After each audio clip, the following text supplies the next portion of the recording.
Spellcraft, Reincarnation of a Magic Scholar. Chapter 601 The Draconic Warrior. And no way, it's you.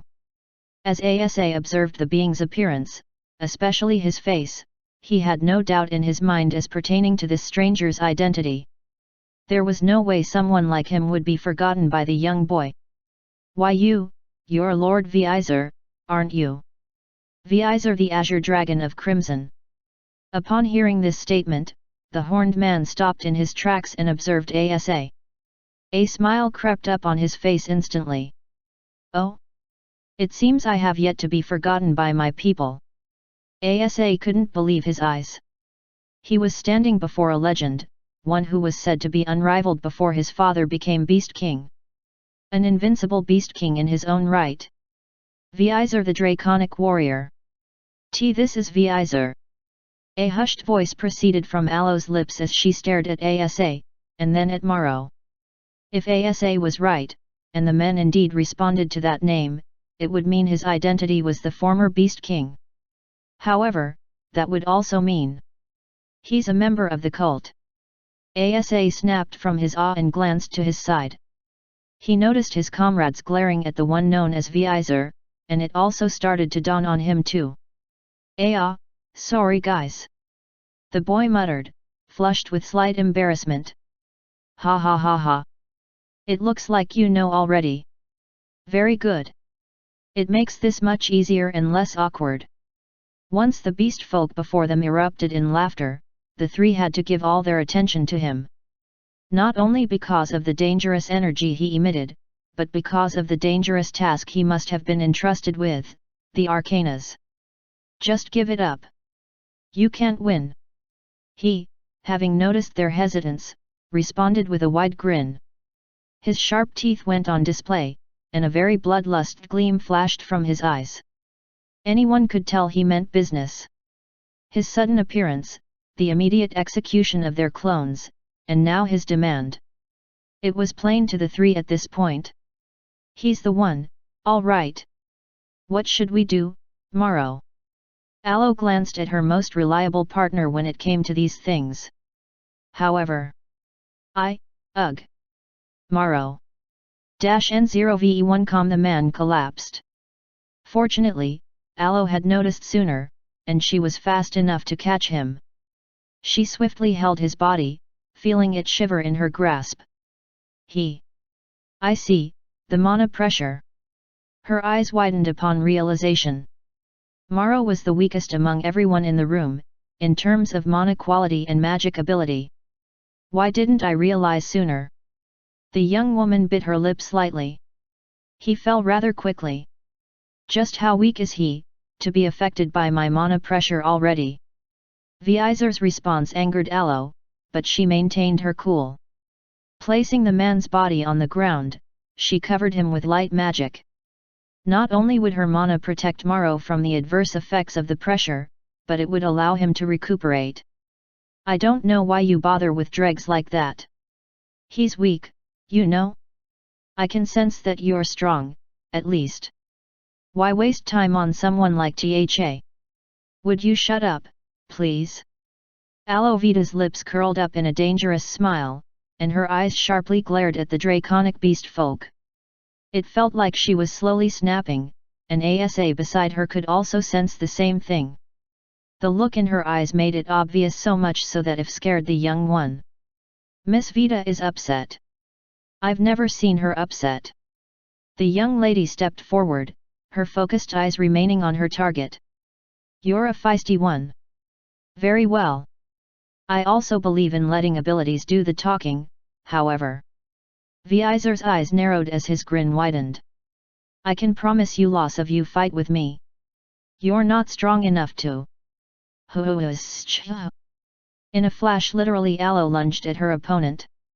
Light surged from her body as she transcended the barriers of normal speed. With her fist thrust to give a deafening punch, she poured her mana and the environment echoed in shock, sending the echoes of the impact flying all around. The shockwaves devastated the area of impact, ice shattered and broke apart like rocks. See? Not string enough. Vizor's voice surged through the air as he caught her blow with ease. Even if his surrounding quaked due to the pressure, he seemed completely fine. He hadn't even budged from his position in the slightest. I gave you your warning. Now, it's time to make good on my word. Why? Vizor made his move much faster than Aloe could perceive and sent his blow flying in her direction. In one swift attack, he aimed to blow her head apart, killing her instantly. Die! A sudden gust appeared beside him, and his body was slowly enveloped in thick ice. Hey! Fortunately, this distraction allowed Vita to break free, quickly retreating backwards. Shwoosh! She seemingly teleported back to her previous position, only to meet Asa appearing from thin air as he undid his invisibility. Thanks for back there. She whispered to him. Of course, Aloe meant what happened to Vizor earlier. Asa had a specialty of using ice and water magic. Sure, he was a beast folk, and they generally didn't utilize magic. However, after Jared had observed his talents and the special null ability in his possession, he decided to teach him some magical arts. Fortunately, he had an affinity for it. No problem. But you have to be very careful, Miss Vita. This one, he's very strong. The person Asa was referring to was Vizor, who simply stood still and broke apart the ice that seemingly chained him down. If the boy hadn't used his null to blend with the surroundings and attack Vizor, there was no way he could have succeeded. He won't be so easy to catch next time. Asa also thought. Things had just gotten much more difficult. I'm sorry, it's because of my selfishness that. Miss Vita, please stop. Asa gave a slight frown. For a moment, the young lady was stunned. It had been a while that Asa had shown her this face. Asa. Chapter 602. The one at fault is that guy. Former Beast King or not, he's the enemy. Asa's hand was pointed at Vizor, but his gaze was still on Aloe. Intense emotions surged from him. Both agitation and excitement. Slowly, a smile crept up on his face. Let's stop him together. Silence preceded the boy's proposition, but not for long. After all, the emotion he gave off was infective. Aloe tapped the boy's shoulder and gave a sweet smile of appreciation. It would seem she was back to her normal self. With a gleam of delight in her eyes, and her confident grin spread all over her face, she faced their opponent. You're right. We'll have to do this without Morrow, but... Yet. Appearing to be like mother and child, but now partners in the same cause, Aloe and Asa stood side by side, staring at Vizor like predators. Let's take him down hard. The ground beneath the two shattered as they launched themselves at the previous Beast King. He stood, transfixed to his positions, but his eyes trailed their every movement. To normal people, they must have been imperceivable, but they weren't much fast to him. Both, from the left and right, sent powerful hits at Vizor, but he caught them instantly. He sighed, thinking there was no point to the challenge. However, the one called Asa slipped past him and instantly appeared underneath him, freezing his body more. What are you? Before Vizor could say another word, flashes of light appeared above him, sending down rains of light spears. With ice impeding his movement and destructive light darting at him, there was a deadlock he couldn't escape. Are you mocking me right now? At least, that was what they thought. A burst of blue light sent everything in Vizor's path flying away. The indescribable surge of power blew Aloe away, sending her crashing among the icicles that hung from the ceiling. Miss Vita. Asa, unaffected by the blast due to his null state, swiftly ran away from his opponent. Pathetic. Vizor gave his verdict. The young boy was still in his null state, so the draconic beast folk couldn't see or sense him. However, having felt the ice attack cease, he determined that the boy went after his partner. The weak banding together with the weak, it truly was pathetic to him. As for Asa, he ran to the site of the crash until he saw Asa slowly descend from the debris and destruction. "I'm fine, Asa. Thanks for worrying." Asa reappeared, nodding with a smile as she returned to his side. "You were right. He's tough. Looks like I'm going all out." It didn't seem like there was any other option at this point. He has a great deal of mana.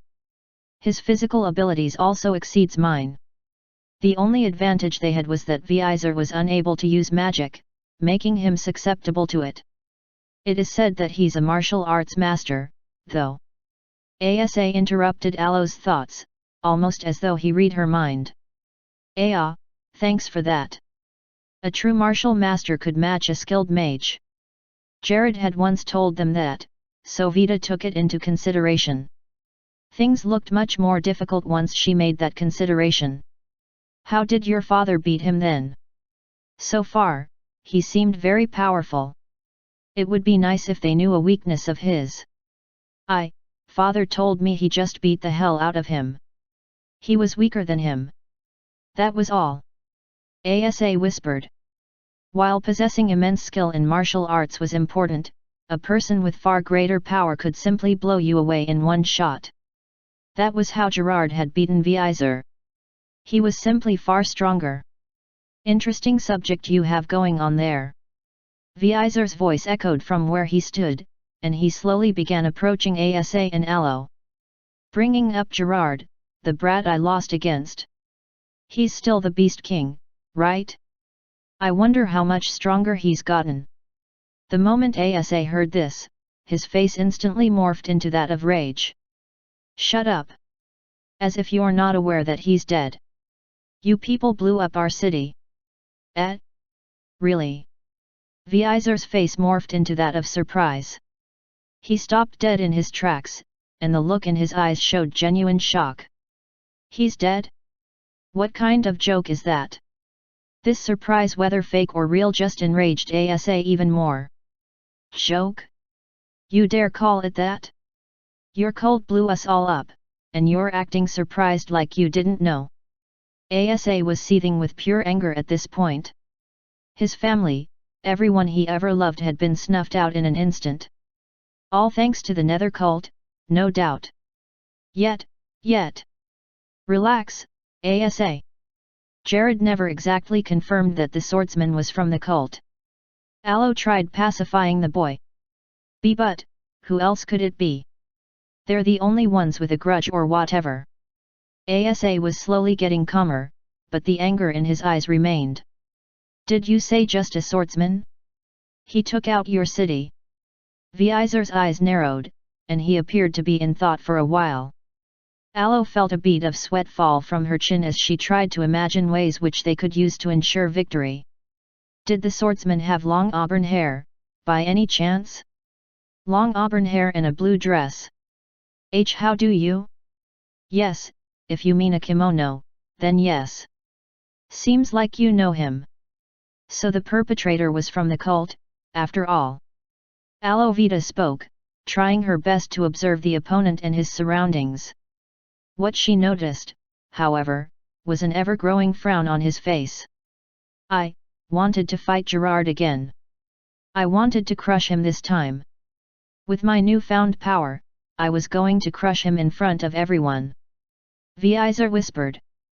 The burning gaze in his eyes only seemed to strengthen as his piercing gaze took in both Alo and Asa.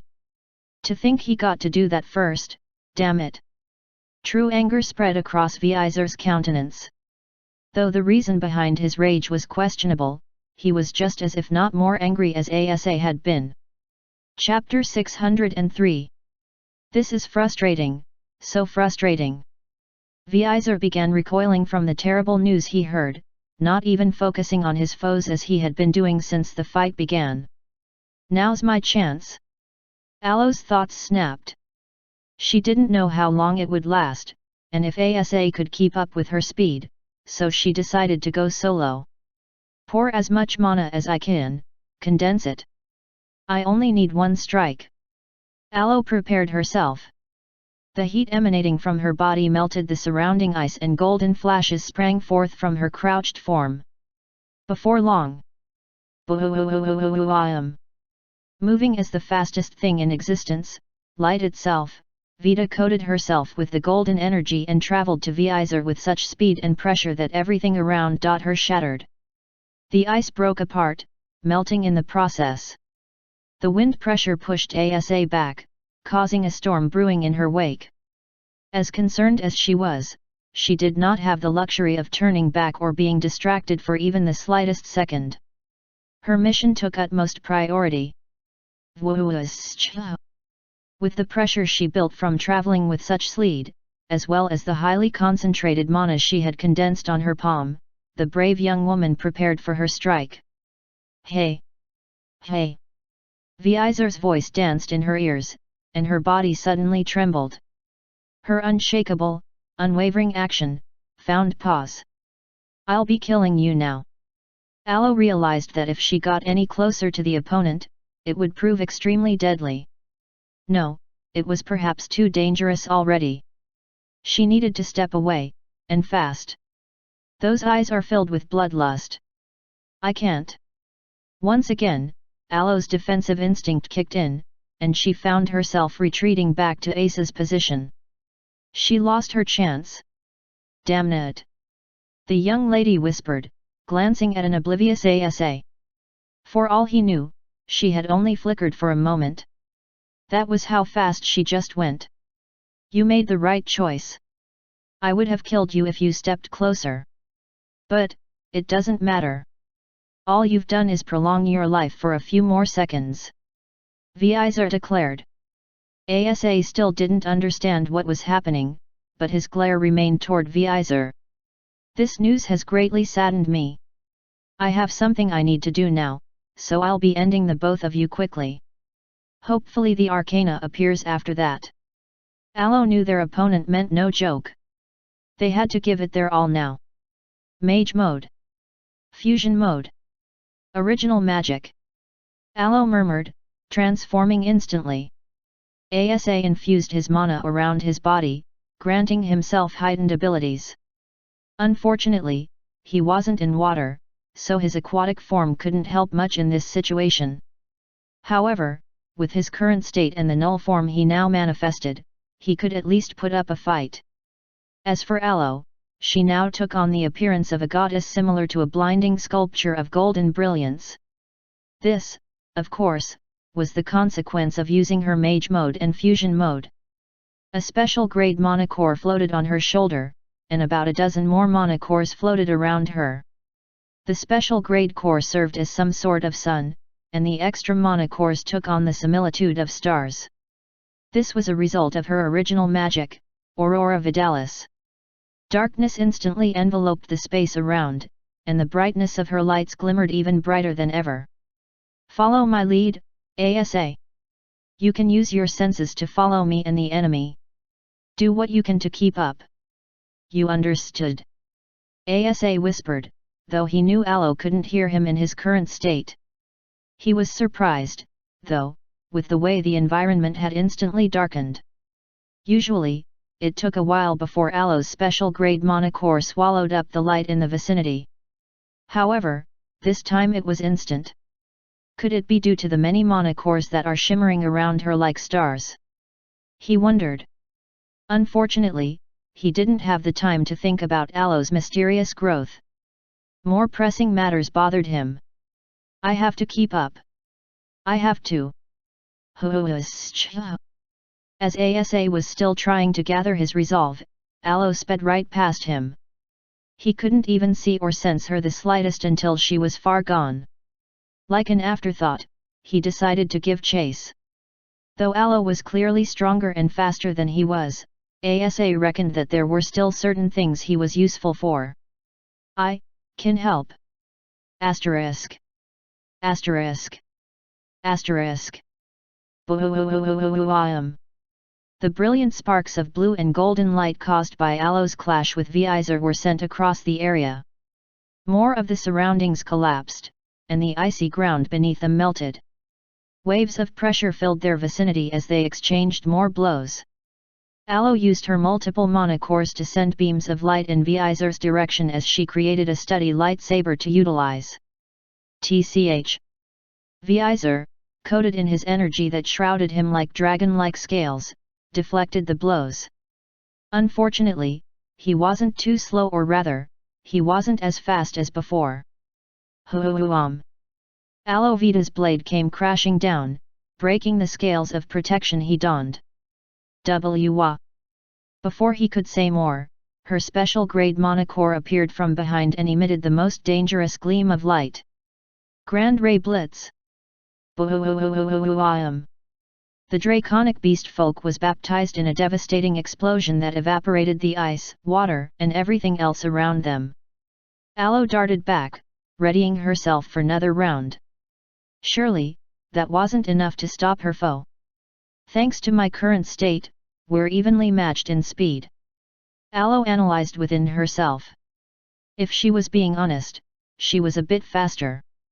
Unfortunately, Vizor's senses were sharp, so his ability to react appropriately made them an equal match.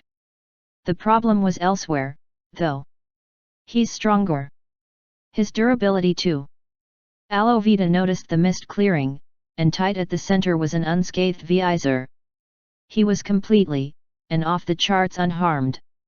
His outfit was gone, though, except for a small portion of his undergarment.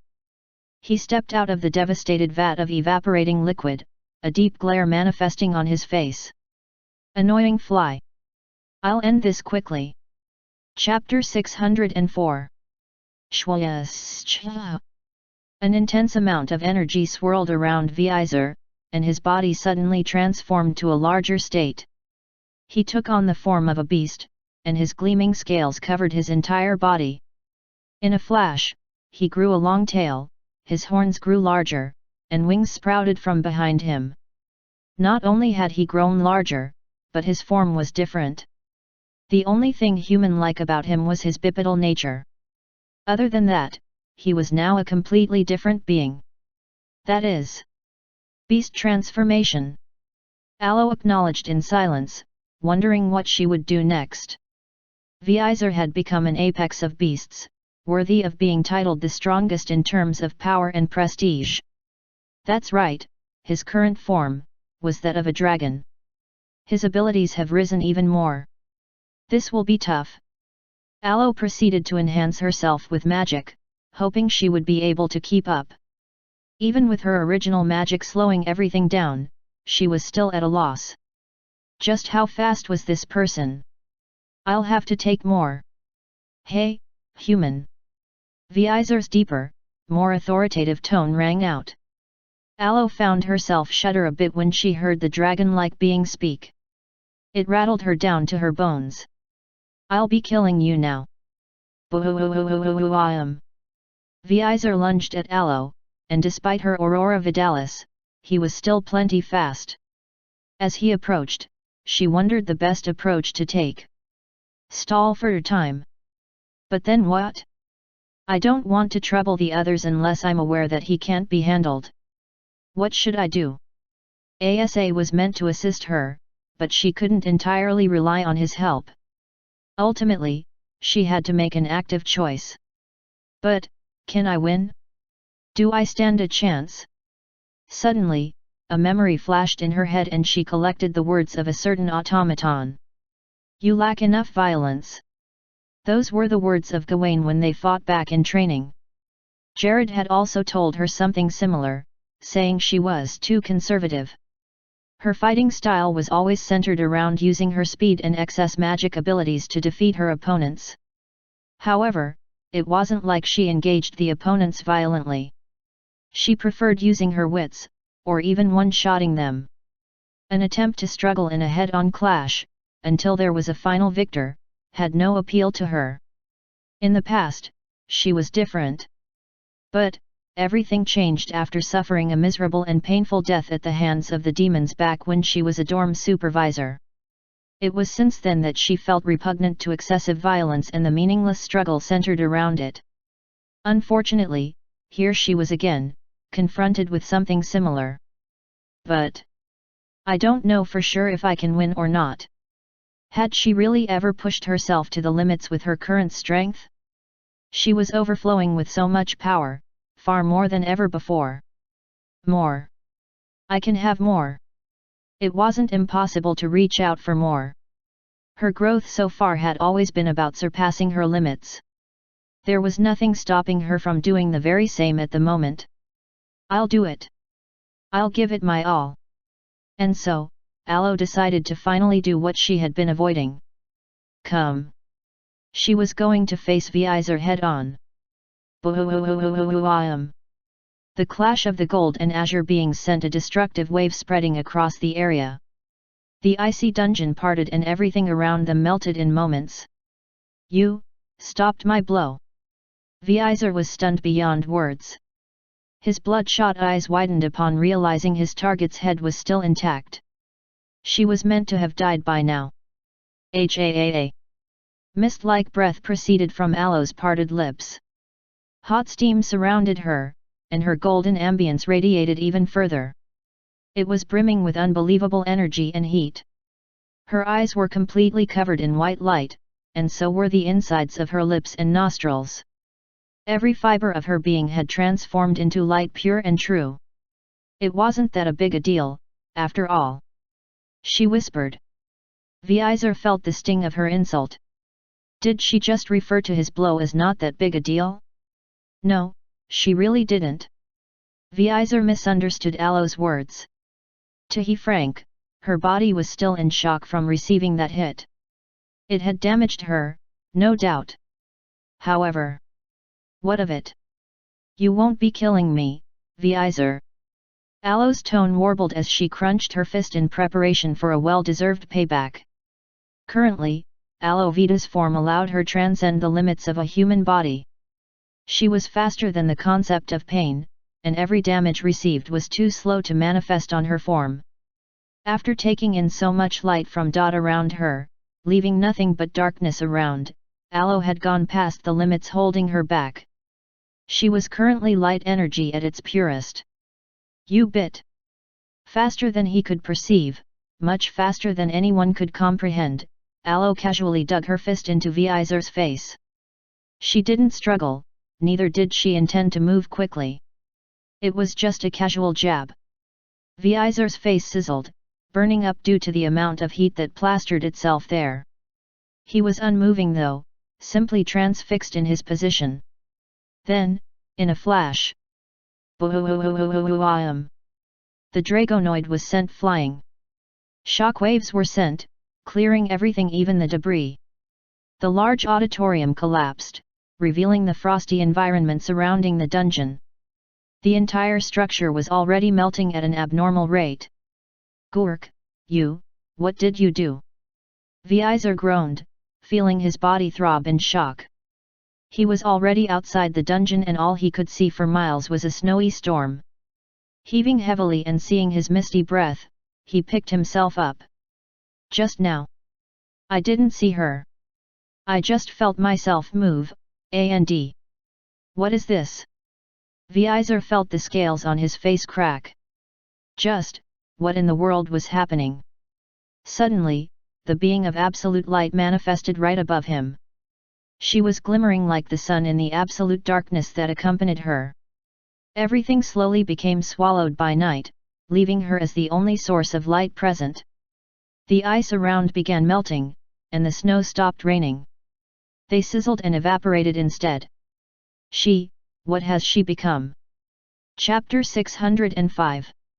Vizer found himself speechless as he witnessed the magnificence of Aloe Vita. Around her were sparkling monocores, numerous in number like little stars. The larger, special-grade monocore was on her right hand, and her right hand held what seemed like a scepter. A crown of glory floated on her head, sharp on the edges like a razor-like halo.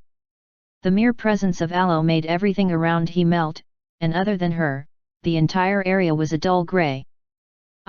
What's going on here? Vizer felt stuck. He could hardly move. Even his heart felt like stone. He was hardly moving. Don't bother. I took your speed. The motion around has been collected. Currently, the only one who could really move was the overpowering entity above him. Isn't that unfair? Vizer found himself thinking.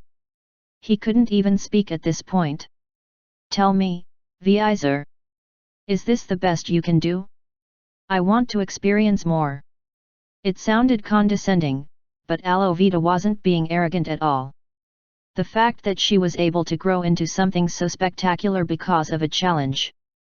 Her current state had now overcome that barrier, and now she desired more. The arrogance. Former Beast King Vizer growled internally. As a matter of fact, he indeed had a trump card. He was still learning its workings since had been bestowed this power just recently. However, it looks like I'll have to use it, after all. My Arcana. Shi-ee-ee-ee-ee-ng. A bright glimmer surged from Vizer, something that shouldn't have been possible. It radiated with him as the focal point, thus restoring color to his body. Haa, much better. The dragon beast folk grinned, feeling his body return to normal. Everything about him felt great, though the environment was still a faded dark color. I didn't think I'd have to use this. But, I guess it all worked out in the end. His opponent, Alovita, scrunched up her face in slight confusion. What's going on? I can't take away your motion, how?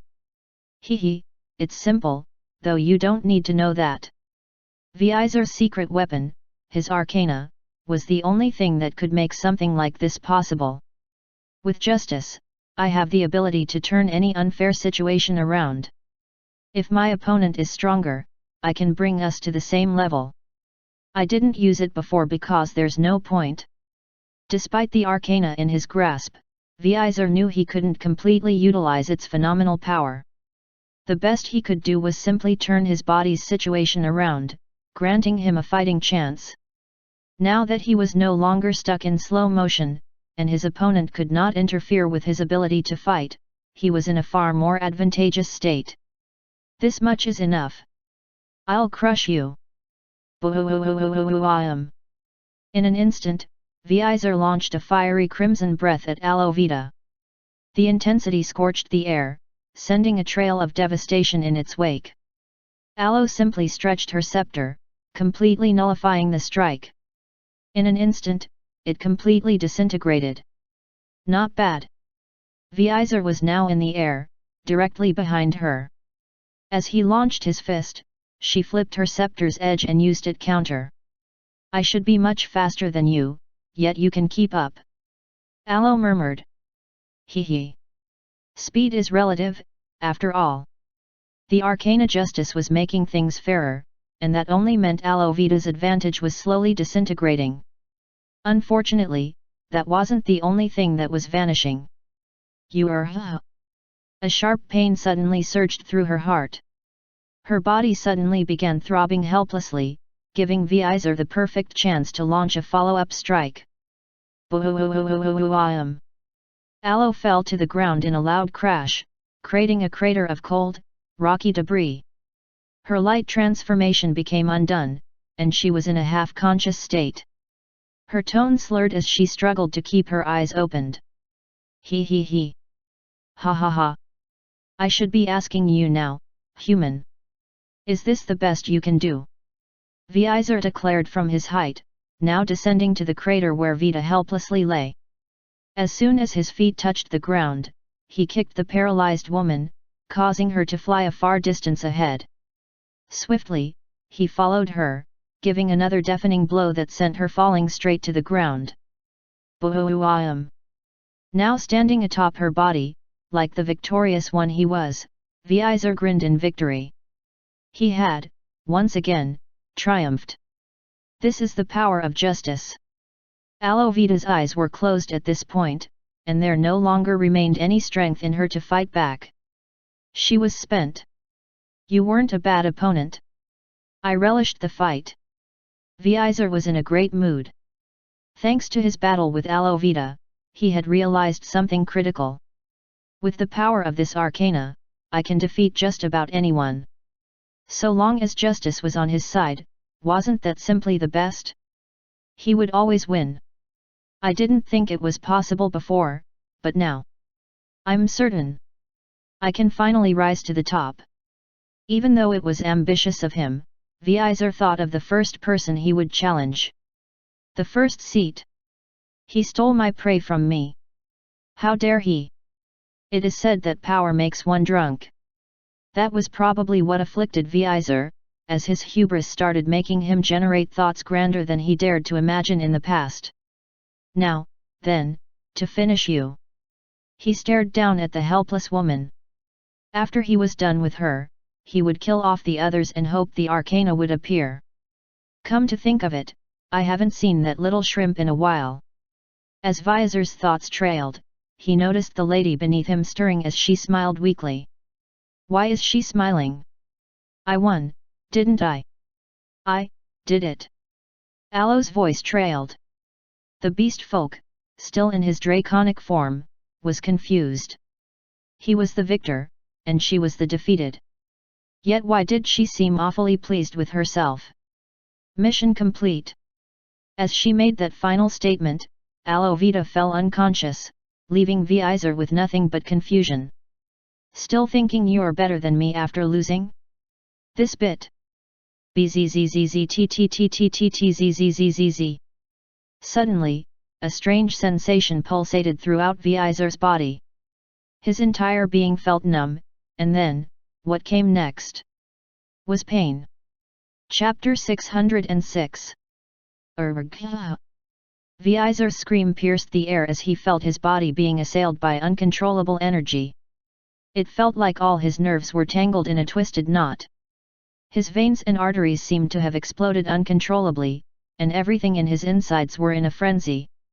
What is? Vizer's eyes bulged as he felt everything tear apart from within. His entire body became paralyzed too, and he found himself losing control over all mobility and sensory functions. His vision blurred and his ears rang. His brain pounded, and everything simply felt wrong. What? I don't understand. Great work, guys. A voice sounded behind Vizer, but he couldn't tilt his head to see the owner.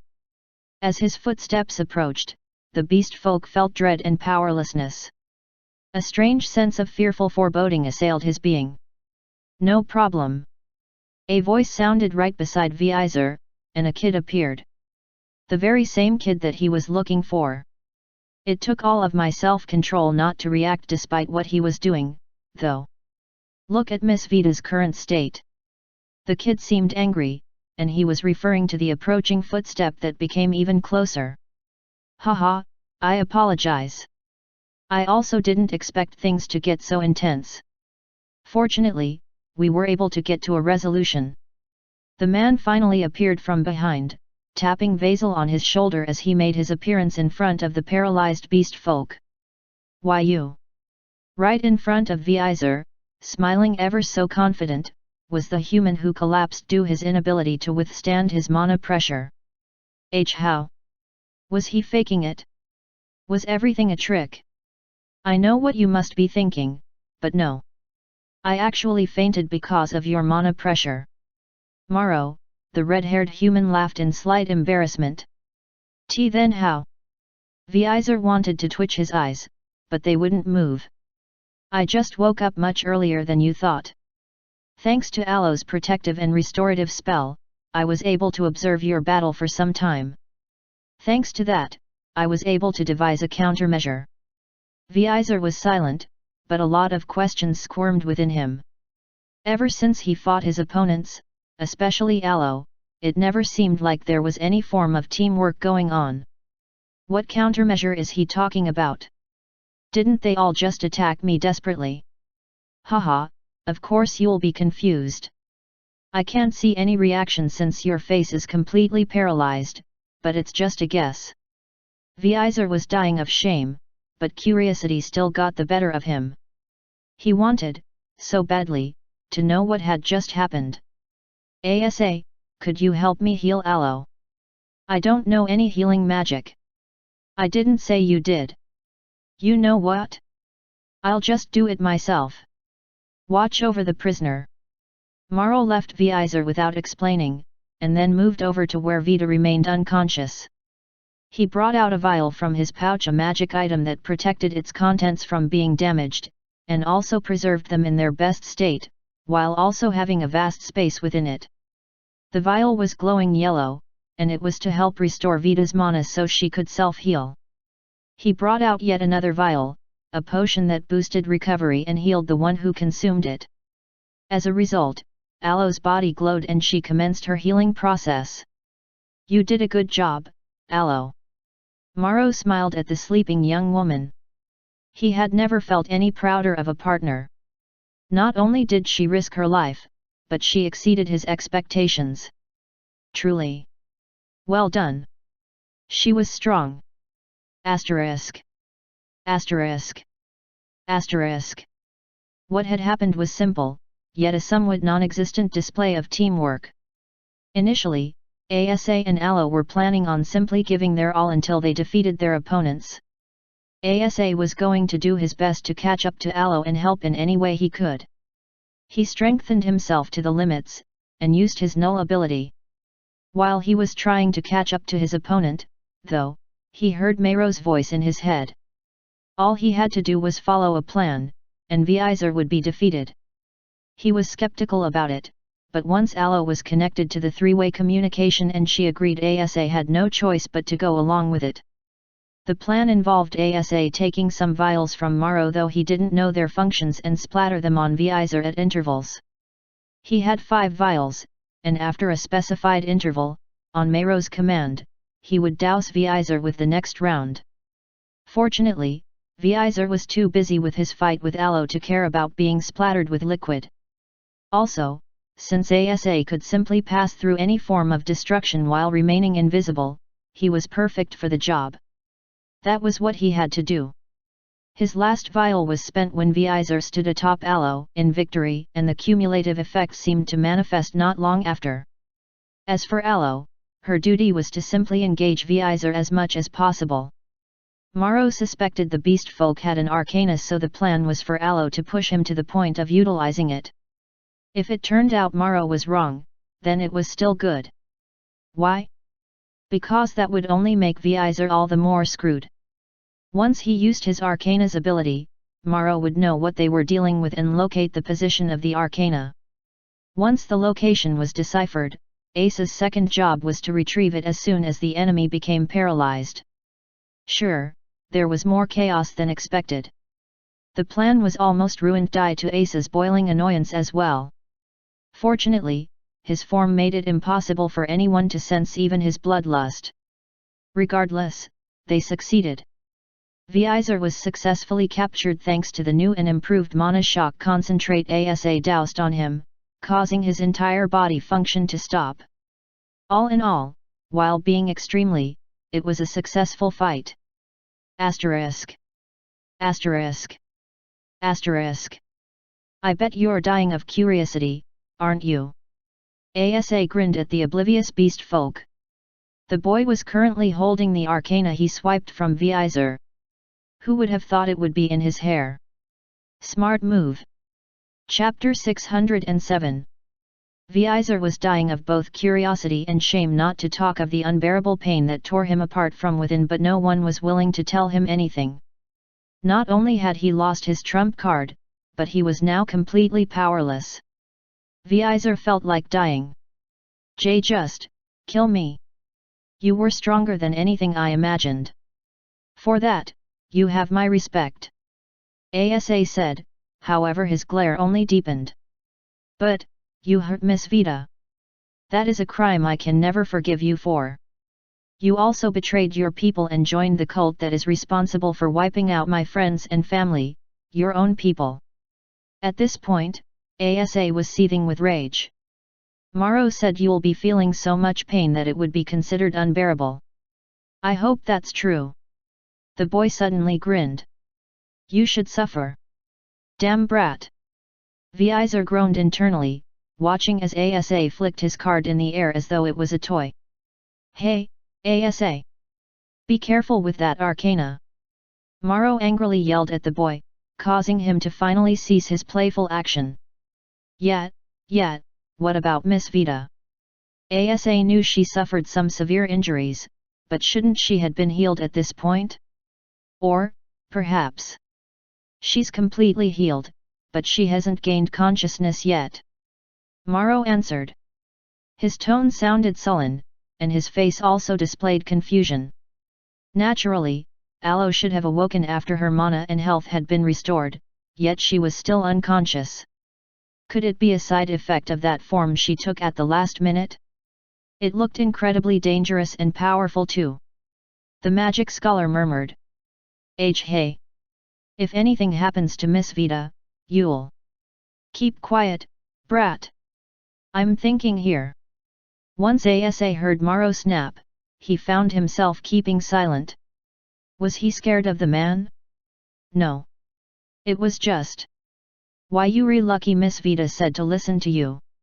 With that, Asa puffed his cheeks and kept a pout. He watched Vizer while Morrow examined Aloe even further. Neither of them knew what was going on. For it was beyond mere comprehension. Asterisk. Asterisk. Asterisk. Where am I? A voice echoed through a vast space. Aloe, the sole person within, wondered if the voice was hers. The question in the nervous voice, as though being stated by multiple persons at once. Panda NVE1 why was that so? Did it have something to do with the place she found herself in? No doubt, it did. Around Aloe Vita were mirrors. Multiple mirrors that reflected her. They centered on the young girl's location, everything capturing several moments of her existence from different perspectives as well. This place is. I can't sense anything at all. A brilliant illumination appeared from above, causing the young woman to raise her head. Her eyes widened as she witnessed it falling, the arcana she had been searching for. The moon. Aloe murmured as she saw it descend. However, just as the card drew closer to her, something else began gathering. Light particles emanated from all the mirrors around her, and Aloe felt her heart resonate with the light fragments that formed.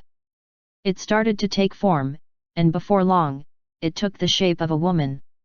She was clad in a white gown, and her flawless skin was pale. She had white hair, and a black spot under her left eye and her lip. A brilliant green glow appeared in her irises, and she put on a gentle smile. The woman clad in white floated in the air and took hold of the arcana, descending slowly in Aloe's direction. Even though she took the arcana, why do I feel at ease? Aloe simply watched, as though in a trance, until the woman floated right in front of her. There's something different about you. The pale woman spoke in a warbling tone. She seemed to indicate surprise as though something was wrong with Aloe. It puzzled the young lady. I don't mean that in a bad way. I just mean, your soul has a peculiar form. You must have reached the root, right? Or maybe you touched it. Wah! I don't understand what you're saying. Aloe Vita muttered. She was totally confused. Ether. I mean, ether. You've come into contact with it. And I mean, direct exposure. Your soul is gleaming with the stuff. You didn't notice. Aloe was hearing the total stranger speak about stuff like ether as though it was common sense, but she didn't even know what that was. Haha, I see. You must not know what it is then. I understand. But it's such a waste, really. You could be so much more if you knew. Aloe felt like she was missing out on a lot. The friendly nature of the woman got her curious. Plus, this was her soul she was referring to. See, could you teach me? She whispered her question, not exactly confident in her proposition. Should I? I don't know. The blonde young lady didn't know what to say.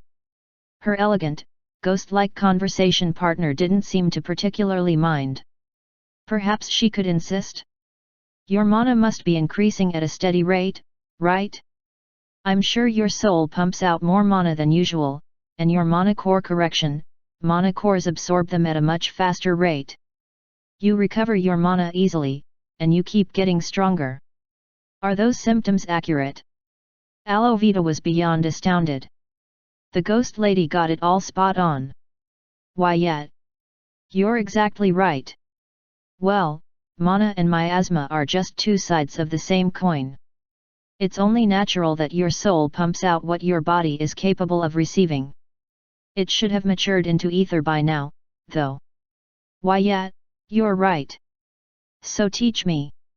Aloe didn't believe she was doing this, but she simply had to ask. The ghost lady stared at her. It seemed even she was stunned by Aloe's approach. Then. Haha. I like your spunk, girl. You know, I was already impressed that you got access to ether at such a young age.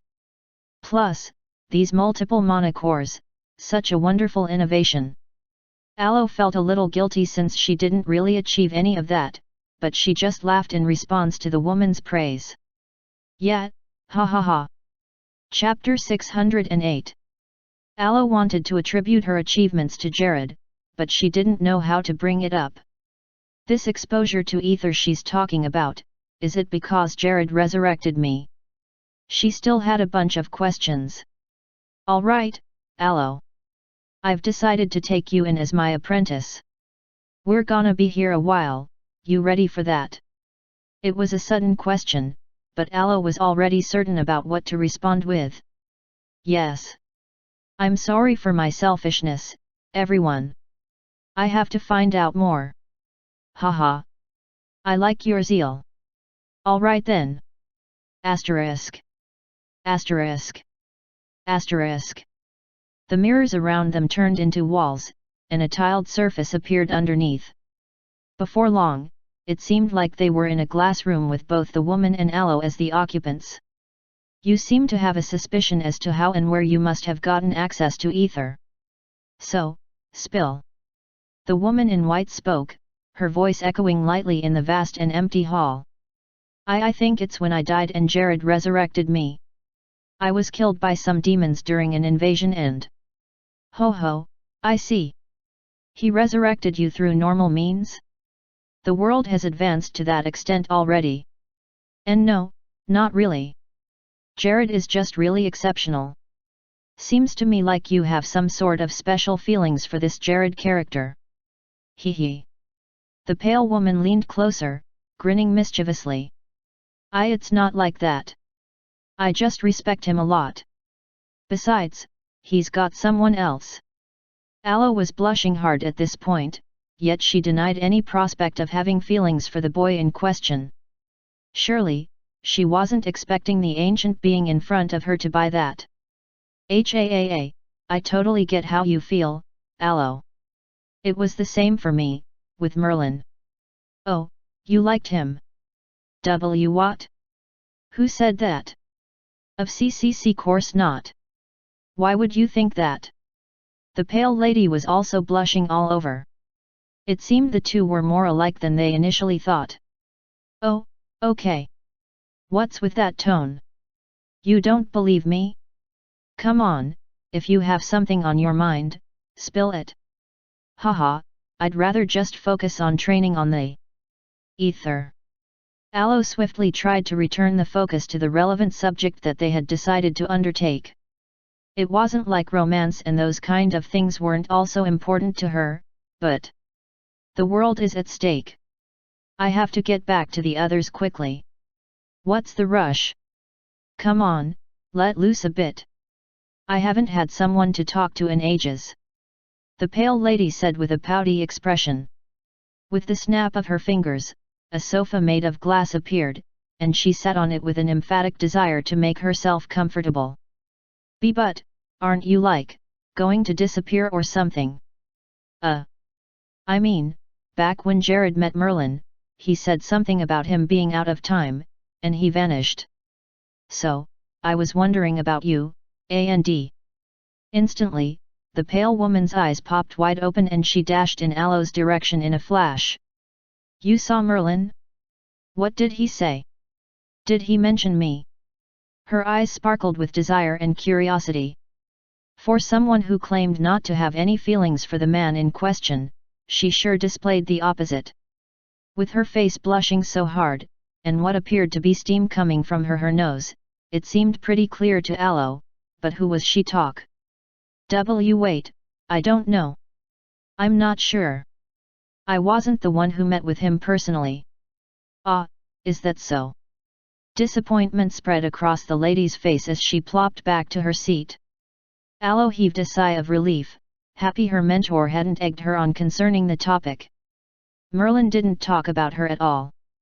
According to what Jared said, he only mentioned. Aloe's eyes bulged as she realized something.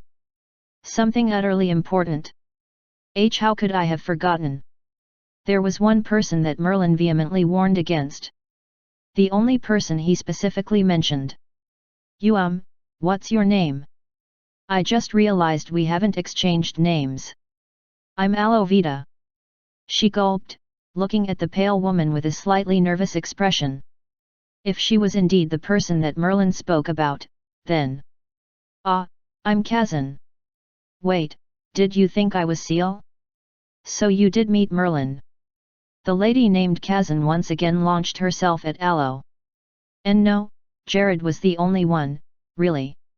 He only told to beware of a Seal. It was a tough one, but Aloe once again avoided the hounding of her obviously love-struck or obsessed mentor. She could deny it all she wanted, but wasn't it plain? It's a relief you aren't Seal, though. She laughed, trying to create conversation upon seeing Kazan pout. How can you be so sure? This is my world, you know? Reading your thoughts isn't exactly difficult, if I wanted to. I could just pretend to not be Seal. That's true. Crap. Aloe realized that no matter how she sliced it, there was no way to be entirely certain. Don't worry, though.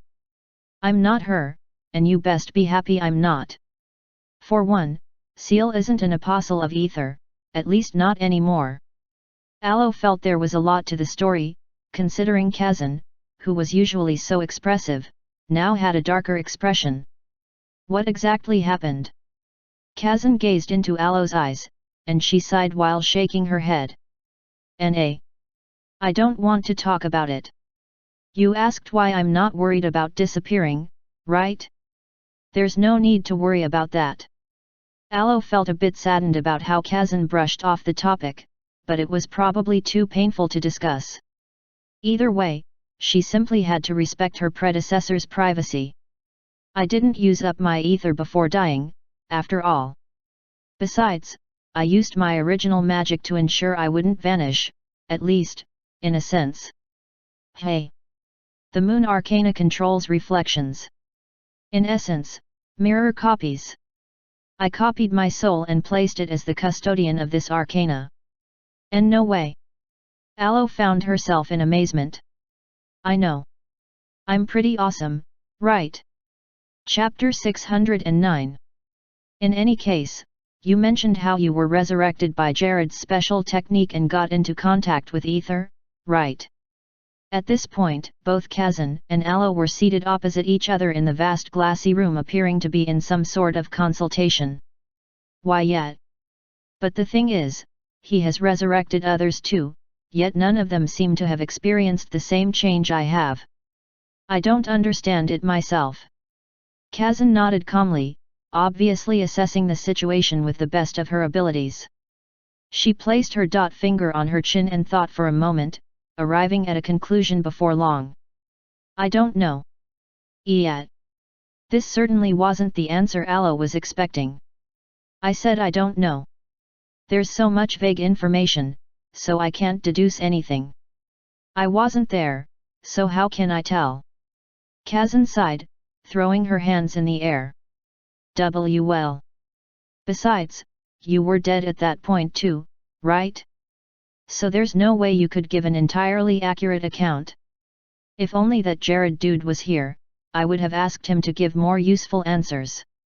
Somehow, that sent a direct hit to Aloe's heart. She instantly felt sorry for not being adequately equipped with the information they required. There are many elements that could have caused your transformation. The most plausible is that your soul got exposed to ether before it returned to your body.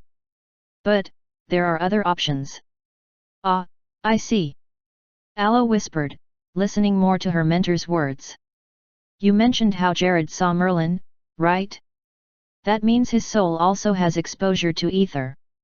Perhaps it resonated with yours upon revival and sent some of its materials to yours. However, Kazan wasn't sure about this option. The quality of ether in Aloe's soul couldn't have come from mere trickles.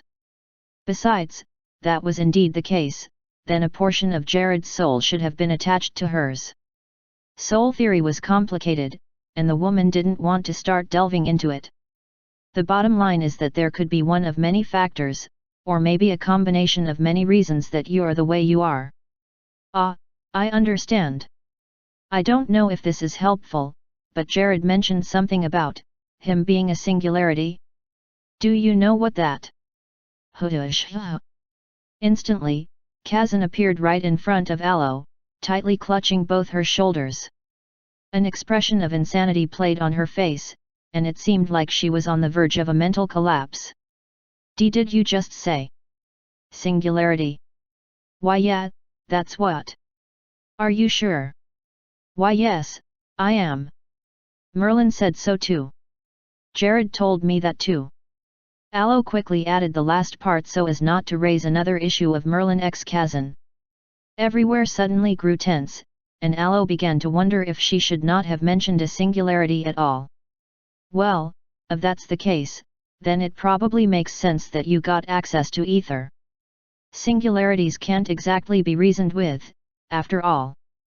Now Aloe had more questions. In the first place, what exactly was a singularity?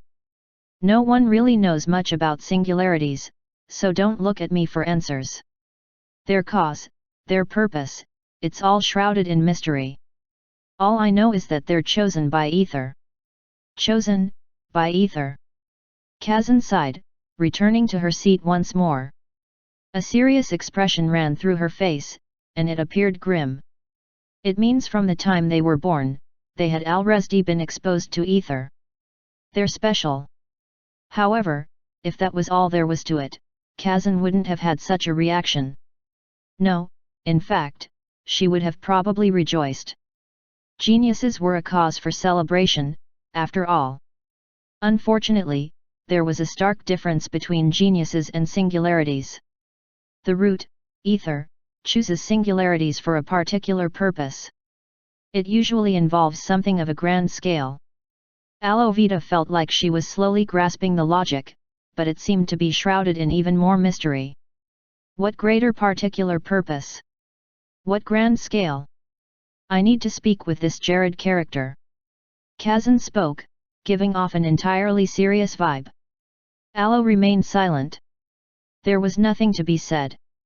Even if her mentor wanted to, there was no way she could leave this space, or was there? We should hurry up with this training. If it's the same as last time, then the world is in grave danger. Kazan rose to her feet, and Aloe did likewise. The sofas vanished, and the time for small talk seemed to have gone far behind. This is what I wanted, but why do I feel so frightened? Perhaps it was because she just heard some pretty damning news? Yes, that was probably it. How long will this take? Aloe nervously asked. I don't know. But, don't worry, Aloe. I'll make it quick. Aloe nodded, and Kazan stared straight into her eyes. Once you're done here, we'll have to inform the others. Wait, we. Kazan broke into a smile and placed her hand on the younger lady's shoulder. It felt fluffy and surreal, but it was still tangible. Yep. I'm coming with you. What? For real? How? You don't need to know, for now. Just do your best with the training. Oh okay. Aloe nodded diligently. She didn't want to disappoint her master, but she also refused to delay any further. If the world was truly at risk, then Aloe Vita had no choice but to give her all. I'll do my best. Kazan smiled at the young lady's determination. She had many protégés back when she was still alive, so she understood the joy of seeing an apprentice eager to learn.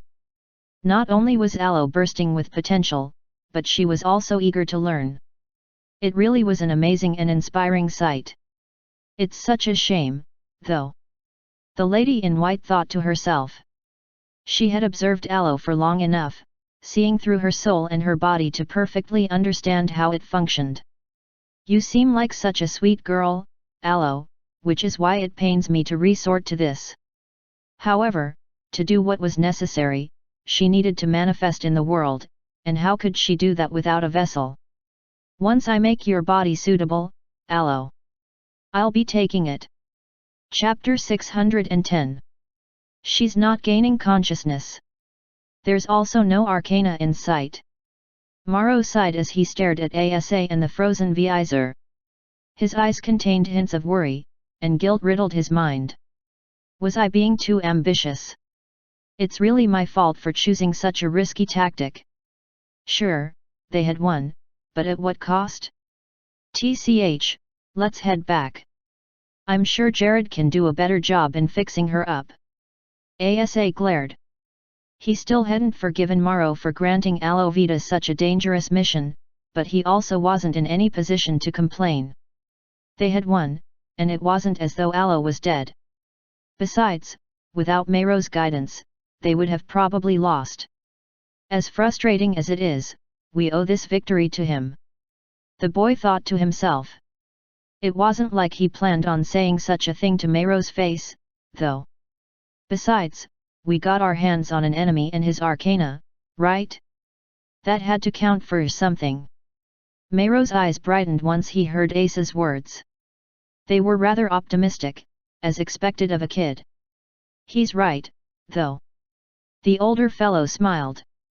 Jared could probably fix Aloe up, and they had achieved quite a lot in this mission.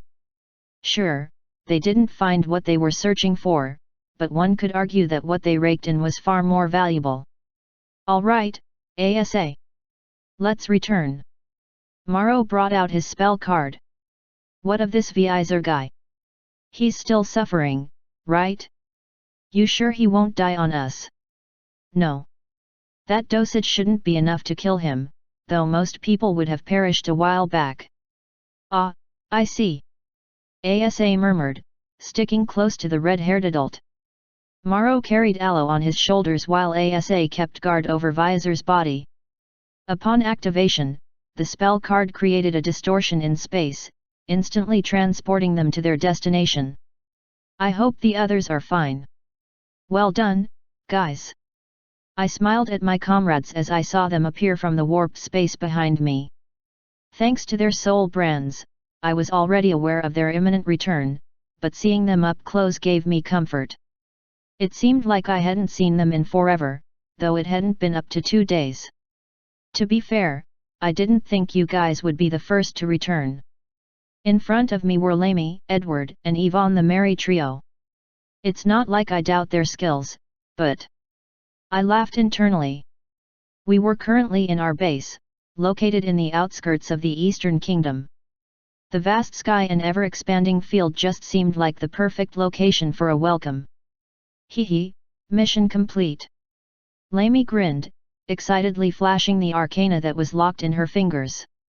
It brimmed with energy, and I could sense ether brimming from within it. It looks like they got the real deal. My smile widened. Wheel of Fortune, eh? I guess it suits your team well. You guys are lucky. Hey. What do you mean lucky? We worked hard for it, right guys? Edward and Yvonne jointly nodded. Something about them seemed off, like they were completely exhausted. Lamy has the least amount of stamina, yet she seems fine. The boys on the other hand. Just what happened during their journey? Did you work them to the bone? You used them, didn't you? Lamy shrieked upon hearing my voice. Her surprise told me I was spot on. She had always been quite easy to read, after all. Well, I just did what I had to do. It's not like... Moving swiftly, I closed the distance between me and the trio, embracing the chattering girl. I felt Lamy's body tremble as my arms got wrapped around her. You did well, Lamy. I'm proud of you. What are you? She seemed to be in protest, so I quickly detached myself from her. It was probably inappropriate, anyway. I just wanted to congratulate you like a father would. Maybe. I observed Lamy's extremely flustered face, thus deciding to place my hand on my shoulder hole, giving her a thumbs up instead. Nice going. Even with the boys lifelessly groaning in the background, I couldn't have foreseen these results she showed me. You used them to achieve your goals, but everything turned out fine. That meant you were careful and precise. You weren't reckless too. Amazing, Lamy. Seeing my own daughter evolve right in front of my eyes brought me satisfaction that I couldn't quite explain. Yet. What did you expect? I'm awesome. She huffed, swelling in pride.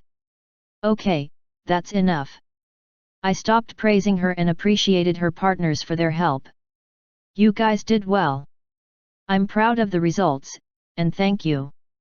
I didn't plan on being biased, though it seemed inevitable. Still, Lamy couldn't have achieved what she did without them. Their exhausted reactions showed that much. Now I really want to know what happened. Where's Maria, by the way? Lamy started glancing around, as though that would make the girl in question appear.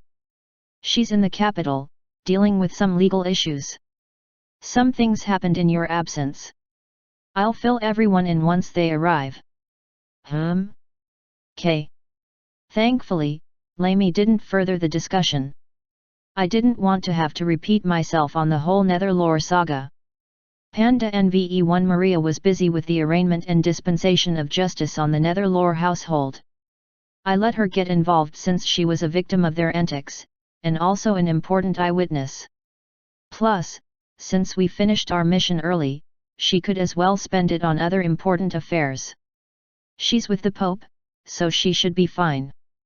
Plus, I'll instantly rush to her side if there are any issues at all. So far, so good. Let's go inside. I'd love to hear about your adventures.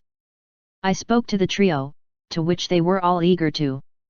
Life slowly returned to the faces of Edward and Yvonne. It seemed they desired the comfort a good old sanctuary provided.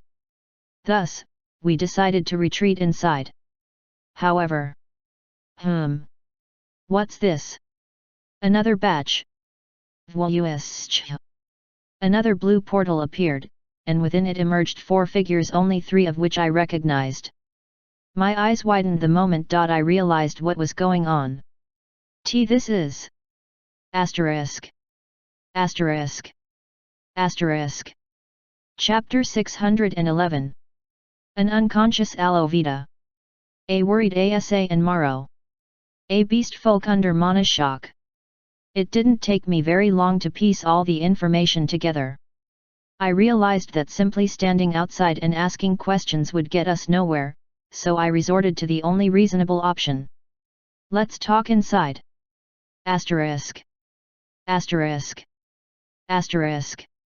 Aloe was placed on an enchanted bed, a magic tool meant to preserve a person's physical and mana conditions. The bed a curtain-like barrier hovering above and around it. The barrier glowed, and then the entire space around Aloe glimmered with white particles of light. This should stabilize the situation. I thought to myself. Even if a person was in a near-death situation, as long as they were on the bed, their survival was guaranteed. It contains immense healing properties and restorative effects. As if that wasn't enough, even if a person was dead, the bed would still fix the body and return it to optimal condition while also ensuring the circulation of mana within it. Don't worry, she'll be fine. I told the audience that gathered around her. Edward. Yvonne. Lamy. Asa. Maro. They all appeared worried for the young lady. I was too, but this wasn't a relevant time to indulge in such emotion. So far, I only had a basic idea of what could have transpired. I had to completely understand the situation. You guys, come with me. I specifically addressed Asa and Maro. They knew that Evie well, as they instantly left Aloe's side and followed my lead, though Asa seemed a bit saddened to abandon her bedside. We left the room and proceeded to another more conducive environment to conduct our conversation. The beast folk, also known as former Beast King Vizer, was already waiting for us within the space. Of course, he remained paralyzed as we entered. The room was large, and it was greatly strengthened with enhancements even more than that of the entire building. No one should be able to see through the walls or hear whatever goes on in here. I glanced in Vizer's direction while making this thought. You two, please have your seats.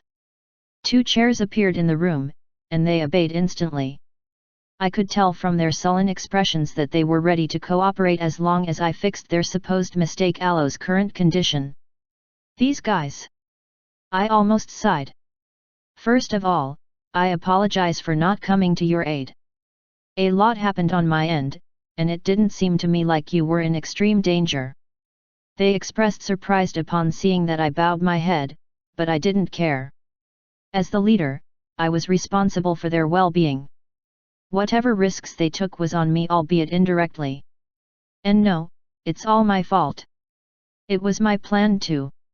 Yet, it was Maro's fault. It seemed the two agreed that Maro was to be blamed. It was no wonder the older man looked more miserable.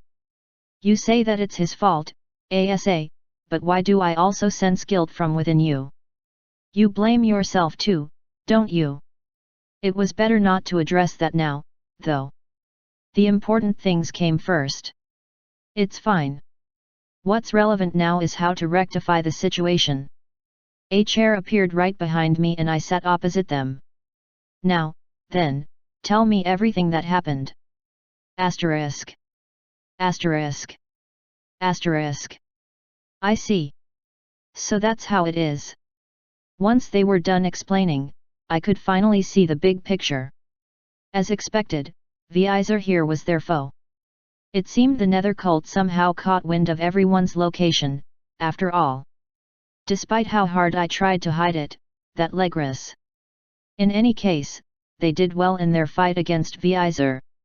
For them to have emerged victorious against someone who possessed an arcana, they had my respect.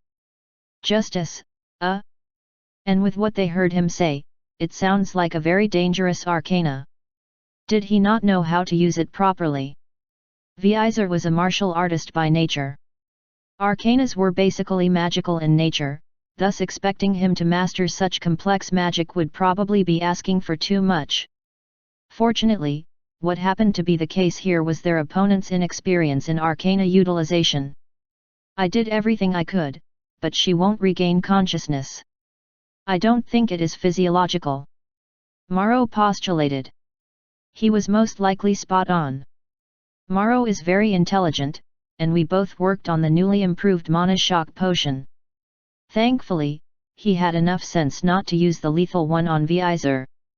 That way, we had a perfect hostage. I see. If you think it has something to do with her soul brand is still intact. There's nothing wrong with her in that respect. If I were to give a diagnosis, I'd say she was simply in a sleep-like state. The reason she hadn't awoken wasn't due to any damage or danger, but it's almost like she's choosing to remain asleep. I wasn't certain of what it meant, but there was probably no way to know for sure at this moment. Let's focus on what we can actually control now. My gaze went to Vizer. His expression was frozen, and his monstrous form made him appear similar to a statue. We should get some answers from our dear friend, here. To achieve what I wanted, it was best to do this without any interruption. Besides, it would be best if Asa and Maro rested by Aloe's side. You guys can leave now. Make sure you relax, too. You've earned it. They nodded and made to leave. Their backs told me that they were less troubled than when they first arrived. At least now they knew Aloe wasn't in any danger. Thank you for your help, the both of you. You've done an amazing service by capturing him and retrieving an arcana. Really, thanks. They both nodded and smiled faintly, exiting the room soon after. The moment the door was shut tight, and I once again confirmed that the magic pervading the room was intact. I gave my full attention to our prisoner. "Hello, Vizier." A smile slowly crept on my face as I approached him. "Let's start this, shall we?" Chapter 612. "You and we're going to have a discussion now." Was my tone sounding scary? Perhaps. I couldn't care less at this point. It didn't really matter how it was achieved, as long as I could get what was required, that was victory. And what I require is every single person I care about being intact. But you compromised that, Vizier. My smile broadened. Now right in front of the paralyzed beast folk, I prepared myself for what I was going to put my interlocutor through. "I really hope you cooperate, though I'll get what I want either way." I drew closer to the beast folk, whispering as clearly as I could into its scaly ears. "So, as soon as I undo this paralysis, you better start talking." Vizier felt an emotion squirm within him when the human in front of him spoke. Rage. "How dare you?" His thoughts pounded. Had it not been for his clearly miserable state, he would have crushed the boy's jaws and proceeded to draw out his intestines. It was simply because of his current weakness. "Don't think you deserve my fear, boy. You've earned nothing." The human before him was 15, maybe 16 at most by human standards. He was still a fledgling, no matter how one sliced it. Yet. "It seems we're in agreement." He spoke, now summoning some sort of potion to cure his current predicament.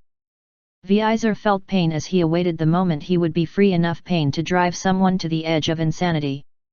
He waited to be cured so desperately. However, compared to the pain he endured back then, this was nothing. He simply grit his teeth and awaited the moment he would strike. "Stupid brat! I'll show you." The human went ahead to inject a potion into Vizier's body. The draconic warrior wondered how he was able to pierce his armored skin so easily. It's probably the material used for the injection. "What's it made from?" Vizier found himself pondering. Still, it didn't change the end result. "Ha!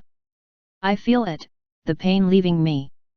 Slowly, Vizier began to feel his nerves and his aching muscles. His insides had been bastardized beyond belief, but not beyond redemption. He slowly healed himself when he could, and while he was slightly able to move, he remained stagnant. "This should do it. Should I wait for a while?" the boy whispered, turning away from Vizier. He casually walked to his seat, most likely intending to have a good time while watching his prisoner slowly gain control. "Fool!" Vizier grinned. Once he was done healing, he would go on a rampage. He could sense it well, the reinforcement behind the walls that surrounded the room. "I'll kill you first, impudent brat. No one will be coming to your aid." Then, he would pour out his strength and concentrate it in a single portion of the wall. Vizier assumed he would be able to break it down eventually. But first. His eyes narrowed on the boy as he prepared to have his seat. "How could you turn your back on an enemy, paralyzed or not?" Vizier felt like he could easily tear down the brat, but he kept his cool. He would prefer it if he was completely recovered. The blonde sat down, patiently watching him. A moment of silence pervaded the room, and some minutes flew by in a flash. Then. He. Finally. Vizier's eyes bulged as he enhanced every muscle in his body. He would have preferred letting his prey suffer as much as he did, but other pressing matters required his attention. As such, "I'll blow off his head in one hit." Boom! The shockwaves made by Vizier suddenly moving extremely fast sent echoes flying in the room. He swiftly made his way to the seated lad, preparing to launch his fist at the boy. Vizier had poured a great deal of energy enough to tear down mountains in his fist. Surely, that was enough to kill someone. Sloppy. In a blur, the boy's hands moved, grabbing Vizier's neck. His strong grip and sudden movements shocked the beast folk. Yet. The human boy, still seated, had so easily grabbed his throat? Why you? Realizing things could get awry due to this slight deviation from his plans, Vizer instantly sent his raw punch flying in the boy's direction. D. The walls were sturdy enough to absorb the impact, but certainly not the boy. He was human, after all. Right? And no way, with a single hand. Vizer's eyes widened in disbelief. What unfolded before him shouldn't have been possible. This single boy had casually stopped his blow with one hand. He was even smiling at him almost as if the hit meant nothing. Even the other humans he faced couldn't have taken this hit and remained unscathed. Besides, Vizer was in his transformed state. His power and speed had reached a different realm completely. He's not even in any form. This is just his normal strength. The former Beast King found it preposterous. This simply shouldn't have been. However, even as he was making these thoughts of shock, Vizer sensed a sudden change in the boy. He was no longer smiling. What is? In a flash, the human zoomed forward, Vizer still in his grip, and crashed the ladder into the wall. Gark! Vizer found himself spitting out blood due to THR impact alone. His throat ached as its muscles were tightly squeezed by the kid. The boy's deadly gaze slowly made Vizer realize how powerless he was. You. He coughed as he spoke. Who are you? Vizer tried to use his fists to respond, struggling to the best of his abilities. However, the human Boo easily caught every single attack with his unoccupied hand. Guek. The boy's monstrously strong grip kept crushing his throat. Ah, I see now. I never introduced myself. The boy grinned, his hold tightening further.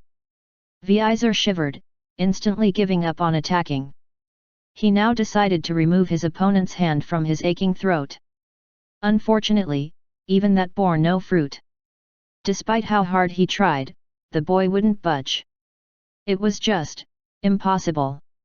I told you to start talking the moment I undid the paralysis. Shut up, brah. A sharp, stinging sensation spread through Vizer's body as his stomach was kicked by Jared's single blow. You irk. Now, then, for the sake of introductions. My name is Jared Leonard. Vizer's bloodshot eyes widened. Why hadn't he realized it sooner? Was he so caught up in rage and defeat that he couldn't recall the most pervasive enemy that the Nether cult currently faced? This is that Jared Leonard. Now then. Another echo of devastation spread through the room, sending a round of pain course through Vizer's body. It felt utterly overwhelming. Speak. Chapter 613. Vizer felt his head spin. He wanted to throw up not just blood, but the undigested food in his bowels. However, as if sensing this, Jared tightly locked his jaws with his strong grip. He gave another punch to the beast folk's stomach, causing another throw of pain. When I ask a question, you answer. It's not up for negotiation. Vizer gave up on resisting the human's attacks at this point. He was simply no match. I was wrong. I was wrong. The person in front of him was in a completely different realm compared to anything he imagined. Still. I won't ever betray the cult. Vizer coughed. No matter what pain he went through, he didn't care. The Nether cult was his new family. The leader gave him a new purpose, and even granted him power beyond his limits. He also cured my mana overload problem by replacing my normal core with an artificial special grade 1. While Vizer knew he wasn't the best when it came to moral ethics, there was no way he could budge on this matter. He was loyal to the cult. That would never change. Ever. Kuk. Vizer was forced to swallow the vomit he tried to release. Jared's grip remained ever so strong. Let's try again, talk. More blows followed, and then more resistance, a never-ending dance of madness. Asterisk. Asterisk. Asterisk. It seems physical pain won't get us anywhere. Jared murmured, staring squarely at the battered beast folk.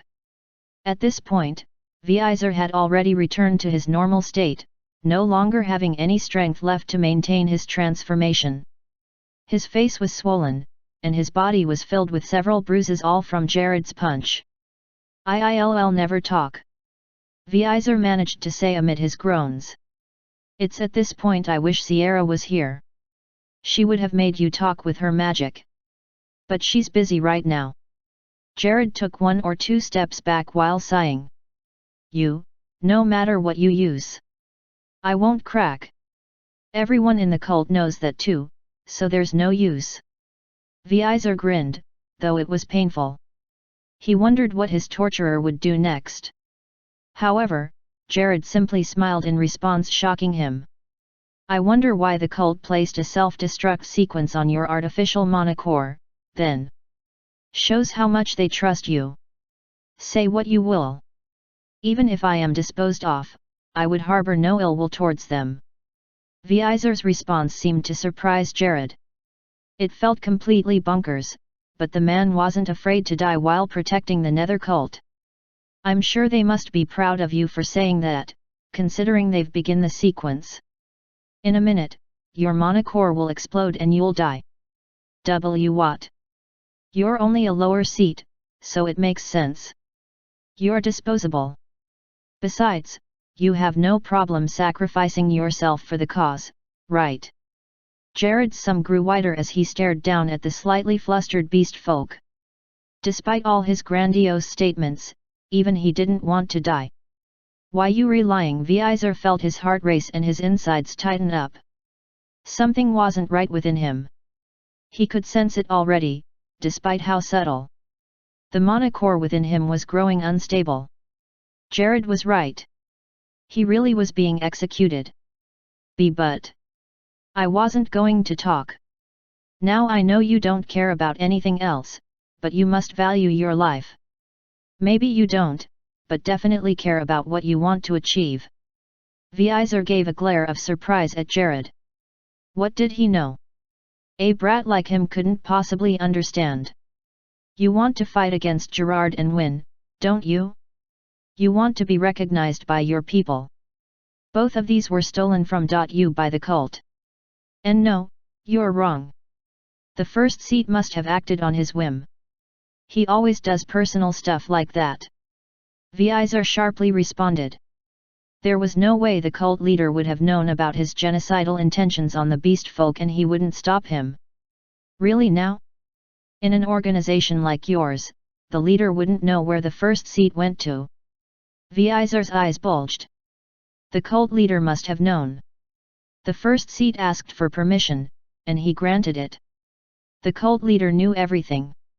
That was show he had been able to guide them so far. He left them with absolute precision. There is no way he wouldn't have known. Vizer felt his insides tighten up even more. 30 seconds more. Guess I better make my pitch, then. Jared smiled, squatting so he could be on the same level as the fallen beast folk. "I can help resurrect Gerard and the other beast folk. You are aware of what I can do, can't you? At least to an extent." How could he forget? This was the same Jared who was giving the cult such a difficult time. He resurrected the elves and even saved the fallen soldiers who met their end in their final battle against the demons. The boy had been resurrecting people since he was still a kid in the academy. This was that Jared.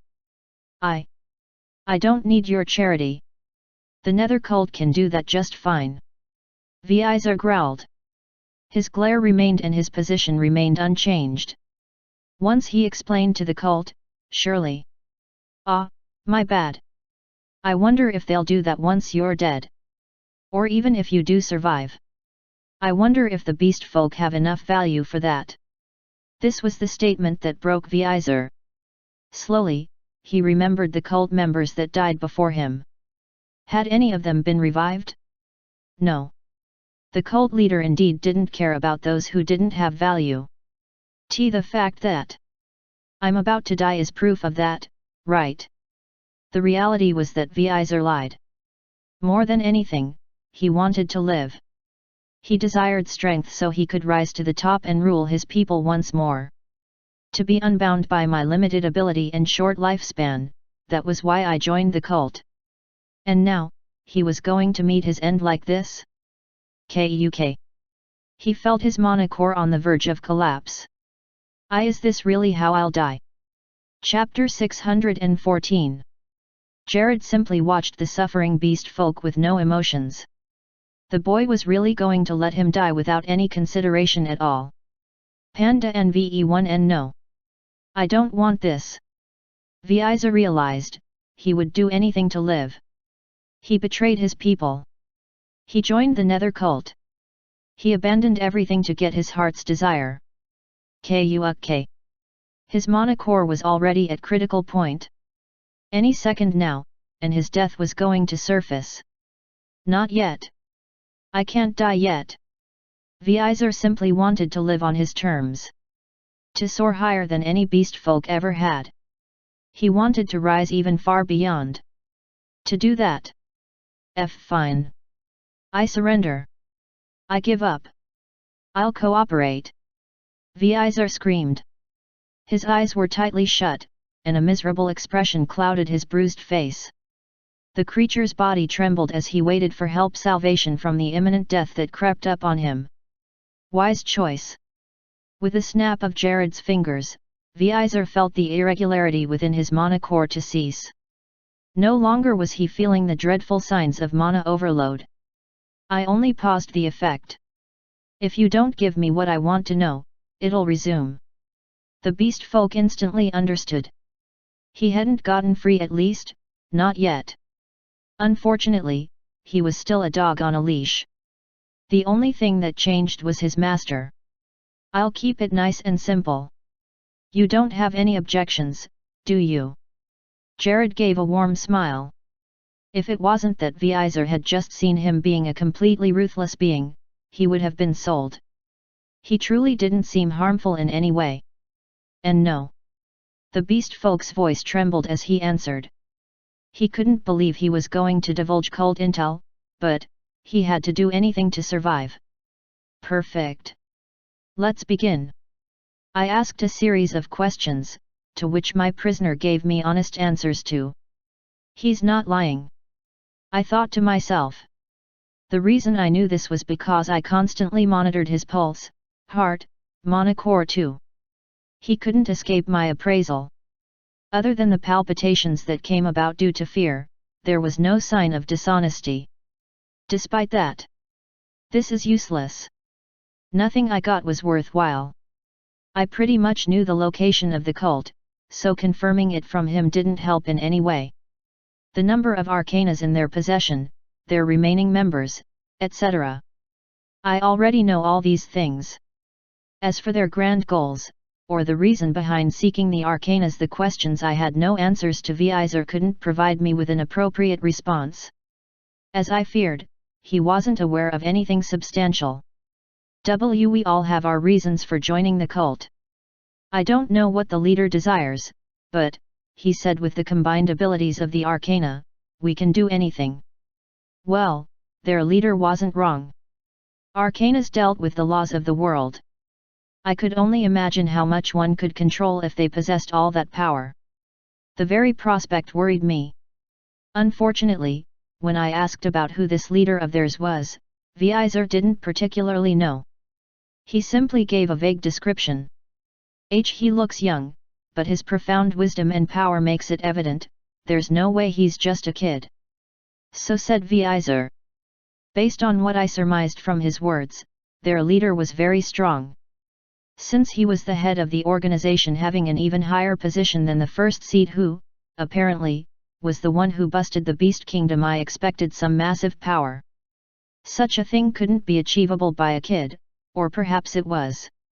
Is it possible that their leader is reincarnated like me? Is he a singularity? There's so much I don't know. Unfortunately, Vizer didn't know as well. The beast folk also mentioned something about him being accompanied by a woman in white. He added that the woman was also quite powerful. His mother, perhaps? Or could the whole thing be an act? It wasn't like shape-shifting didn't exist. What if he simply took on that persona to misdirect anyone from realizing his true identity? That meant he could be anything, for all we knew. Vizer's testimony was flawed because even he hadn't conversed with the leader beyond official settings. The only time they spoke alone was when he was recruited. Vizer described it as the most inspiring moment of his life, but that didn't matter to me. In the end, I'm back to square one. A sigh escaped my lips. At the very least, tell me the names of the cult members. So far, I knew quite a few of them already. Vizer, being one. The others included Legris Damien, Reed Sterling, Fairy King Biruel, Stefan Netherlore. Yeah, that pretty much covered it. I was still missing out on the true names and identity of the upper three members of the cult. Descriptions would also be nice. Theirs, the. Suddenly, I felt something surge from within Vizer. It was murky and dark, and it consumed him from within. Shit, no way. Nether. Jigwarg. Vizer's choke scream echoed as he gave a shocked glare at me. His expression was akin to that of betrayal. He must have suspected my hands in this, or at least my culpability in refusing to prevent such an outcome. However, I had no idea. Before I could respond or help the beast folk, his body underwent rapid corruption, and the darkness completely shrouded his being. And knew. Every fiber of his being was engulfed in the pitch-black energy. And before long, he became one with nothingness. Damn it! My eyes were wide with rage at this point. Not only had I been outdone by the enemy, but it was at such a critical moment too. Just when I was about to find out something I wasn't aware of. Vizer had those answers, and they intentionally cut me off. Rage swirled within me, but more than that existed frustration. I couldn't detect the nether in him at all. Just how much was it integrated into him? From what I heard, it seemed the cult leader made him stronger by undergoing some procedure. He received a new mana core, but what if he got something else too? Chapter 615. Nether, depending on how used, had various effects on people. But it usually leads to death, right? I don't understand. The Nether lore had conducting experiments on Nether for something similar, harnessing the power for themselves. The fact that Stefan also manifested the power made it plausible that certain people were clinging onto the forbidden abilities offered by Nether. But I didn't sense anything like that from Vizer. He had been using mana throughout, and even Mayro's testimony tallied with that. If he could utilize Nether, he would have done so already. That made it all the more confusing. A reasonable explanation would be that the Nether cult found a way to make Nether manifest from Vizer remotely. In that case, he was never safe from them. Even though I set up the perfect stage, damn it. I'm sorry, Maro, ASA. Even though you went out of your way to capture a specimen for me. I let him slip away. No. This isn't the time to let this drag me down. I just had to focus on the more important matters, things I could control. Apologies, Vizer. I couldn't fulfill my end of the deal. His soul had also been corrupted and destroyed, so there was no retrieving him. I didn't have enough time to establish a soul brand too, so I couldn't have preserved a portion of it. Though that was probably for the best. The mere thought of having Nether invade my soul using the connection I had with another made me shiver. If I had home ahead with the soul brand, the likelihood of getting corrupted myself was high. In a way, things could have gone a lot worse. The fact that I didn't make good on my word left a bad taste in my mouth, though. I didn't plan on just letting it slide just like that. This is on me. I might as well have justice for you. I stepped out of the room to share the news to everyone, once again ensuring I had my Arcana's clothes in hand. That'll be my penance. In the darkness of a strange abode sat a young man. He looked nothing more than a teenager, having dark hair and equally pitch-black eyes. His expression was cold, and his pale skin made him seem almost like a corpse. He wore a dark cloak, shrouded in dense power that would make anyone crumble under the pressure. This was the cult leader, as his subordinates would like to call him. Vizer is dead. He spoke, almost as if telling someone in particular. However, no one was in the vast hall where he sat. A table was set before him, and numerous books pile after pile remained for him to attend to. In this office-like hall, he was all alone. Well, not really. A lovely young woman appeared from behind him. She was doused in white, her attire, and her hair color. Everything about her was clear and beautiful.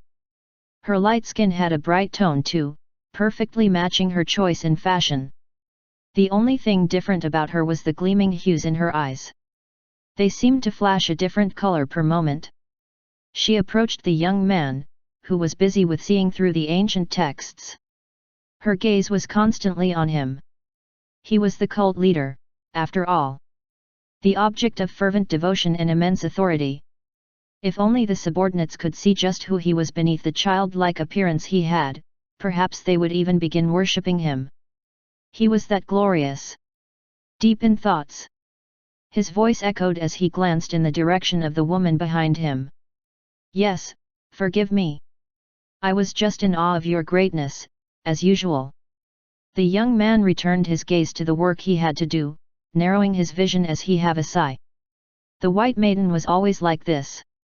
She wouldn't shut up about his greatness, especially when they were alone. When they were in front of the others, she simply kept her composure and remained silent. However, in private, I didn't expect Vizer to betray us. He had no reason to. The cult leader whispered. It sounded like he made a statement, but it raised a question for the woman to answer. Perhaps. Fortunately, you silenced him before he said any more. She smiled in response. Were you able to locate them? They have something that belongs to us, after all. I did. Unfortunately, his magic distorts my vision of the place. The cult leader sighed. Things had gotten more complicated than he expected. If it hadn't been for the interference of one person, they could have steadily achieved their goals. We should have eliminated the singularity back then, when he was still a child. He added, staring coldly at the woman behind him. Perhaps. But, we had to operate under the radar and use less impressive means to achieve those goals. The young man had no choice but to accept her words. She wasn't wrong, after all. Singularities were the beloved of the world. They had access to ether, and somehow things functioned in ways that prevented disasters from occurring to them. However, if it was on a smaller scale, something beyond the control of nature, they could have achieved their goals. Panda NVE1 Ever since I got the vision, it's been one issue after the other. Who would have expected the child to take out not just one, but two assassins? When we used the Shadow Demon, he was saved by Naren. One thing or the other always had to happen. We could have just eliminated Naren. The cult leader grumbled a little. His gaze was on the book, but his mind traveled far behind. Ah, perhaps, but you know we can't do that. Ha, still waiting for the right time, hey? I see. Naren Khalid was perhaps a greater nuisance than Jared always had been. The only reason he was still alive was due to the vision that made him valuable to the plan. Taking him out would severely affect the causality of their goals. We live in Ether's world, after all, and a mother cares for her own. The lady in white smiled. The cult leader ignored her words and continued reading. Certainly she wasn't implying what it seemed to be. No, she probably meant the other thing. To think we would have more than one singularity this time. Chapter 616. This is boring. A boy and a girl were walking down a dark path. It was within a building, yet it seemed like everything was covered by an expanse of night. Even the darkness of nighttime had the light of the stars, though, unlike their current location. For these two, only a fragment of light lit their path, and it came from the boy's brightly colored flames. "I'm just happy you're not scared anymore," the young man responded to his female counterpart. His brown hair flowed with the cool climate, and his honest eyes showed his innocence. To the contrary, the girl seemed cute enough, but her glossy eyes rang of deviousness. It lacked the fundamental innocence of the man. Yet, whatever. The boy and girl were, of course, Sierra Eppelson and Jerry Keller. Sierra couldn't help but sigh as she stayed beside the boy, sticking as close to him as possible. "Seems he's completely used to it. At this point, this isn't good." The two were currently in a dungeon, or more akin to a haunted ruin. The structure resembled to a multiple-story house, perhaps once an exquisite villa. Jared transported them just outside the haunted house's gate. Their instructions were given, thus, they were supposed to get into the creepy-looking place to get their rewards. As instructed, Sierra and Jerry both ventured into it, ignoring the twisted garden that contained withered flowers and hushed whispers. It was quite easy to infiltrate the house, considering the doors weren't even locked, to begin with. The problem, however, was what happened after. The house was without any form of light, and there seemed to be many creatures shifting through the darkness. Bright eyes flashed through the sheer blackness of the house, and they slithered all around them. The two could feel themselves being watched. They sometimes felt touches from behind. It was the real deal. This place was most certainly crawling with creatures. Creatures that hid themselves from sight and struck when the time was right. As a result, I am scared. It's all right, Sierra. Really? I'll use my magic. Really?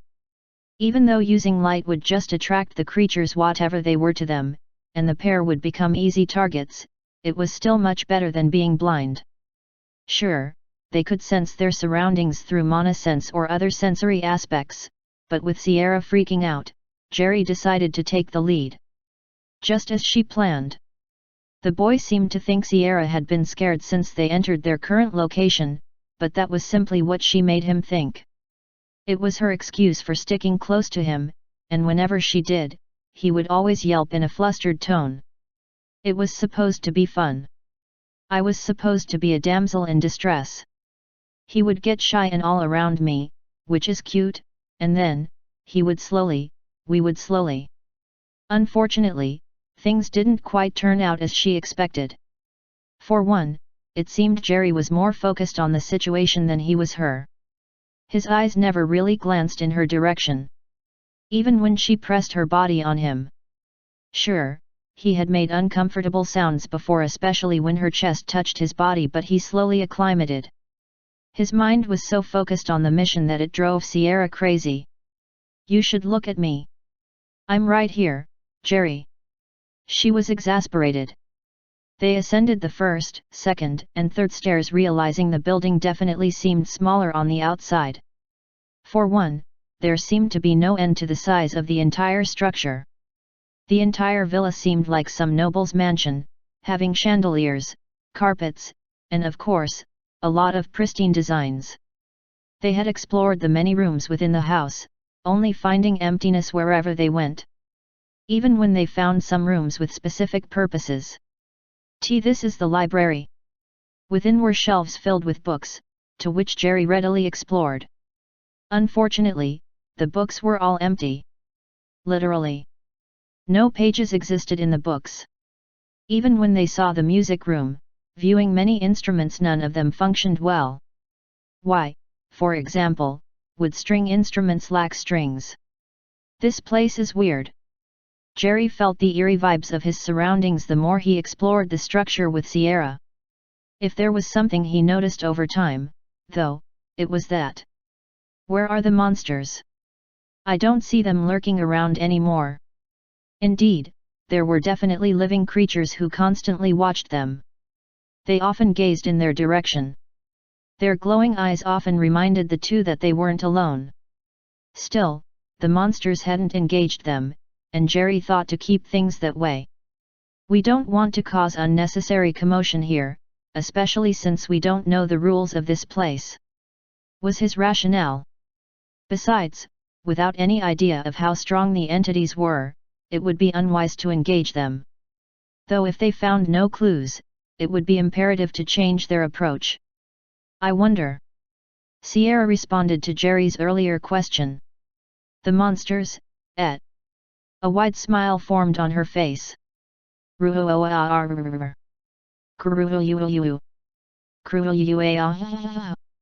Suddenly, multiple sounds emanated from all around them.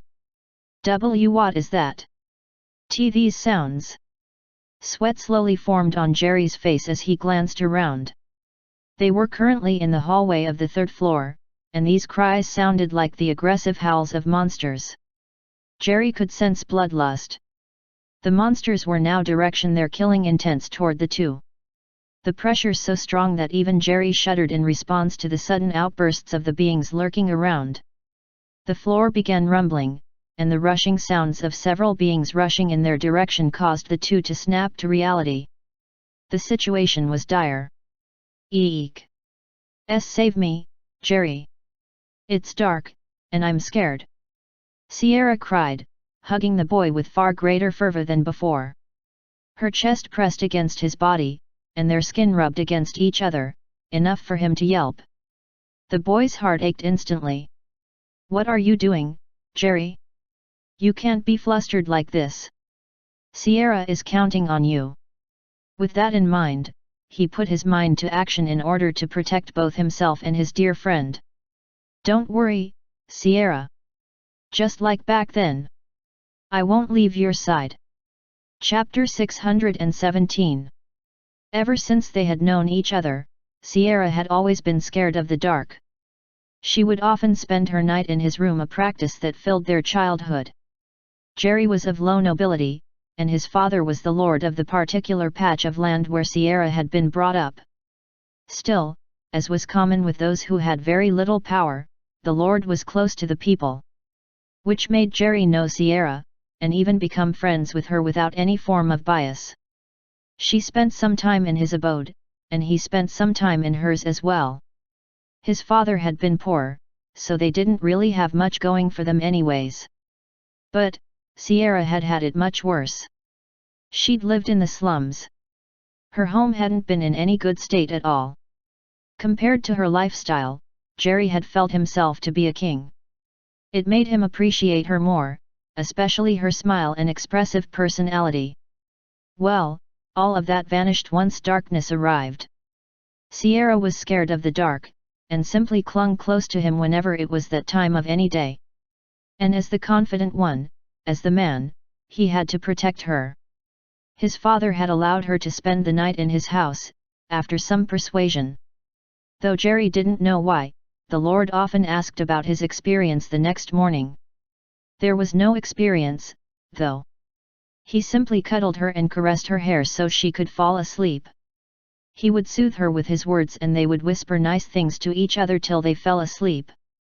It wasn't anything special, really. However, they eventually parted.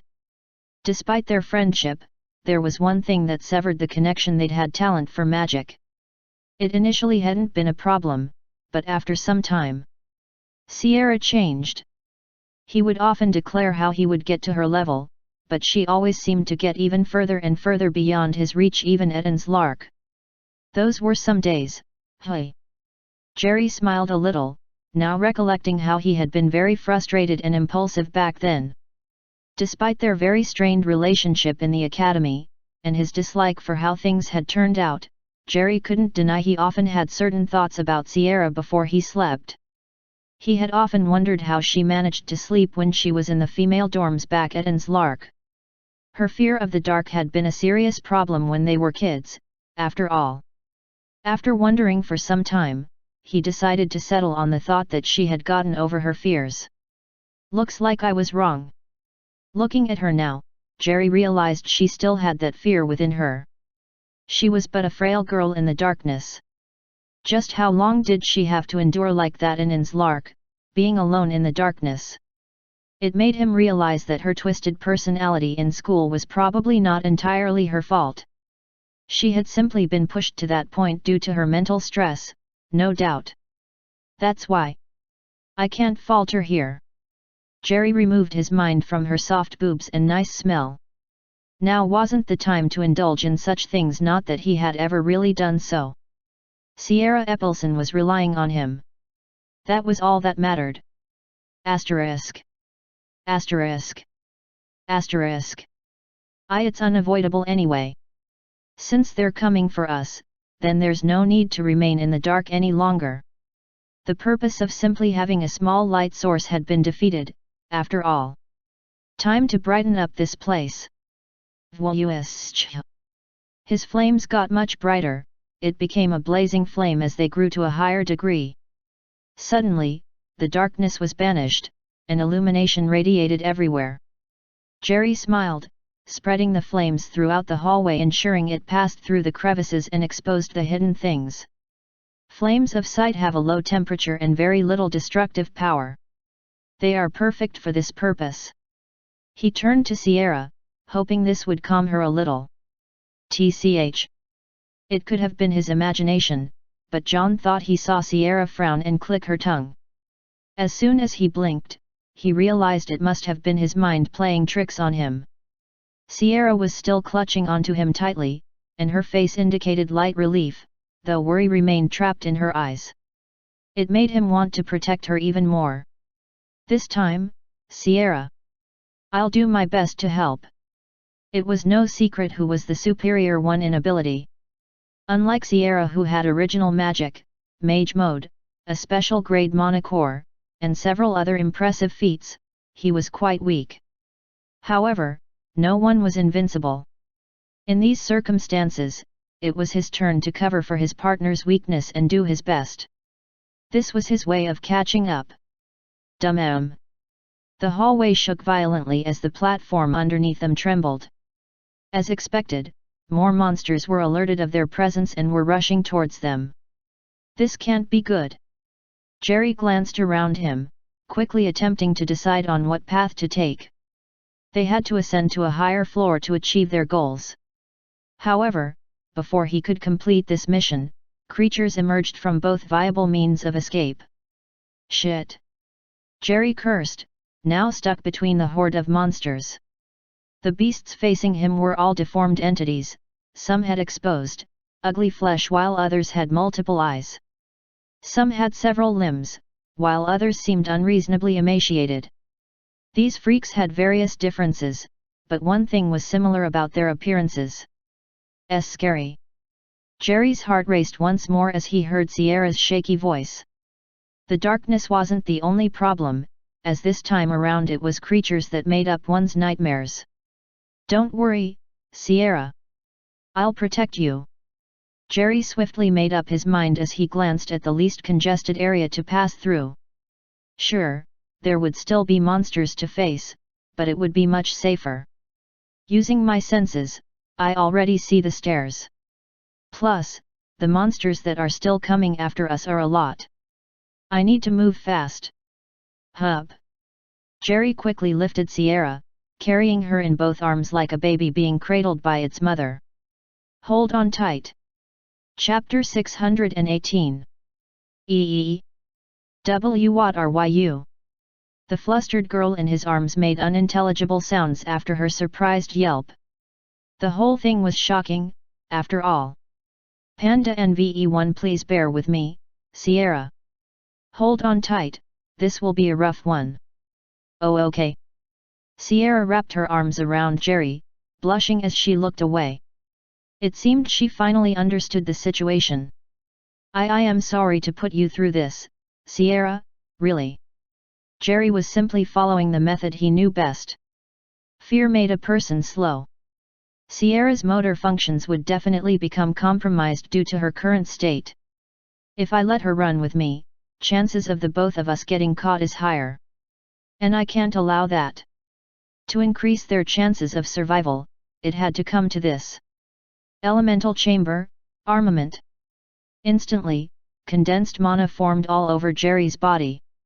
Usually, the destructive flames would have burst out, devastating everything around him, but he had learned to compress this energy to simply serve as a thin shroud for himself. This made it all the more powerful. He became stronger, faster, and overall more powerful. Of course, it limited the range of his offensive capabilities as he would only be able to engage in melee combat. However, with the boosts it offered, this armament form was perfect for certain moments like now. I'll save bond magic and fusion for later. With that, he leaped into action. Boom! The platform he stood on was completely eviscerated as he launched his body forward. The wind violently blew against him, though his current state made it no problem at all. As for Sierra, though, she covered her eyes due to the sheer speed at which Jerry was moving. Whoosh! The monsters stood no chance. They violently lunged at him, but he easily evaded them. Leaping and running while using the walls as footholds, Jerry swept through the grotesque beings in a flash. He made sure to kick the monsters that got too close for comfort, turning them to ash with only a single hit. Due to Jerry's immensely concentrated power, a single blow from him would cause the pent-up pressure to instantaneously finish his target. It was enough to destroy enemies with extremely high durability. The mere matter of its focused range made it extremely deadly. Let's go. Yeah. I can do this. Jerry zoomed past the monsters, successfully escaping the hallway. He sped to the stairs, trying to be light in his steps in order to prevent destroying any more of the areas. By dispersing the energy that would have devastated the grounds he trod on, the boy ensured there was a foothold left for him to tread. They're still chasing me. Maybe. Jerry's eyes narrowed at the monsters behind him. He was maintaining a far distance from them, but it was still troubling that they followed him. He had ensured that his bright flames of light pervaded the entire area, so he wasn't particularly a beacon of light. Still, they pursued him with such fervor that he simply had to shake them off permanently. An idea popped into Jerry's head, and he decided to cut off every means of reaching him. Burst! He stomped the ground, glaring at the monsters some distance away. Boom! The platform that spread from his position to the monsters instantly shattered, turning into ash in moments. The ground beneath the monsters began breaking apart as well, causing them to fall to the lower floors. Jerry ignored their screams and continued on to his destination. The platform where he stood was also becoming unstable. Akin to a blur, he raced past the slowly collapsing platform behind him. The stairs were just in sight, and Jerry ascended them in a flash. He didn't halt for a second, even when he saw monsters at the very top of the stairs. The boy simply steeled himself as he proceeded to break through. There was only one thought on his mind at this point. And it wasn't Jared's mission to him. It was the girl he tightly held in his grasp. Sierra, just count on me. Asterisk. Asterisk. Asterisk. Kai. Yes. This is what it's supposed to be like. Sierra's thoughts screamed as Jerry held her tight and sped through the enemies. Her heart raced uncontrollably and she found her passion increasing at an uncontrollable rate. Her cheeks were so flushed with pink, but it wasn't due to embarrassment. He's so cool. Sierra's eyes sparkled as she stole a glance at her knight in shining armor literally. Her body was trembling fervently, causing Jerry to soothe her instantly. More determination filled his eyes as he tried even harder to protect her. It made her ecstatic. Of course, she wasn't shaking because she was scared. No, Sierra was just excited and moved by Jerry's coolness. So he still thinks I'm scared of the dark, how cute. She couldn't help but smile within herself. Back when they were younger, she had wanted to spend more time with Jerry, so she'd had to resort to that narrative. Thanks to her lie, though, she had been able to sleep beside him every night. He would speak to her, cuddle her, hold her tight, he would do just about anything for her. It had been paradise. Sierra felt like his father suspected her lie, but thankfully he didn't call her out on it. It had been an obvious sign that he was in support of their relationship. Still, she had gotten so accustomed to being with him at night that even when they had been at Anne's Lark she would sneak into his room to watch him sleep. It was a habit that refused to leave her. And now, who would have thought that he would hold her in his arms as he sped through a dangerous place protecting her from the monsters around? He truly was acting the part now, like a knight in shiny armor. As expected, you just needed a little push. Sierra grinned. With all the monsters around being under her mind control, she was successfully controlling the narrative. Should I make things a bit rougher? Maybe I should. If there was greater danger, wouldn't Jerry show even more of his cool side to her? His adorable expression as he did his best to protect his woman. Sierra could never get enough of it. This is so good. I love you so much, Jerry. Chapter 619. Ha, ha. Jerry was heavily breathing as he finally reached the topmost floor of the entire building. Fortunately, he had managed to protect both himself and Sierra while ascending the numerous stairs, and they finally got to the highest point. N0ve1 We couldn't explore more of the other floors because of the monsters. But there really wasn't any choice. The goal was to cause as little damage as possible, considering they had little to no information concerning this deserted place. Once Jerry reached the top, he erected a magical barrier, preventing the monsters from climbing up to reach them. Sierra also assisted him, making the barrier much more powerful. In the end, they were safe from the enemies. Such a relief. Jerry was genuinely relieved, though one could say Sierra was indifferent. Perhaps it was because only she was aware of the fact that there hadn't been any real danger, to begin with. If anything, she was sad to see it all end. It was fun while it lasted. She shed a tiny tear. Upon seeing this look of sadness on her face, the innocent Jerry misunderstood. He assumed she was still recoiling from the shock and fear. I'm sorry, Sierra. You must have been really scared, right? She nodded, and collapsed on his chest. Rather than resist her, Jerry stroked her hair, just like he used to in the past. He whispered nice words to her, and his chest offered her comfort. Even if it was only for that moment, both of them felt like they had returned to their childhood. Back when they had been inseparable friends. Asterisk. Asterisk. Asterisk. The top floor was completely bare, unlike the other ones beneath, which had various compartments and rooms. The bare area was illuminated by Jerry's bright flames, bringing everything into view. The vast empty expanse resembled a simple hallway, though its size made it more akin to a large room. The flat surfaces surrounding it seemed to belong to the building's walls, and nothing worthy of note could be found. What now? Sierra asked Jerry, who had already become the de facto leader. He had to think of what to do, and he was in charge of both himself and the woman in his arms. Why, you shouldn't be scared now, Sierra. There aren't any monsters around. Plus, it isn't dark anymore. Jerry was well aware of how ferocious his dear friend could be in given circumstances.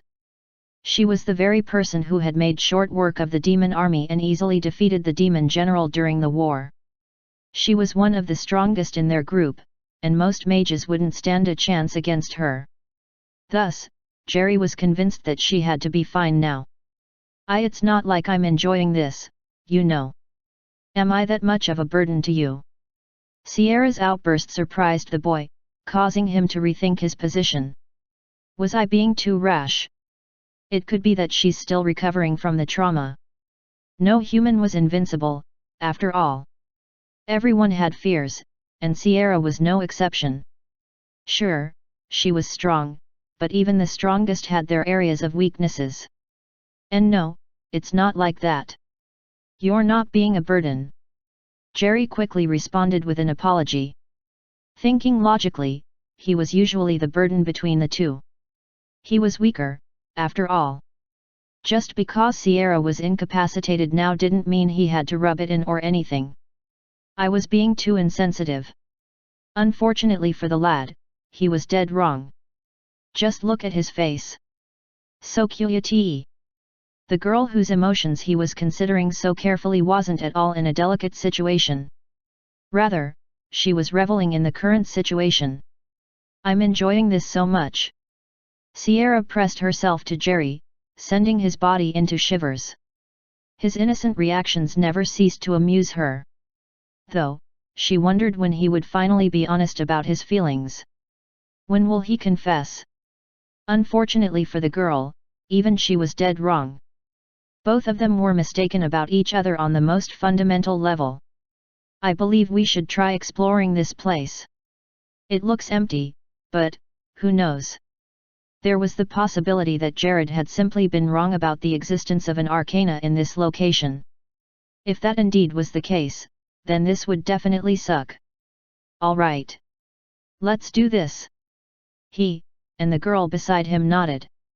Together, hand in hand, they proceeded to search for whatever they could find. However, as unfortunate as it seemed, there was nothing in sight.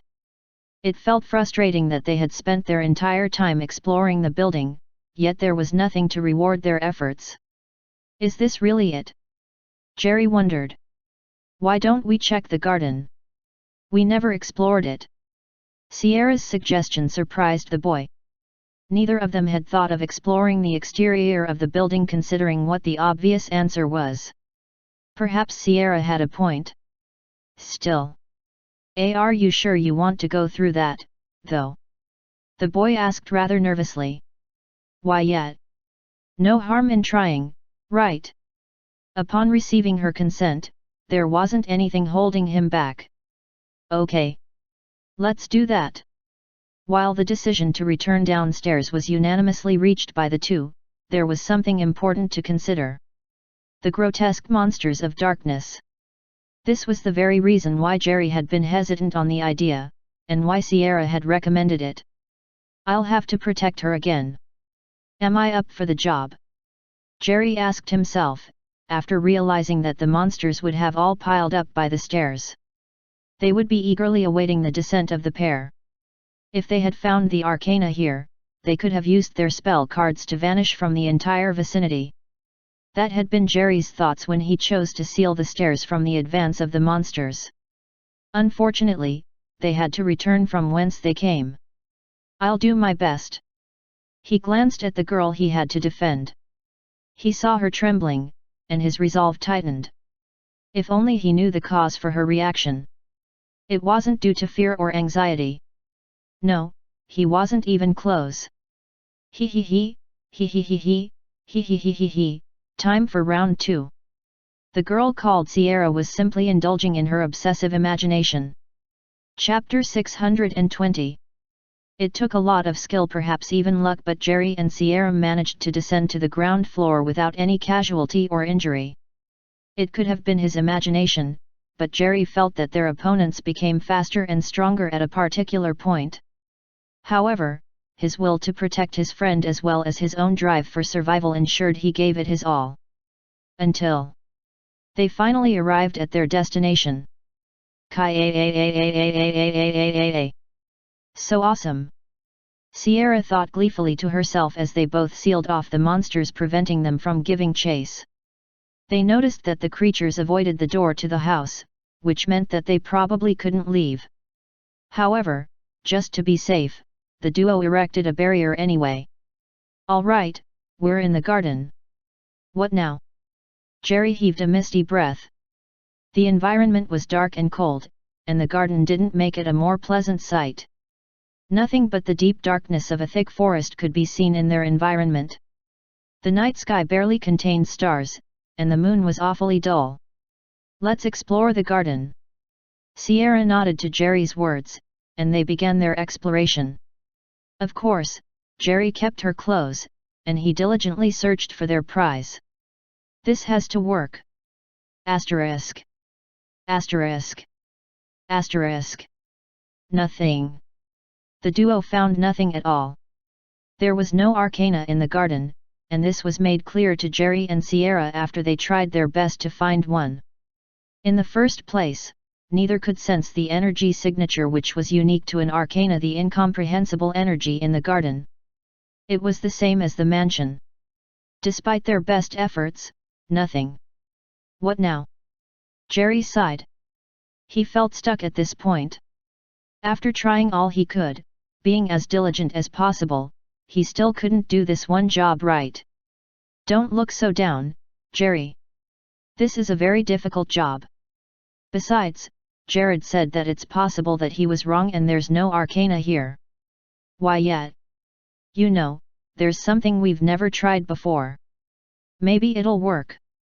Sierra gave Jerry a slightly embarrassed expression, and she slowly leaned towards him. Whatever was going on in her mind remained a mystery to the young, oblivious man. He simply tried to encourage himself with her words, and he was happy when she made a suggestion that could work. Oh? What is it? Jerry was desperate at this point.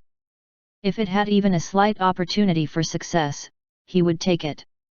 After a little moment of waiting, Sierra finally opened her pursed lips and let out what was squirming in her inner thoughts.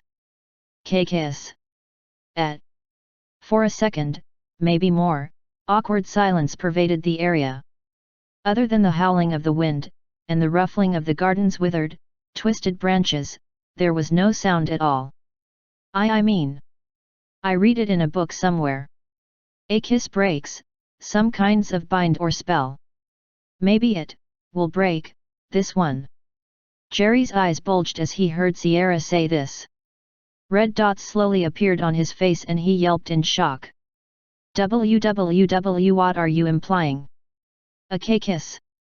Don't raise your voice. It's not like, it's something easy for me too. The girl fidgeted, creating an even more awkward atmosphere. Despite saying that, though, Jerry could not help but wonder how their situation had devolved into a kissing matter. For one, he had never heard of a book or method that prescribed kissing for solving a rather awry situation. I know I'm not as smart as Sierra, but... His cheeks flushed with more pink and his heart raced. Jerry was so uneasy that he began sweating. What could he do? If Sierra was smarter than he was, and there was a possibility of success in the act, then shouldn't they go ahead with it? It makes sense, right? Jerry gulped as he looked at the girl beside him. Her lips were glossy, and they were so welcoming. It felt so. Shame on you, Jerry. How can you think of her like that? He thought himself to be vile for considering such a thing, especially to someone who was in a vulnerable state. Sierra, we better not. I know you said this because you're considering how much I don't want to fail, but you're right. Jared mentioned how it's possible that we won't find anything. I think we'd better report back to him. As Jerry explained himself, he felt that he saw Sierra's countenance fall. But it all happened so fast that he must have seen wrong. TCH. Once again, he must have heard wrong too. There was no way Sierra would click her tongue like that. We should teleport back.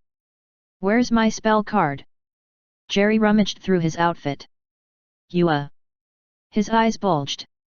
Something wasn't right, but he couldn't be so certain, right? He decided to search thoroughly. After a few seconds of searching and searching, he finally arrived at the most rational conclusion, though it made no sense to him. See Sierra. I can't find it. My spell card. Perhaps she could find hers. If she did, then... I can't find mine too. Both of them looked at each other in surprise. Shock was written on their faces until it evolved into confusion. How? Why? They had no answers to those questions. Did they drop it behind? No, he didn't think so. It was possible that it could have been lost in his battle against the monsters, but... I made sure to secure it properly. Jerry wasn't stupid. He knew what he was doing well. Plus, Sierra isn't so clumsy. Something must be going on here. In any case, they were stuck. Not only were they trapped in the middle of nowhere, but they also had no prize for their efforts. Damn it! I'm sorry, Sierra. The others might even be returning with their arcanas by now, and yet, why did someone as strong as her have to end up with a weak and unimpressive guy like this? No arcana. No spell card. What's going on? There was nothing he could do at this point, though. Even though he was a man, and he wanted to prove himself at least to an extent, he had already failed pretty badly. We'll just wait for Jared to come save us. Chapter 621. An incomprehensible amount of time passed. Jerry couldn't tell how long, but it felt like forever. The duo waited in the garden, setting up a well-laid structure they could rest their backs on while waiting for Jared to return. Jerry knew he had to stick very close to Sierra, especially due to the darkened conditions of the area, so they were currently cuddling. It reminded him of old times. Still, am I not a bit sweaty? Do I smell? Is she just enduring it? Ah, this is so embarrassing.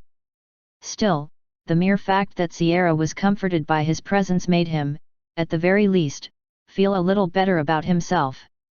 The mission was a bust. Not only that, but they were now waiting to be rescued by Jared. I would have tried to scout the area, or perhaps look at the area from a higher ground, but it was better to just wait for Jared. Not only did they have no idea where they were, but they also didn't know how long it would take to get home. Besides, with the dangers they were currently facing, staying put was the best way to ensure their safety. But, after waiting for so long, Jerry was tired of simply staying in a single spot and waiting to be saved. His heart tightened in dissatisfaction, and frustration coursed through his veins. He would end up being rescued, and he would also have nothing to show for it. Am I really okay with this? The only other option was Sierra's suggestion. He didn't know how feasible it was, but he considered it more now than ever. What am I thinking? Kissing Sierra? I would go that far to preserve my ego. Jerry felt more disgusted with himself. Compared to their time in Inslark, Jerry felt like he and Sierra had gotten closer.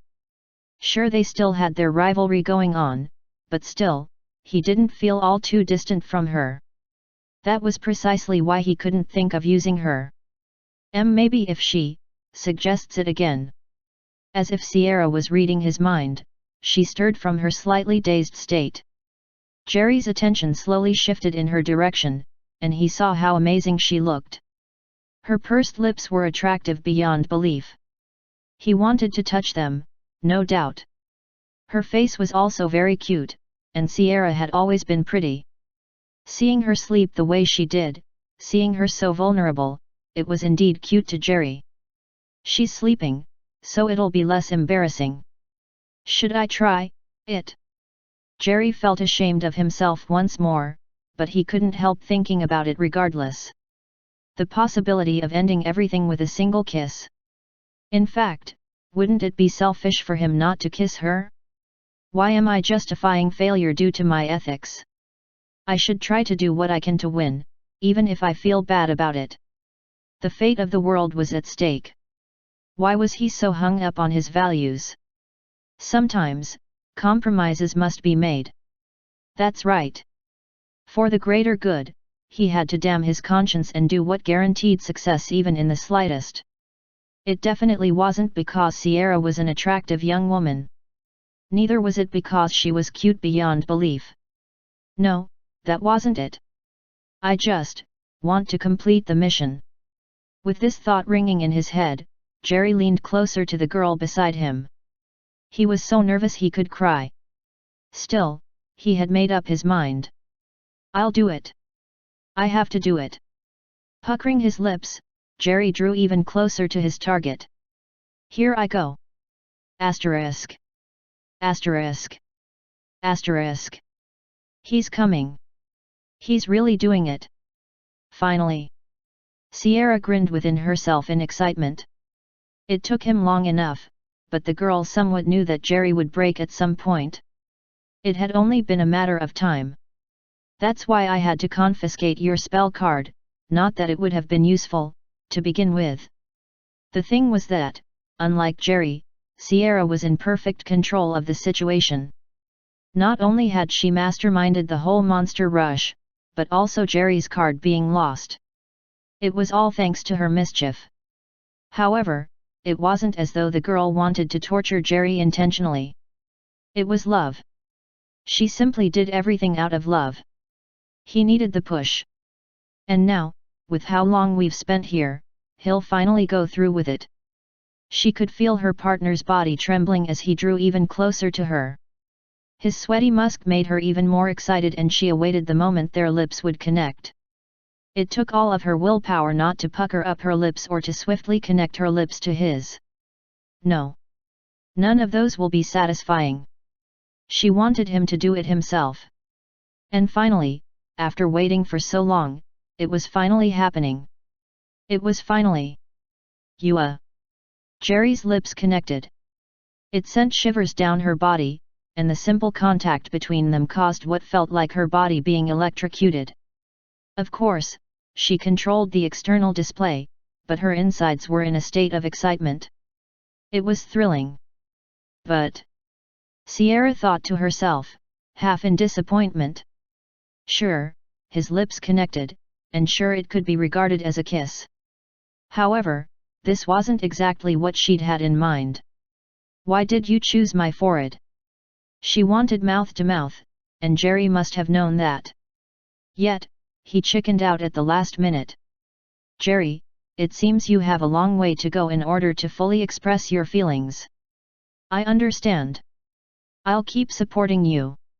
Just like now, all Sierra had to do was create the ideal scenario for them. Still, the forehead kiss was amazing. I'll forgive you for today. She grinned internally. Jerry did all he did because of the desire to change the narrative and obtain results. Sierra knew that much.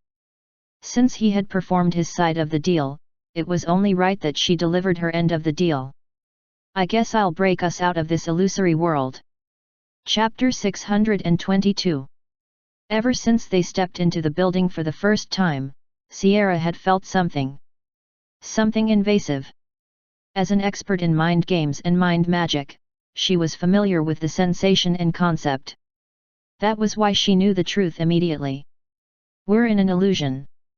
Sierra acted naturally, though, trying her best to gather as much information as she could. She studied the building's structure, and the denizens within. Everything felt real. Impressive, very impressive. The illusion was incredibly powerful, and the hold it had on them was very strong. However, with her original magic, Phantom Link, Sierra was confident in her ability to escape. Still, there was no way she would simply cut her adventure with Jerry so short. They had to have some fun first. Thus, the whole monster attacks that she instigated. Then, the wild goose chase she created. Everything was for the purpose of mutual bonding. However, once Sierra realized that they had to get to the real world eventually, she faced a dilemma. If I tell him about the illusion now, he'll wonder why I didn't mention it earlier. Well, I could just lie to him, but Jerry was currently battling a lot of self-esteem problems. Sierra knew he felt inferior to her, and while it was cute, she wanted him to also grow.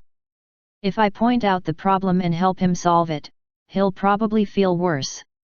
It was while she was brainstorming the issue that Sierra found the perfect excuse to use. A kiss. By causing him to kiss her, she would pretend as though it was the power of the kiss that broke them out of their predicament. That way, Jerry would be the one to take the active position and feel good about himself after achieving the result. Plus, I get a kiss. Hee. I'm such a genius.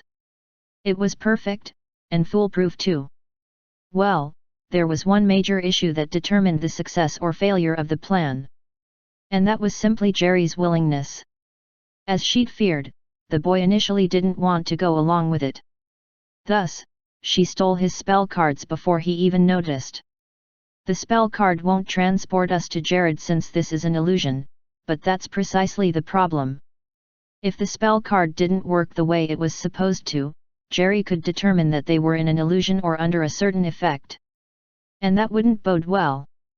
Worst case scenario would be if they indeed teleport to Jared, but were still within the illusion. That would just make the whole thing continuous, and Sierra would ultimately have to break them out without getting her kiss. I have to get my kiss. Thus, the spell cards had to go. By giving Jerry time to think things over, by pretending to be asleep, he was slowly convinced. Panda NVE1 Sierra knew how attractive she was, and that Jerry was attracted to her. If a kiss was the only feasible alternative, and she was practically waiting beside him, Jerry would ultimately kiss her. And, just as she planned, everything came together. Sure, it was a forehead kiss, but it still works, for now. Sierra sent a mental pulse the moment Jerry planted his lips on her forehead, expertly utilizing her original magic to break down the false reality they were trapped in. Bzzzzttttzzz. What's going on? Jerry exclaimed, watching as the reality around him started to fizzle out. Sierra stirred, pretending she was just waking from her sleep. The kissed work. It actually worked. Were we trapped in a barrier before? Jerry beamed, glancing around him as the environment faded from sight. The garden turned to dust, and the environment dissolved. Slowly, darkness crept all around them, and then light emerged. Asterisk. Asterisk. Asterisk. Well done. A voice woke Jerry and Sierra from the darkness, and both of them opened their eyes to perceive the one who spoke. The moment their eyes flashed open, the first thing they noticed was the change in scenery. They were within the mansion once again, but this time things were different. The chandeliers were well lit, and the hall they stood in was full of light and life. The tiled ground was exquisite, the rug looked brand new too. There were murals on the walls, and the entire environment seemed habitable and friendly enough. The warmth felt nothing like the dark eeriness from earlier. It was clear that this was the same building they'd entered previously, but everything was different and amazing as though brand new. Sofas were well arranged, and the curtains were beautiful and well placed. It was simply exquisite. Is this another illusion? Sierra murmured. Not quite. Also, I would prefer you didn't ignore me. Sierra's focus, as well as Jerry's attention, finally centered on the most conspicuous entity in the room. It was a man seated on the master's sofa. He had a cup of tea in his hand, and he seemed like a classy nobleman. The way he was dressed depicted elegance. His simmering blue hair felt like the ocean itself, and it completely matched his eyes. His face was perfectly chiseled, he had the perfect skin tone. He was definitely the most handsome person the duo had ever met. This man, whoever he was simply the epitome of perfection. Who are you? Jerry was the one to ask the question. He felt awkward being in the presence of such a powerful and elegant man without saying a word. Is he the owner of this place? Is he the boss? Do we need to fight him? How can we defeat him? Those were the thoughts that echoed in Jerry's mind as he greeted the perfect human. They couldn't be careless. For all we know, this could also be an illusion. Hey. You don't have to think of me as an enemy, you know? Yes, I'm the owner of this house, but I'm not some kind of boss or anything. This isn't a dungeon. Jerry was both surprised and relieved. You can read my mind. He gasped, slightly wishing he hadn't been so quick to judge. Yes, I can. All right, let's take this from the top, shall we? The seated man sighed. He rose from his seat and smiled at the two who stood before him, as elegant and as charismatic as anyone could get. My name is Lancelot. I am an apostle of ether, wielder of the arcana of judgment. Chapter 623. My name is Lancelot. I am an apostle of ether, wielder of the arcana of judgment. Sierra and Jerry's eyes widened, the latter's own being more obvious as the man introduced himself. His warm smile and cool gaze made it even cooler, and none of them could deny the validity of his statement. None except. Prove it. Sierra. Hey. Prove you're an apostle of ether and stuff. She emphasized, still staring at the man with suspicious eyes. Jerry, at this point, was completely flustered. No, more like worried. Don't mind my partner, Sir Lancelot. She simply means that it would be nice if there was something to prove your identity and stuff. Haha. Sierra didn't seem apologetic, so Jerry had to prevent consequences that could arise as result of her actions. Oh, that. I suppose you'd like to see my arcana. Instantly, a brilliant light engulfed the room, and within moments, a card appeared. It hovered atop Lancelot's open palm, and the object was filled with great power. Amazing! The card was embroidered with amazing designs at the edges, and the image displayed at the center was that of an angelic being blowing a trumpet. At this point, even the doubtful Sierra believed it. I'm impressed you were able to interfere with my magic barrier. As we all know, it interferes with the mind, so even several powerful people who came here in the past were not able to leave. Lancelot wanted to make certain that these young ones were aware of the feat they had accomplished. So, they died. Lancelot nodded his head and sat down gently. He didn't seem all too pleased about the deaths of his unfortunate victims, but it didn't appear as though he was remorseful either. They trespassed on my abode. They sought after my power. Surely, they knew the risks involved. It is within my rights to defend my property. Should they desire the power I offer, they simply had to work hard for it. Unfortunately for the previous candidates, they had been too weak mentally. Not only had their minds been completely affected by the barrier placed around the house which caused everyone within it to fall under an illusion, but it didn't take long for their mental processes to be completely eroded by the long-term effects of such powerful mind magic. You two are the first to make it this far. For that, I am duly impressed. Jerry and Sierra broke into smiles, the former being the most expressive. He had a thought he simply had to leak out. I didn't think it would work, but... Sierra was right. That kiss really was powerful enough to break through the illusion. Jerry's sudden declaration surprised Lancelot, almost as much as it embarrassed his partner. She would have said something if not that it would reveal her plan to him. A kiss? Lancelot asked in a curious tone. Yet. To be honest, we were also trapped without being aware of anything. When we were stranded, Sierra recommended a kiss since she had researched how it broke through in dangerous situations. I initially didn't want to, but... No one had to stop Jerry before he paused for a moment. He couldn't go any further, and his shivering gaze slowly went to the girl beside him. She looked very innocent, and she was at least to Jerry. Crap! How do I explain that I kissed her? I know it was just on the forehead, but... Sierra was sleeping when he'd performed the act. Wouldn't she consider him to be a pervert if he revealed his actions? I literally took advantage of her in that state. That was unforgivable for Jerry, but also very humiliating. It was better to swallow it all and not say anything. Well, I don't really understand what you're talking about. Lancelot glanced in Sierra's direction for a while. His eyes narrowed on her, and a smile formed on his face. The girl was personally a bit nervous, but nothing too scary. N0ve1 well, not to waste any of our time, I would like to pick my successor now. Lancelot rose to his feet once more. His charming appearance never seemed to become dull, in the slightest. Oh okay. Jerry muttered. Cool.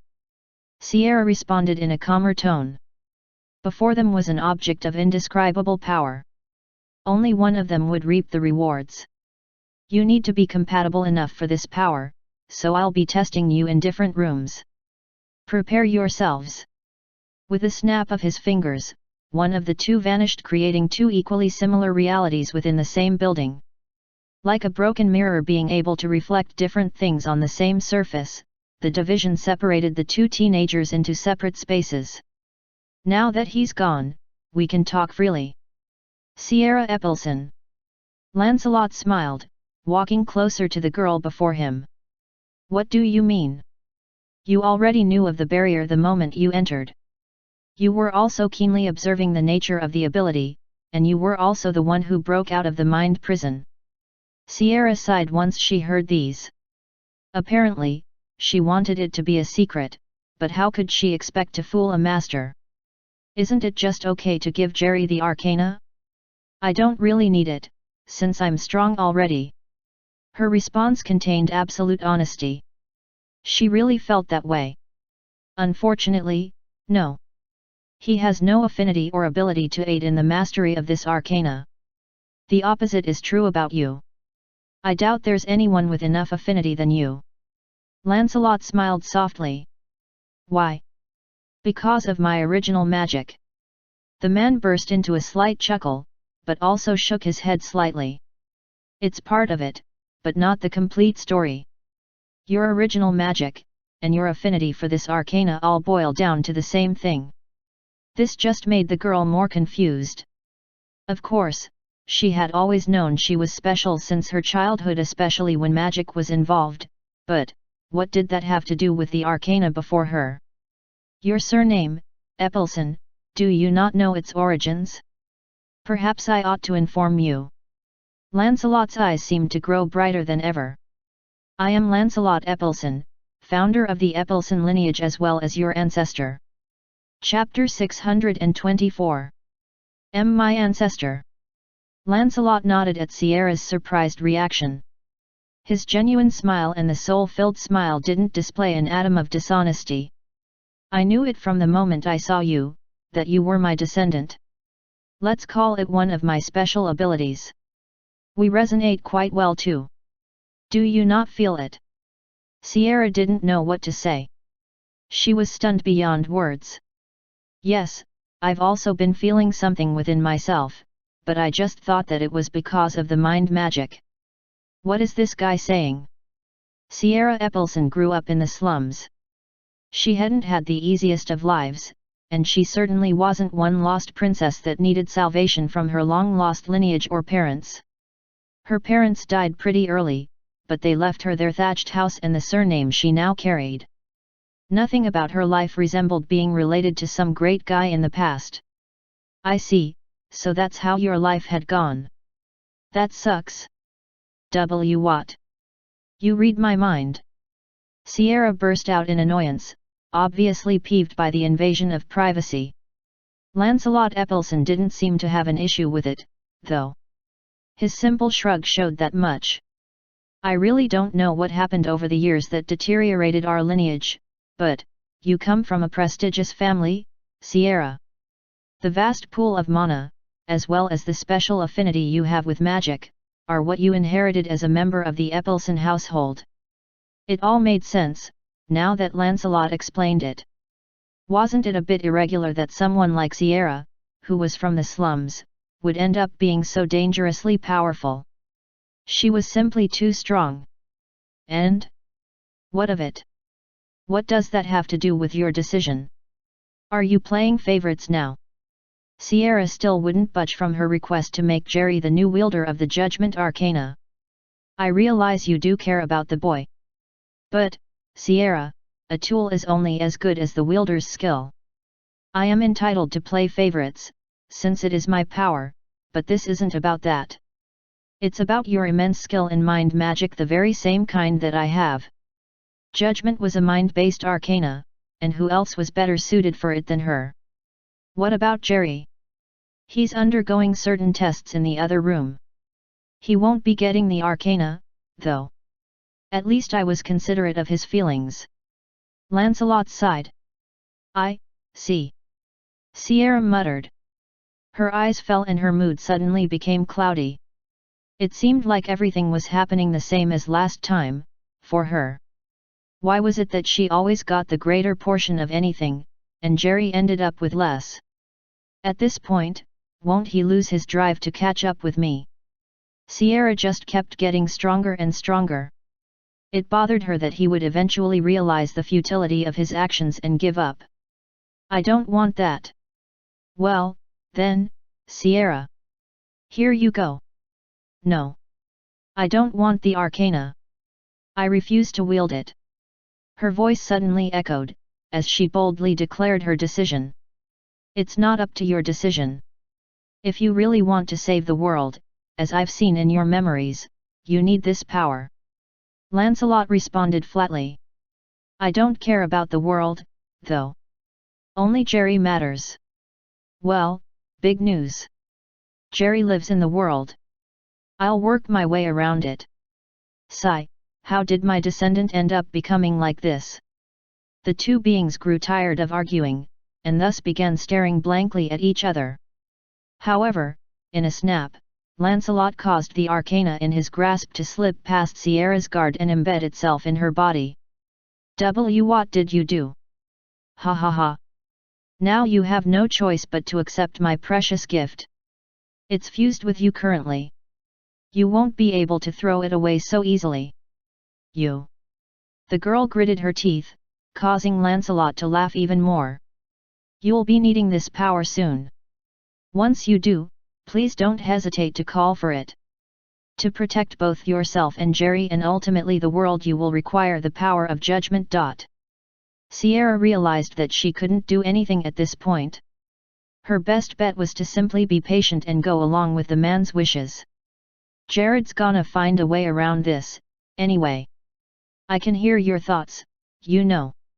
Lancelot groaned in exasperation. Well, I don't care.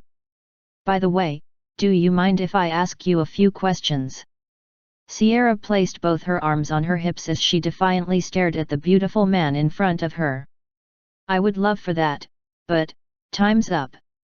Ah, you're going already. Yet. Thanks to the Judgment Arcana's projection ability, I remained. However, now that it is yours, I'll naturally fade away. Sierra was speechless. She watched as Lancelot turned into sparks of light. Little balls of energy emanated from him and he slowly lost color. It wasn't just him, though. Everything around as well. The classy interior designs, the furniture, the carpet, the chandeliers, everything slowly faded away. Just asking, how strong is this arcana? Sierra whispered, her cheeks flushing in slight embarrassment. Her gaze unintentionally met Lancelot's as she hesitantly stared at him. A warm smile spread out on his face, at least what was left of it. Crazy strong. Sierra didn't know why, but that made her heart feel fuzzy. She, who had decided not to give in to the power, now found herself getting increasingly excited. Nurture it well. Also, as for your friend, I gave him a little present as well. Not as good as an arcana, but it's decent. Consider it his consolation prize. Is that so? Thank you. Sierra beamed at Lancelot's words. One last thing. Be careful with how you handle the arcana. There's someone called Seal. She's extremely dangerous, so make sure you avoid her at all costs. At this point, Lancelot's voice was fading fast, but his tone took on a more serious vibe than ever before. If you do encounter her, never try to use your arcana. She's... At this point, Lancelot's voice was totally gone. His leftover state realized this, so he sighed and shrugged as a result. Goodbye, Sierra. His thoughts loudly echoed across the vast room, and Lancelot Epilson vanished. Chapter 625. The world around Sierra collapsed, and the lovely sight was replaced with an old, musty mansion. The chairs were covered in dirt, dust, and were already broken down. The floor was dirty, the chandeliers had fallen to the ground, and everything else was a mess. The interior was very old, and the nearly broken down building was simply pathetic in comparison to what was shown just earlier. Sierra. Jerry's voice called her from behind. As usual, a wonderful smile radiated on his face, causing the girl's heart to flutter. She forgot about the ruined building and simply focused on Jerry's lovely charm. Looks like everything is back to normal. You got the arcana, right? He asked with such innocence and curiosity that it made Sierra's heart ache for a moment. Why yet? She blurted out hesitantly. Sweet. At least one of us got it. I was afraid you'd fail too, but it's such a relief that you passed. Jerry placed his hands on Sierra's shoulder, proceeding with a thumbs up. Why yet? We should use our spell cards and get out of here. Jerry rummaged through his outfit for his magic item. It made sense that they couldn't find their spell cards in the illusion, though that was just Sierra at work, but now that they were in reality, Jerry assumed he would be able to find it. Fortunately, he did. All right, Sierra. He brought out his spell card. Both of them drew close to each other, causing a slight air of awkwardness between them. For the same people who had shared quite a good portion of intimacy together even on this adventure alone, their reaction towards each other at this point felt bizarre. "I'll activate it," Jerry murmured. "She-ee-ee-ee-ee-ngug." His card began shining brightly, ready to warp space and allow them exit their current position. However, bzzzzttttttttzzzzz. The spell suddenly failed. Both Sierra and Jerry expressed surprise by the failure of the spell. This was the one thing they never imagined would occur. Jerry observed his card properly, murmuring words to himself. What just happened? Jerry, watch out! In a flash, the entire building was blown to bits. Every block got eviscerated by the brilliant detonation that remained a mystery. The dark night was illuminated by the beautiful firework, or rather, the purplish, dark energy that consumed the area. After completing the deed of destroying everything, the dark explosion fizzled out. Nothing but dust and debris now replaced the previous house.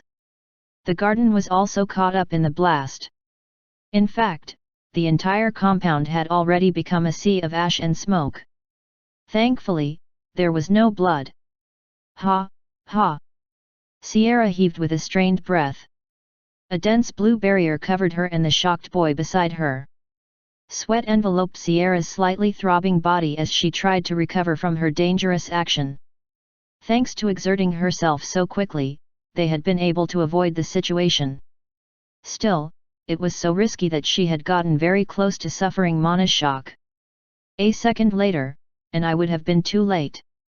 Her thoughts rang. Smoke and dust cleared the path of the malefactor as he approached. His silhouette appeared tall and lanky, as he moved in a casual manner.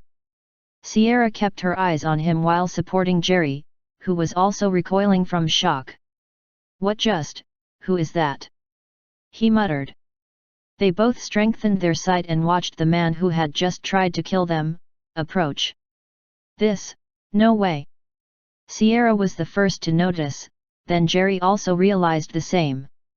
At this point, the culprit stood a couple of meters away from the teenagers. His calm eyes and playful grin displayed nothing but malevolence. Forbidden, twisted energy formed around him as he placed both hands within his cloak's pockets. His brown hair flapped around, all thanks to the blowing wind, and the darkness surrounding him seemed to be dominating the area with every given moment. It's been a while, students. The man spoke with a friendly tone, but nothing about him indicated an ounce of goodwill. El Legres. Damien. Sierra and Jerry shuddered in his presence.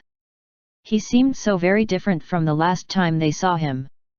For one, the energy flowing around him was extremely deadly. Looks like you guys still remember me. That's a relief. He responded to their surprise with a friendly tone. However, considering the fact that he had nearly blown them apart with his attack, something that was extremely difficult to survive, it was pretty logical to deduce that he had no intention of being nice. Is he the reason why the teleportation isn't working? Sierra asked herself. Her own spell card was in her grasp, yet nothing was happening. Just how? The fact that Legris Damien confidently stood in front of them made him the prime suspect. What did you do?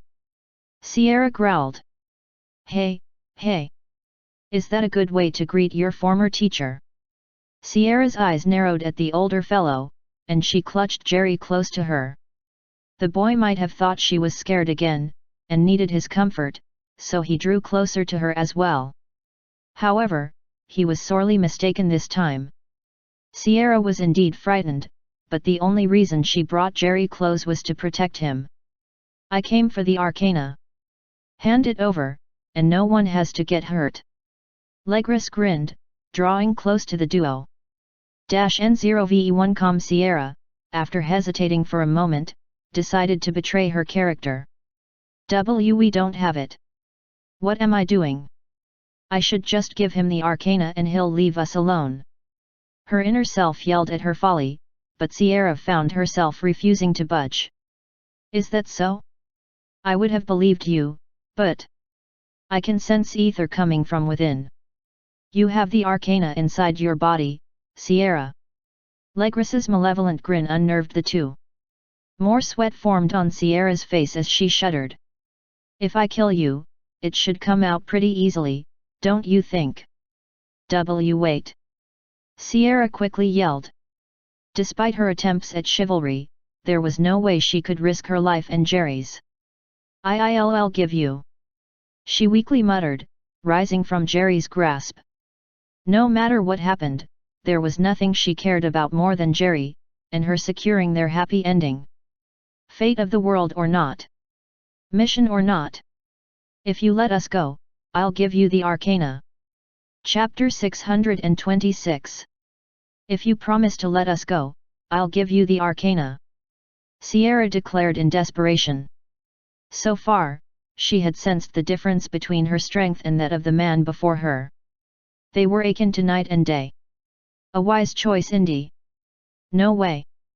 A loud voice interrupted the deal between the two. It came from Jerry. No way. I'll never agree to this. Jerry yelled, grabbing Sierra by her shoulders. We're never giving you the arcana. His firm declaration shook the entire area. Conviction was cemented on his face, and the boy's fiercely ignited passion shone from his eyes. Sierra, you don't really plan on agreeing with him, right? Right. The girl whose shoulder was being held felt a mix of emotions. First, she felt her love for Jerry increase. His declaration and naive confidence added a lot to his charm. Second, she felt her heart race insanely. The way he gripped her shoulder, and the aggressive tone he was using, it made Sierra very excited. Thirdly, she felt guilty. Guilty that she had indeed wanted to give in to the enemy due to the sheer difference in their abilities. But, what's to say Legris Damien won't kill us after he gets what he wants? Her thoughts echoed. In the end, wouldn't it be foolish to hand over what they had worked so hard for when there wasn't a guarantee of survival? Oh, of course, I didn't plan on giving him. Don't you trust me, Jerry? Haha. I knew it. Haha. Both teenagers laughed, much to the villain's chagrin. He looked at the two and sighed while shaking his head. You guys, really? Oh well, I have been nice enough. Dark energy began rising from Legris as his body became shrouded in subtle darkness. Ah, this is bad. I should have just taken the deal. She gulped slightly. The usual Sierra Epelson was very confident. Since she was extremely powerful, almost anyone she fought was fodder. Even against stronger enemies like Gawain, during training, it hadn't been as though there was anything at stake. But now, being confronted with an actual evil, she felt exposed to new emotions that made her feel dazed. Don't worry, Sierra. I'll protect you. Jerry stood in front of the girl as the darkness around Legris swelled. What? The boy turned back and smiled at her, giving her a thumbs up. He flashed a lovely smile that rendered the poor girl instantly smitten. Lancelot gave me a little something, and I'll use that power to protect you, Sierra. He smiled. Power suddenly began emerging from Jerry, causing Sierra's eyes to widen in surprise. She had never sensed this type of energy before, especially from someone like Jerry. It felt so similar to the power that had been around Lancelot and the area that surrounded her back when they'd met the Apostle of Ether. This power was Boom. In a burst of bright light, Jerry became doused with pure white flames. He combined his usual ability with the newfound one he'd gained, creating a new one. Elemental chamber, white armament. Instantly, the flames around him converged and formed a shell that encased his body. Like a light, compressed armor of fire, the white fire brimmed with even greater intensity than ever before. The entire area quaked in response to Jerry's sudden transformation. It seemingly burned though even space, as everything around Jerry warped like an unstable incineration. Interesting. I didn't think you guys would be able to use ether already. So that's the ether I sensed within you too. Legris Damien smiled, narrowing his eyes to observe the boy who wanted to fight him. Jerry. Sierra muttered hesitantly. Her heart was racing so incredibly that it was difficult to form words. She hadn't seen Jerry look so cool before. In his current state, even she wasn't certain she could handle him. This new power that Legris dubbed as ether, it was simply beyond her capabilities. Sierra. The boy's flaming body shifted a little, and his smile was once again flashed in her direction. Allow me to protect you this time. Ah! Her heart raced even faster if that was even possible. Flickering, fluttering flames lit up the darkness, in the form of a man. And Sierra thought she was gazing at an angel. Her guardian angel. Being the weaker one for the first time didn't feel surprisingly bad. Her heart was sent out to Jerry and she wished with all her heart, that he would be her knight. Jerry. I'm counting on you. Ha ha ha. Isn't this cute? Both of you really. Leaving a trail of heat and distorted space behind him, Jerry sharply lunged at Legris. His speed was beyond what a normal person would consider perceivable, and his charge was akin to a comet. The flaming boy prepared the strongest punch he had ever thrown in his life, hoping to get one in as soon as possible. He launched the strike, sending shockwaves permeating through the area, and it closed in on the target. However, what are you doing? Legris Damien suddenly appeared behind Jerry. He whispered in the boy's ears with an amused smile on his face. Yet. Confused and frightened, Jerry felt all the hair on his skin stand. How could a target that was right in front of him suddenly vanish behind him? Was he just so fast? Was it teleportation? Jerry swiftly moved his body to react to his opponent, but suddenly found Legris right in front of him again. What? I don't understand. The one who threw the first successful punch was Legris, and it connected perfectly with his target. Jerry, on the other hand, felt his brain tremble as the blow landed on his cheek.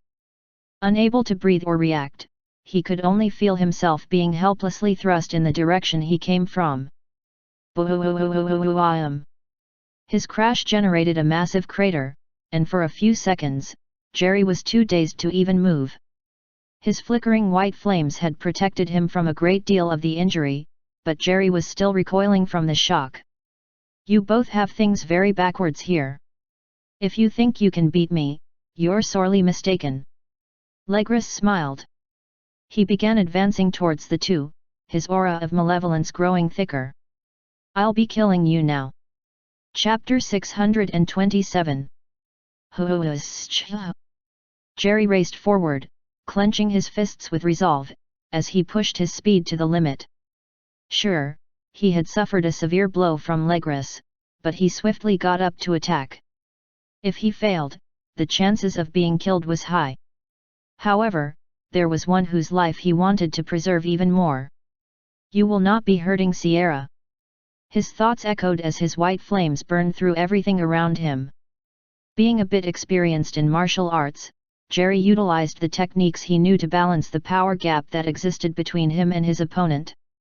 Becoming a blur and swiftly escaping Legris Damien's hits were very difficult as each blow sent shockwaves flying around, but he managed regardless. The problem, however, was landing a hit himself. How am I supposed to hit him if I'm on the defensive? Not bad. Legris grinned excitedly, steadily engaging in a dance with the more desperate Jerry. Shut it! Jerry was boiling with rage, as well as impatience. Time was running out for him, and he couldn't manifest his power for much longer. Rargh. Jerry's blow sent debris of scorched rocks flying everywhere, and the landscape was further ruined. The dark night brightened due to his brilliant explosion, and loud echoes reverberated through the whole vicinity. This level of destruction far exceeded what he could accomplish in the past, enough for even Sierra to marvel at. H-A-A-A, H-A-A-A. Jerry's strained breath leaked out. His glowing body suddenly lost all its luster, and he returned to his mediocre state. Sweat broke out of his skin, and his heavy panting echoed throughout the vicinity. If it wasn't clear enough to anyone, the situation was pretty obvious to him. "I'm spent." He trembled, struggling to move away from the sight of destruction that seemed to spread for miles. Having wreaked more havoc than he had expected to, Jerry found himself a little proud of his achievement. However, he was vulnerable in his current state. The thick smoke and heated floors would inadvertently damage him if he wasn't careful. Thus, he had to step away. "Ha, did I do it, though?" Jerry wondered as he moved. His chest tightened when he saw Sierra at a distance. She was giving him an expression he hadn't expected. See Sierra. He had just given it his all to defeat the enemy. It had taken everything he'd had, but he'd succeeded, hadn't he? "I won." You don't have to be scared anymore." Despite Jerry's thoughts, though, Sierra didn't seem to be getting any happier. Her expression soured, and her eyes bulged in surprise. He couldn't understand it. He had just won, yet why wasn't she giving him a smile? Why? That was when Jerry realized it's something he had failed to notice until he carefully observed Sierra's eyes. They weren't directed at him, no. Her eyes gazed at something beyond the tired boy. It was... "Jerry, watch out!" Something coming from behind him. Squelch! Blood spurted out of his pierced body. The red liquid oozed to the ground, forming a small pool underneath the fatally wounded person, while also dripping onto the person who was beneath the injured body. And no! Jerry's eyes widened as he saw someone bleeding above him. She was radiantly beautiful, even as blood dripped from her lips. Her body was completely shrouded in her favorite transformation mage mode. "Sierra!" Jerry screamed, watching the wounded girl smile even though she was pierced by dark tentacle spikes in several areas. "Are you all right, Jerry?" Her voice was barely audible, and it contained so much pain that it was heartbreaking to hear. I. Jerry's eyes were rapidly filled with tears, so much tears that his vision blurred. He had failed woefully. He'd tried his hardest, and yet he had failed to defeat the enemy. And now, even the girl he had sought to protect was in a terrible state. He felt extremely frustrated. Yet, even as his heart ached, he couldn't bring himself to look away from the girl who sacrificed herself for him. It should have been him, yet. Why? Tears streamed from Jerry's eyes as he whispered. Why did she do it? She should have lived. She was more powerful than him anyway. She was the one in possession of the arcana. She shouldn't have died for him. How could she? Because I like you a little bit, Jerry. She smiled at him. The way her blue eyes captured his own, and how her glossy lips curled up at that statement, moved the boy's heart. For the first time ever, he felt it race uncontrollably. His face became hot, and he found himself staring at the lady in front of him with disbelief. For the first time ever, his eyes saw a different Sierra. I'm so overwhelmed by the new feelings swirling within him, Sierra's injured state, and how exhausted his body already was. Jerry found everything too much to bear. And as a result, he fainted. Asterisk. Asterisk. Asterisk. Sierra's eyes widened slightly upon seeing the boy she protected faint. It was a little surprising, since this wasn't what she was expecting at all. Even after her self-sacrifice and how she had perfectly executed her lines, this wasn't what was meant to happen next. He's unconscious already? For real? She was dazed beyond words. How surprising! You seem fine even after taking all of those attacks. A voice emanated from the rubble. It belonged to none other than Legris Damien, who emerged with his strange dark energy swirling around him. It's just a clone. I'm not stupid enough to run into danger. Sierra's wounded self smiled, before vanishing like smoke. The blood that stained the boy and the ground also dissipated, leaving an unconscious Jerry in the hands of a completely healthy Sierra. Legris stood at a distance, hands in his pocket, as he gave a quizzical expression. Don't look so surprised. I only did what I had to do. Sierra muttered, glancing slightly at her unconscious partner. Oh? And what's that? The girl smiled. She carried Jerry and placed him in a safe corner using magic to serve as a protective barrier. Once she was fine, Sierra approached Legris with an expression that betrayed the ones she had displayed prior to this very moment. Jerry's chivalry was appreciated. I love how he wanted to protect me, and he did everything he could to achieve that goal. Her lips curled up, widening her smile even more. However, in the end, he's still too weak to protect me. Legris chuckled slightly, shaking his head in both disbelief and amusement. He was amazed by the expression his opponent was making.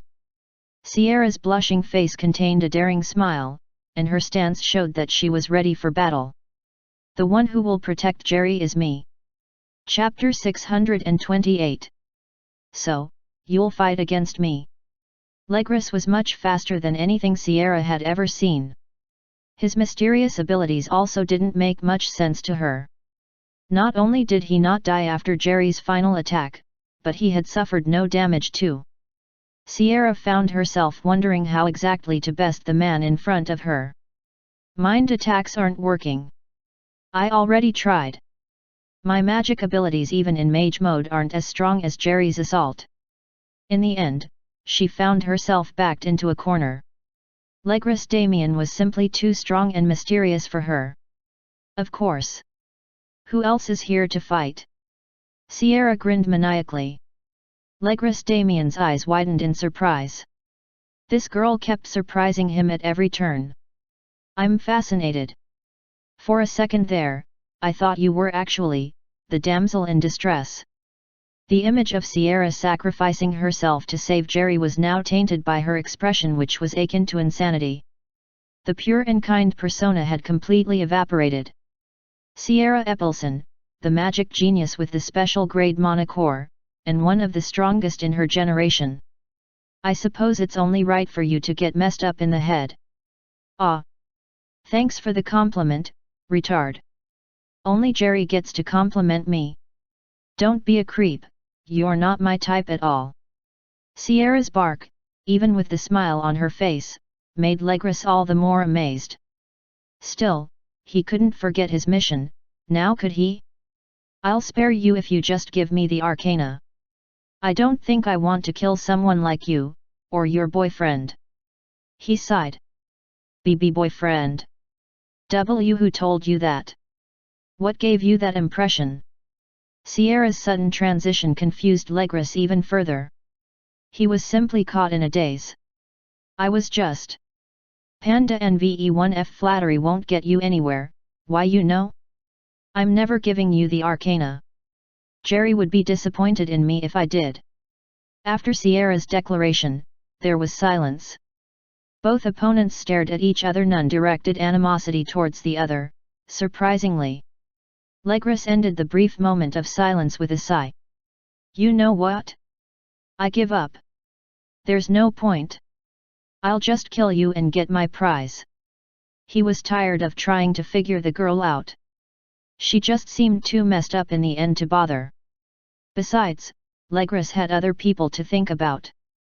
Give it your best shot, she declared, stretching out her hand and beckoning him to draw nearer. Very well. In a single stroke of the wind, Legris closed the distance between himself and Sierra, burying his hand deep into her chest. Eek! You pervert! You have no idea where you just touched, do you? Her voice sharply emerged from behind Legris, causing the man to glance back in shock. What did you? I always knew you were a creep. Sierra was perfectly fine, and the one Legris had stabbed suddenly vanished into thin air. It was mind-boggling. What sort of trick are you using? He asked with narrowed gaze. Why should I tell you? Tension rose between the two, and finally a chuckle arose from the older fellow. He, ha ha ha. Sierra was creeped out by the sudden burst of laughter, but she did her best to contain her surprise and disgust. I see what's happening now. Legris Damien's voice echoed even louder. He was genuinely amused. So much so that Sierra was beginning to get nervous. You actually managed to trap me inside the mind's world, didn't you? So you already know how to use the Judgment Arcana. As expected of an Epilson, I suppose. Sierra's eyes instantly widened. Not only because Legris deciphered everything she had been up to, but because of his knowledge about her identity, something she had only just found out about. How do you know so much? She blurted out in suspicious curiosity. For a moment, Legris kept quiet, until he found the best way to answer her question. Why should I tell you? A vein or two appeared on Sierra's face. She didn't appreciate someone copying her words, but she was also aware that her enemy wasn't going to divulge information to her. In this situation, her original magic wasn't useful since she couldn't affect his mind at all. It's because of this strange energy that he has. The power simply repelled hers. However, she wasn't entirely disadvantaged. After all, so what if he knew about his current predicament? It wasn't like he could escape from it. I have to admit, you caught me well. I don't know when you activated it, but you were quite subtle. It doesn't matter, though. Bzzzzttzzz. The area around suddenly started to melt. The landscape, the sky, the ground. They slowly decomposed and lost all shape and form. Sierra wondered what was happening. 1 second, her world was upright, and the next, it was breaking apart. Of course, she knew there could only be one architect. What did he do? She couldn't ask the man, because he wouldn't even respond to her. You aren't the only one with an arcana, you know. Legris smiled as he relished the confusion written on Sierra's face. Even if you have an arcana, you shouldn't be able to use it. Your actual body is paralyzed since your mind is trapped here. There's no way you can activate your arcana remotely. She yelled in response. It was unlike Sierra to lose her composure, but this was the best way she knew to contain the situation and also protect Jerry. There was no other way to fully battle Legris without putting Jerry in a risk of danger. No matter what barrier she used, Sierra felt her opponent would still be able to break through it and use the boy she loved as leverage. If it came to that, she would have no other choice but to abandon her mission and give him the arcana. The only problem was whether he would honor a deal or not. It was something Sierra didn't want to have to find out, so it was better not to take any chances, to begin with. But it's too late now. In a flash of light, the mind's world completely dissolved, and reality set in. Legris stood confidently on one end, while Sierra holding Jerry tightly knelt a distance from him. A bead of sweat dripped from her face as she struggled to find a better solution. What should I do now? Chapter 629. What should I do now? Sierra found her thoughts wavering as she stared down Legris Damien. He approached with a menacing aura, and she realized that it wouldn't take very long before he made short work of her and Jerry. Even if I use bond magic now? She thought to herself. Combining fusion mode and mage mode had to be her greatest form, but she doubted that was going to make much of a difference. Still, I have to try. Sierra's body was instantly enveloped in dense magic, and several stars appeared around her. Her body shone like an oily surface, and numerous star particles danced around her. If I knew how to use the arcana more, it would have been better, but the mind's world was the only ability she had access to, and that was only possible because she had experienced it herself. It was certain that there were more features of the Judgment Arcana, but she was currently too unskilled to handle it. The only thing she could currently do was to give it her all. Interesting. You have a constellation as a familiar. I've never seen anyone chosen by them before, well, except one person. Legris Damien grinned as he laid eyes on her magnificent form. Sierra was gleaming in her bright blue mage's attire, surrounded by numerous clusters of stars. Her brown hair had now transformed into white, and her blue eyes had bright sparks within. Fusing with her familiar made her transcend to her current state Grand Fusion Mage mode. Sierra retreated to the air, holding Jerry in her grasp. In her current state, she could do many things, but her priority was protecting her partner. I'll launch long-distance attacks and keep my distance. Mind attacks didn't work, and she doubted the mind's world would be very effective the second time. Let's do this. Sierra darted to the sky, hoping to create as big a distance from Legris as possible. Even if it was to abandon the building they were currently in, she was determined to do everything to escape. Not impressive enough. Legris instantly launched himself into the air. TCH. She thought to herself. She was moving faster than even Jerry had been, yet it didn't seem to faze her opponent in the slightest. Woo-wah-um. Sierra sent dozens of her stars flying in Legris Damien's direction. Each of them possessed massive destructive abilities. They can slow him down, at the very least. The desperate maiden had thought. Unfortunately, Legris had even better skills than she anticipated. He bypassed all the stars she sent in his direction, swiftly dodging her projectiles while blocking her meaningless magical strikes. Damn it! She cursed, watching as he caught up with her. The heavy and musty night breeze whipped her in the face, but she ignored everything and solely tried to escape. Just leave us alone. Boom! A brilliant combination of flames and wind, in addition to the eruption of several stars, were launched in Legris's ascending direction. However, Fwish!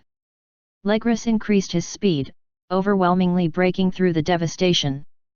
His mysterious dark energy easily passed through the deadly strike, and he emerged unscathed. It only took a few moments for him to catch up to Sierra and Jerry, causing the flying girl to shriek in shock. Once he got ahead of them, Legris sent his power in Sierra's direction. Jigarha!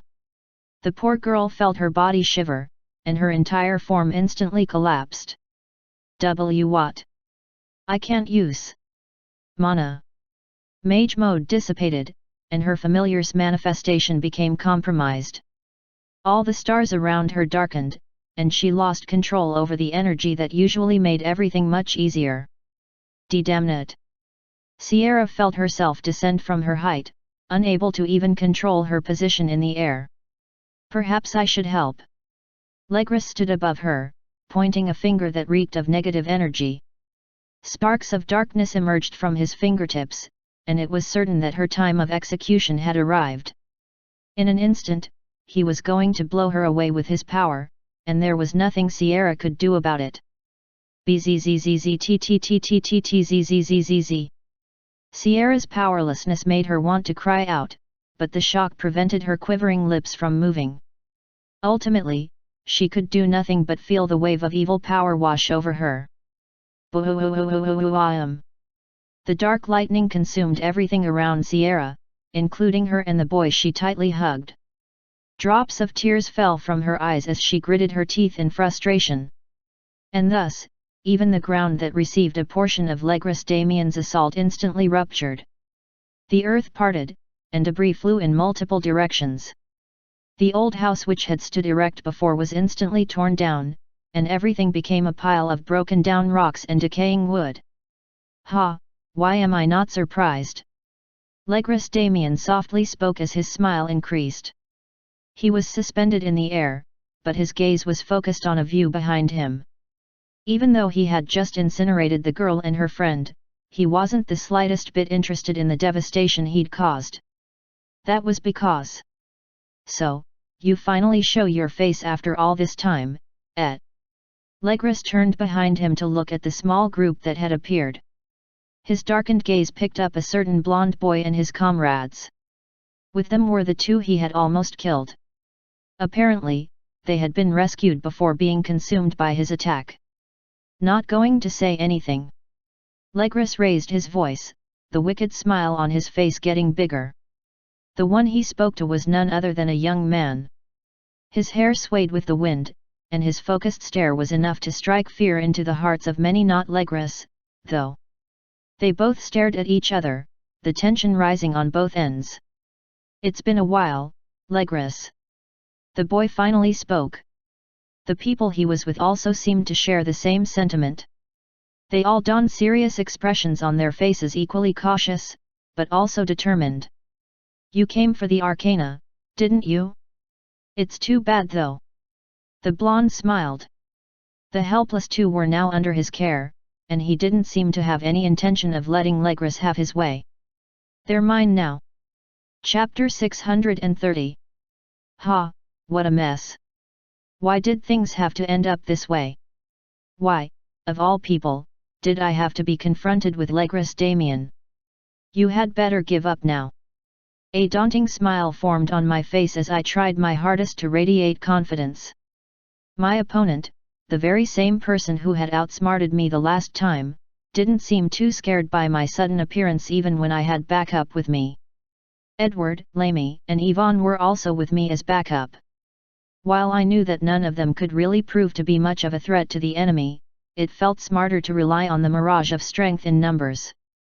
In the worst scenario, I would simply transport everyone back to the base while fighting Legris myself. What a surprise, Jared. You can use ether now? I wasn't expecting this development so soon. Legris laughed, clapping his hands.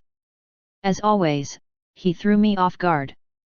I couldn't tell if he was lying about his surprise or not, though the former seemed more plausible. He's trying to misdirect me again. I won't underestimate you, Legris.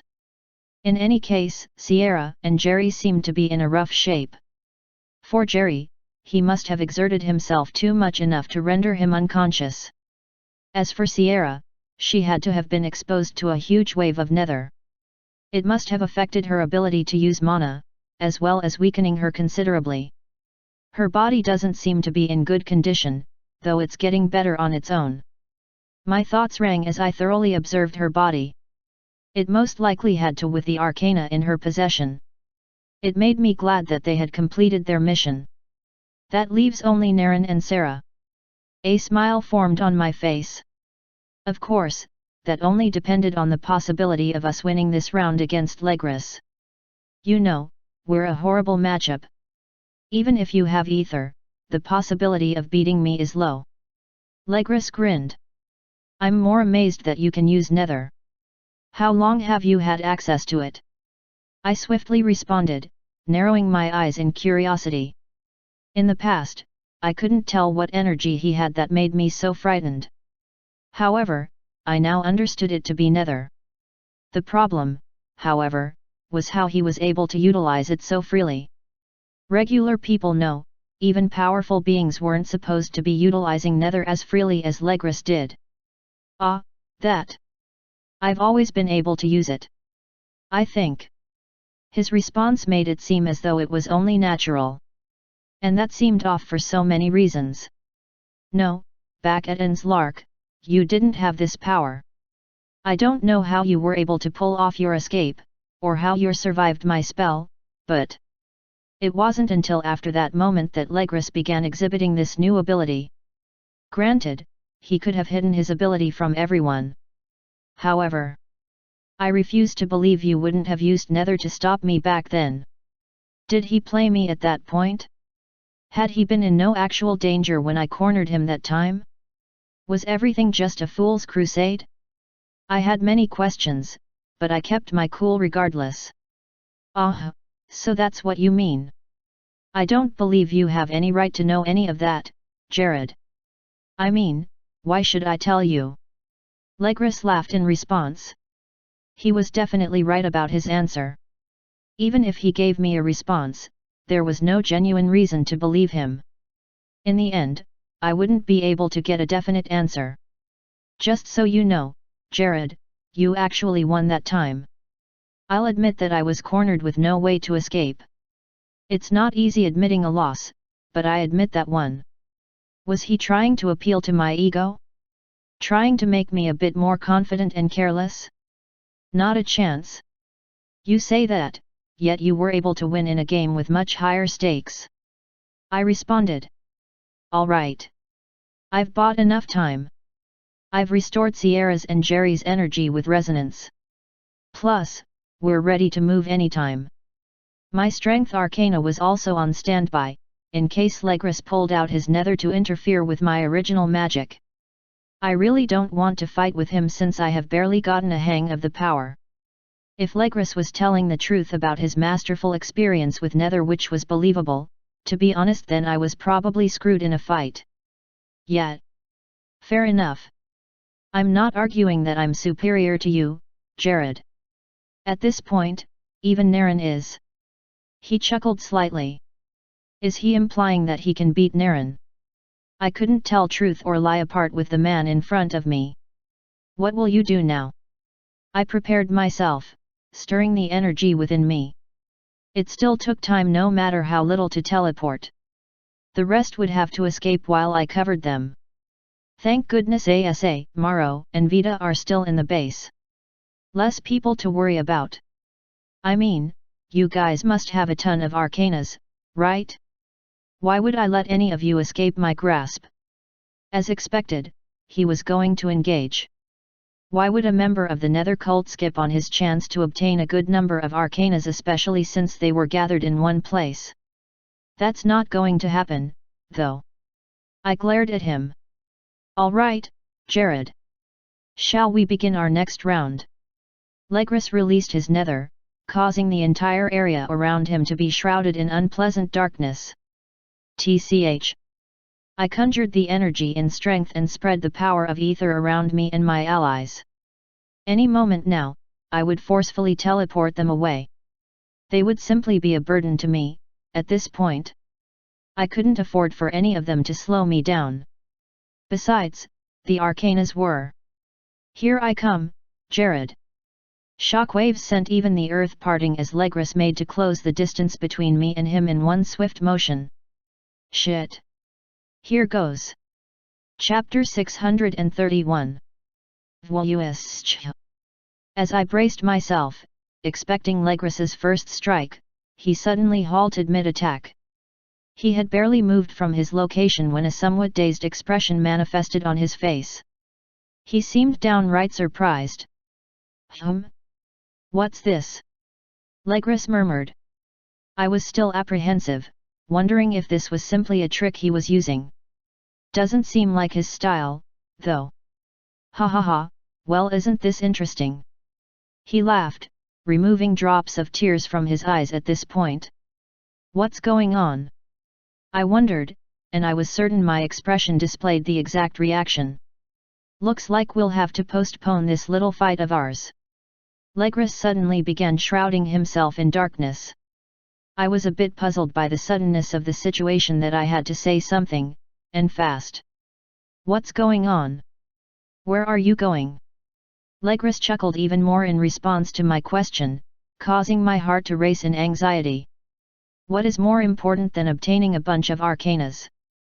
I began to get extremely worried. Don't look so anxious, Jared. It's just word from the higher UPS. Apparently, 2 of our members have been killed. You probably know one Vizer. His words struck me, and I remembered the dragon beast folk that was consumed by Nether. How can they say he was killed when they were the ones who dealt the finishing blow? The second one probably went after Naren. Such bad luck. Haha.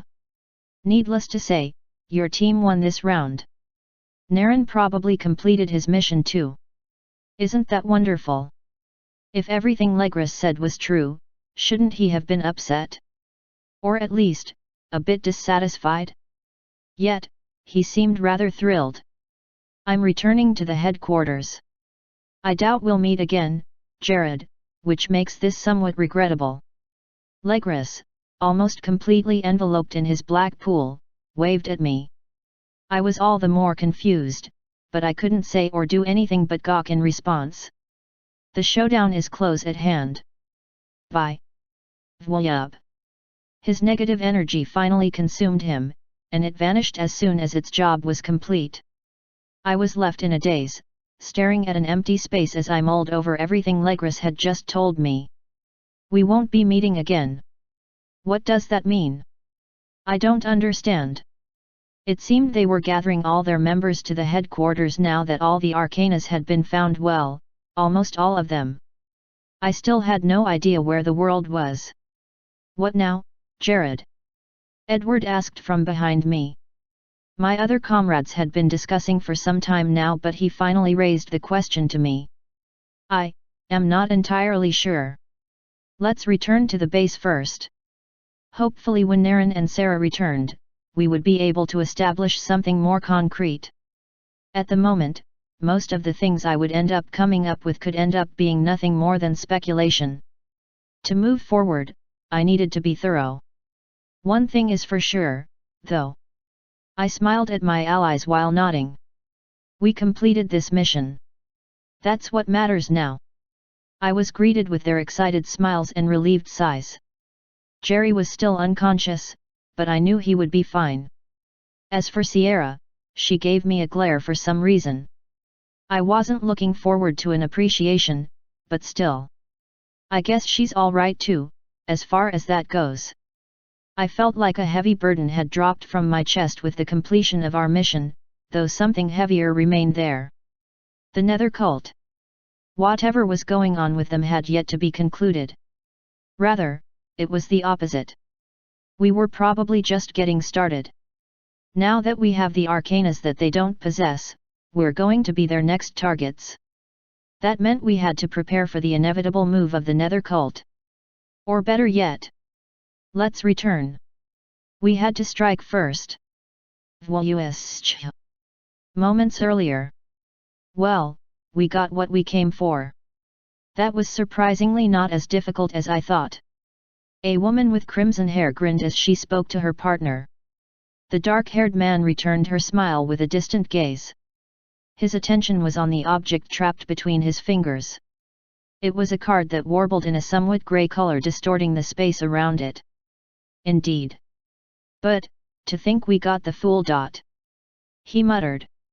The woman drew closer to him and joined him to once again observe the name written on the card, as well as the illustration embedded on it. It had the image of a ragged vagabond holding a stick, with a cloth tied around it.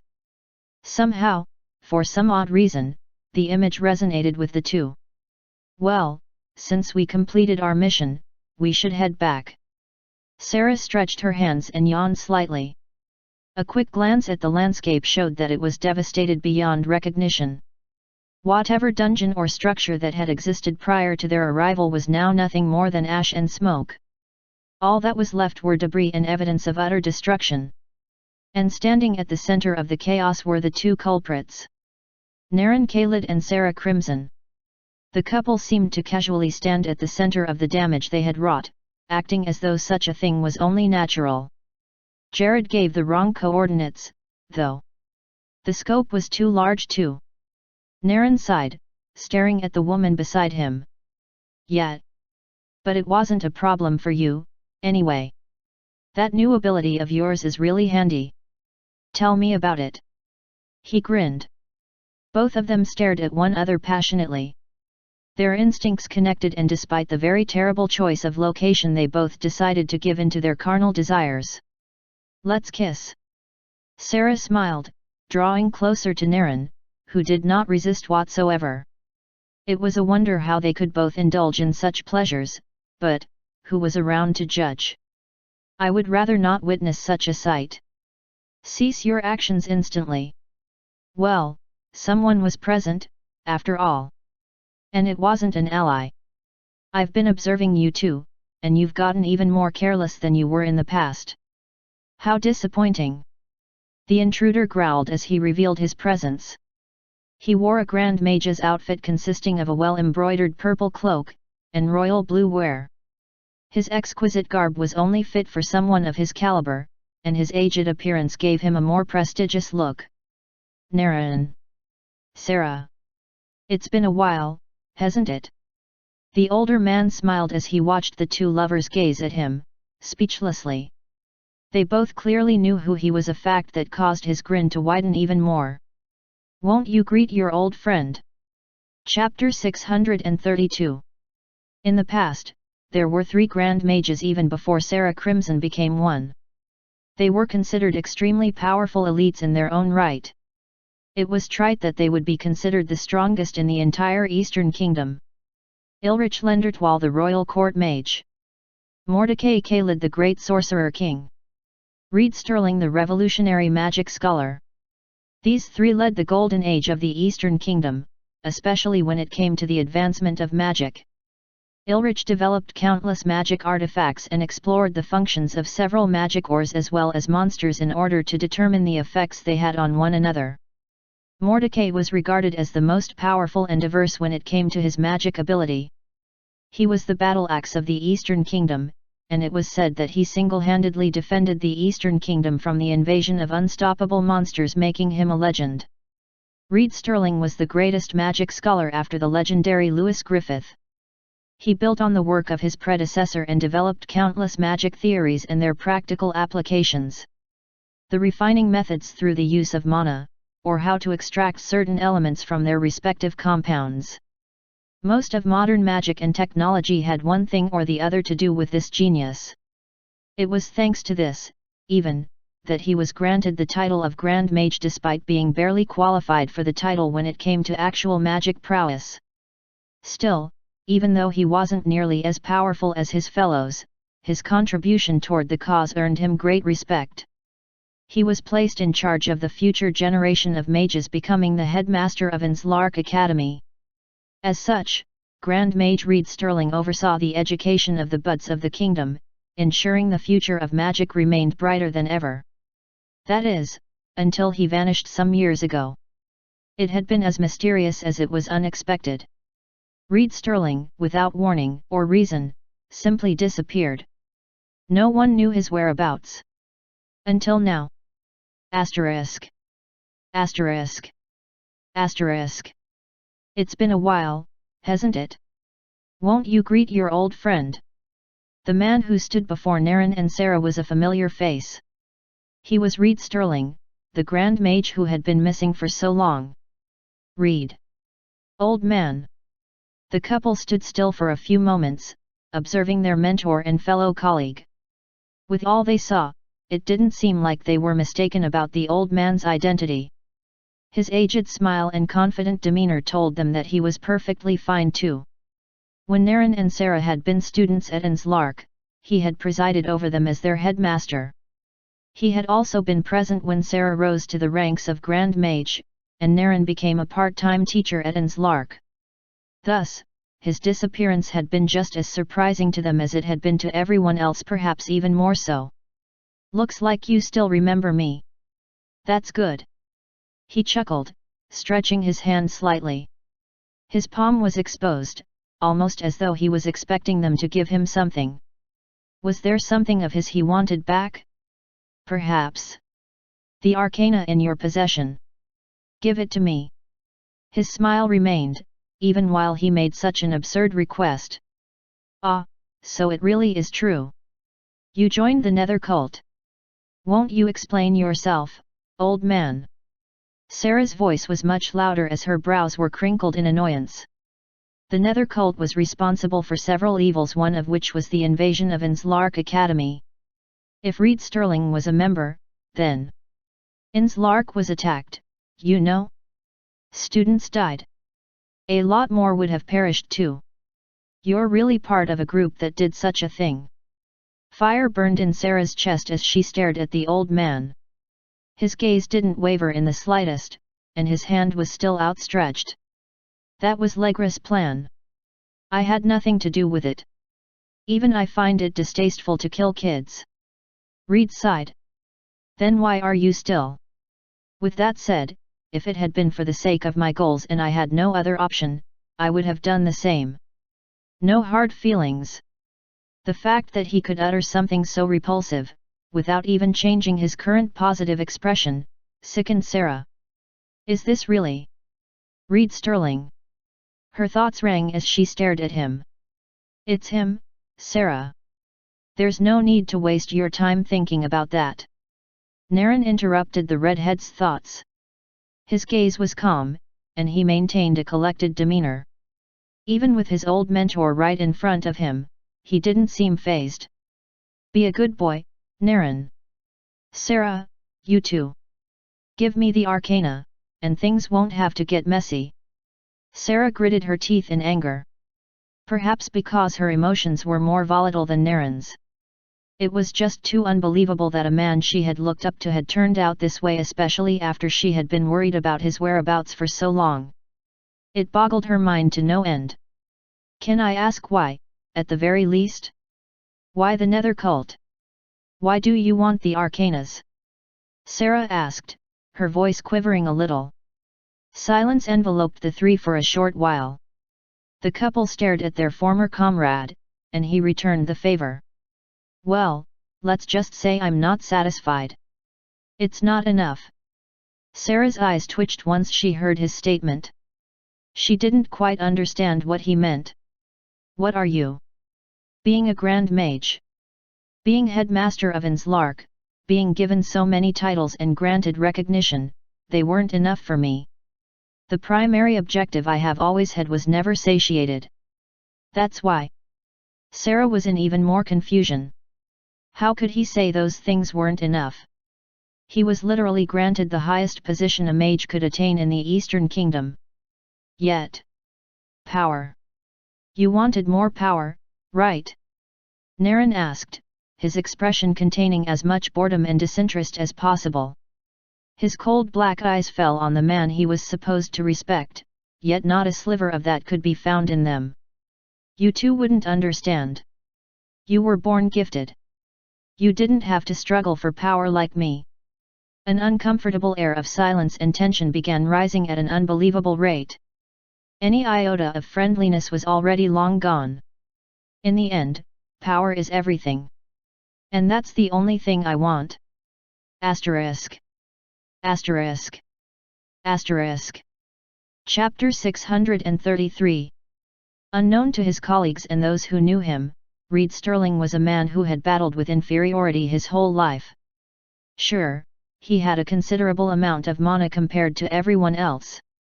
Plus, he awakened at the age of 5, the normal age for children at that time.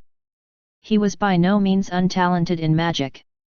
No, he was incredibly skilled in it, and his knowledge of the concept exceeded most of his peers. However, there was a certain reason why he still felt inferior. Something that always gnawed at him no matter how hard he tried to ignore it. And that was the existence of far more talented individuals. Reed was powerful, knowledgeable, and very skilled. That was all true. However, there were people who were far greater than him in those departments. A prime example was Mordecai Khalid. They were not even on the same playing field when it came to talent or skill. Reed only had the edge in his research and diversification of theories. He lost in other areas, badly. Even though he'd tried to ignore this unfair reality, he had been forced to admit it when it had been shoved in his face in the form of the headmaster of Enslark. While watching the young ones grow, and nurturing the buds that would lead the Eastern Kingdom into far greater heights, Reed Sterling encountered young prodigies that exceeded his expectations. Students who had displayed such talent and skill that he became overcome with envy. Not only had they been blessed with amazing mana, but they had also been adept at using it extremely well. One of them, in particular, had stood out above the rest. Reed Sterling could not forget how he had felt when he'd experienced this. The painful feeling he'd had within him, how his heart had tightened and his insides had churned. He had dedicated himself to growing, for several years, yet some kids easily boasted the same level of ability. His original magic, which took decades to master, had been achieved by someone whom he'd considered a child. It had been this unfairness of reality that finally drove him to the edge of despondency. And with said despondency came desperation. Asterisk. Asterisk. Asterisk. Why don't you join our group? Legris was the one who brought Reed into the cult. He had been working as a staff for some time, but the headmaster suspected that something had been up with him. When he finally cornered and confronted him, Legris revealed that it was all a ploy to see if Reed was someone worthy of joining the Nether cult, and that he had passed successfully. Reed would have normally avoided something as shady, ominous, and repugnant to his ideals. However, after weighing the humiliation he'd had to suffer for so long, he decided to hear Legris out. In return for a small favor serving as a bridge between the Eastern Kingdom and the Nether cult, Reed was given a power that made him completely dumbfounded. When even more of that power was offered if he decided to become a member, Reed found himself unable to hesitate any longer. How could he say no to the appeal of an arcana? Thus, he joined the Nether cult. He'd attained all he had ever wanted, power beyond his peers. He rose in status, and climbed up to the higher ranks, becoming an upper seat. While it was painfully clear that he was out of his league among the upper seat within the organization, Reed was able to comfort himself with the fact that everyone there were either not human, or far older than he was. As far as he was concerned, he was the strongest ordinary human in the Nether cult, and that gave him immense satisfaction.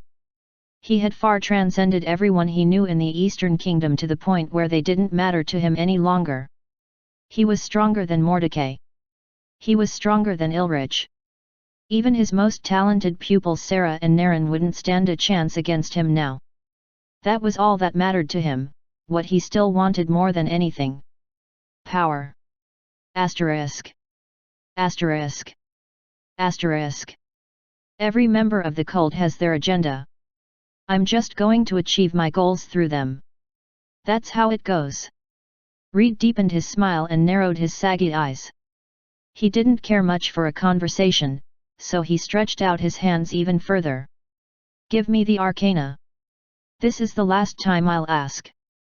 Naren's response was a sigh. The arcana was in his possession, still locked between his fingers, though he had no intention of budging. He glanced at Sarah, who had recovered from her initial shock, and was now shaking her head in exasperation. You've disappointed me, old man. Her tone no longer contained the flustered element she had displayed earlier. Her gaze was daring, and her lips had curled up in a smile. She folded her arms and simply stood still. The couple clearly gave their stance to the old man. I see. It's regrettable, then. I'll just kill you. A massive surge of energy instantly emerged from Reed Sterling's body. He was emanating so much power that the destruction and debris parted way for his concentrated energy to manifest itself. The sky parted and everything around them vibrated due to the sheer pressure caused by the magnitude of his power. With the arcana the magician, I have infinite mana. I have transcended the very limits that shackles all mages. Reed Sterling declared, bursting forth even greater waves of mana. The ground shattered, and everything shook for miles. He could use his original magic without any limits. He could spam spells as much as he wanted. He could induce mana shock. He could overwhelm their spells with his. There were many ways Reed Sterling could defeat his foes, no matter how powerful they were.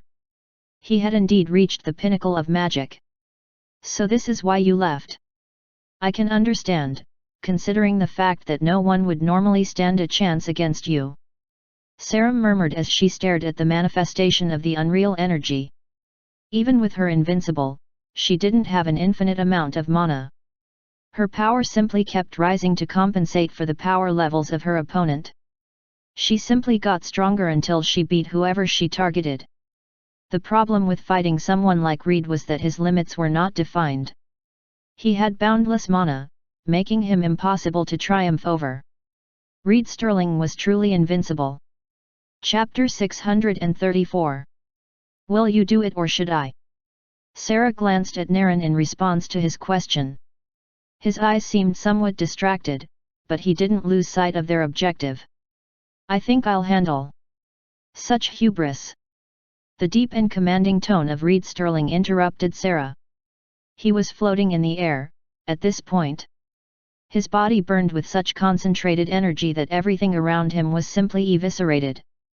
The ground kept melting and breaking apart, while space warped in response to the abundant mana emanating from his body. Reed Sterling's appearance had also changed. He now donned a staff that seemed to have been constructed with millions of mana cores, due on the sheer concentration of energy around it. Reed's garb was now glowing bright blue. His eyes glowed a brilliant blue as well, and veins of blue energy appeared all over his skin and face like cracks on a charred surface. His body probably can't handle that much mana indefinitely. Naren thought to himself while making this observation. I could take both of you on, and nothing would change. Reed pointed his staff at them and narrowed his eyes. In an instant, he could completely destroy them with such a high-density mana that the entire area would explode for miles, at least. I'll give you one last chance. Just shut up and attack already. Sarah's tone sounded impatient, with hints of annoyance. Her smile didn't seem very friendly, and her furrowed brow already indicated that she is in a foul mood. TCH. You fools. Very well. Reed tried to think about what made the two so defiant towards him. He had just displayed how superior he was compared to them, yet. Why hadn't they surrendered? No matter. The results remain the same. Truthfully, he had always harbored a special kind of dislike for both Naren and Sarah. They were still so young, yet they had achieved such magnificent powers. Sarah became a grand mage in her 20s, and Naren settled for being a teacher even though he was just as qualified.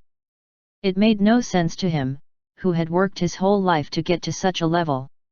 Sure, they had history together, and Reed didn't necessarily hate them. Rather, they represented the very injustice he despised in reality. They were the bane of his existence. Thus, perhaps wiping them out would be for the best. I'll interfere with any magic they plan on using by completely saturating the area with my mana. No defensive spell should be able to work too, and their bodies will be ravaged by mana shock. Original magic would be overkill, so I'll just destroy them with enough power to erase everything nearby. The durability of the arcana would make it unscathed after his assault, thus granting him absolute victory. Nothing could stand in the way of absolute power. Reed had learned that the hard way. Die.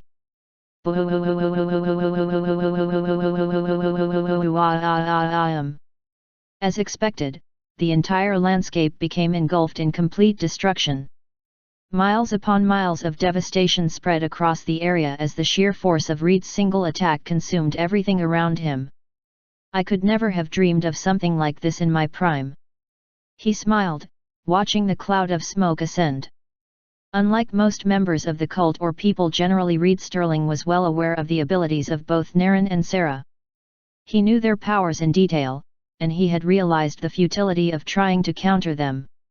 Naren controlled time, while Sarah's destructive abilities were off the charts. If he decided to take out Sarah, who was easier to deal with first, Naren could reverse the situation and come to her aid. That meant he had to go first. Unfortunately, Sarah became stronger the more her opponent did, and he didn't want to have to deal with her in invincible. I'm way more powerful, but if this becomes a battle of attrition, I'm not sure if my body will be able to keep up with this power for as long as she can. Then again, I could just destroy her in one shot. Rather than risk anything, Reed decided to finish them off at the same time. By overwhelming them with his mana and completely saturating the environment with the energy he was emitting, any kind of magic they tried to perform would be completely suppressed by his power. Naren and his time magic. Sarah and her destructive magic. Everything would be nerfed, giving him the perfect moment to obliterate them. Sure, they had an arcana with them, but it took time to learn to control one. Since he attacked them the moment they discovered it, the two were practically done for. He had won. At least on paper. What is this? His thoughts rang out as he instantly sensed 2 life signatures amid the destruction he had caused. Reed Sterling's mind was in an instant state of confusion, and a bead of sweat suddenly fell from his face. What? Why? How? I don't. Before his mind could even process the situation in order to answer the list of questions that boggled him, a sharp eruption emerged from underneath him, and a crimson blur appeared. The blur, in the shape of a woman, swiftly headed towards Reed, closing their distance in a flash. The levitating man could do nothing but slowly widen his eyes as he tried to react. Everything was so shocking and unexpected that he fumbled in his next action. Before he could get a grip, the crimson human was already right in front of him. Hey! Her voice sounded grave and dangerous, causing the old man's heart to race in surprising worry. Coke. Fortunately, he loved his life too much to hesitate this time.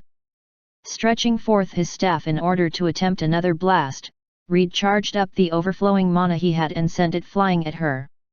Sure, it was too close for comfort, but he swiftly erected a dense barrier to act as security. Die. Now. I don't think so. In a swift motion, the blur sent her fist charging at the beam that had enough power to destroy anything it touched for miles.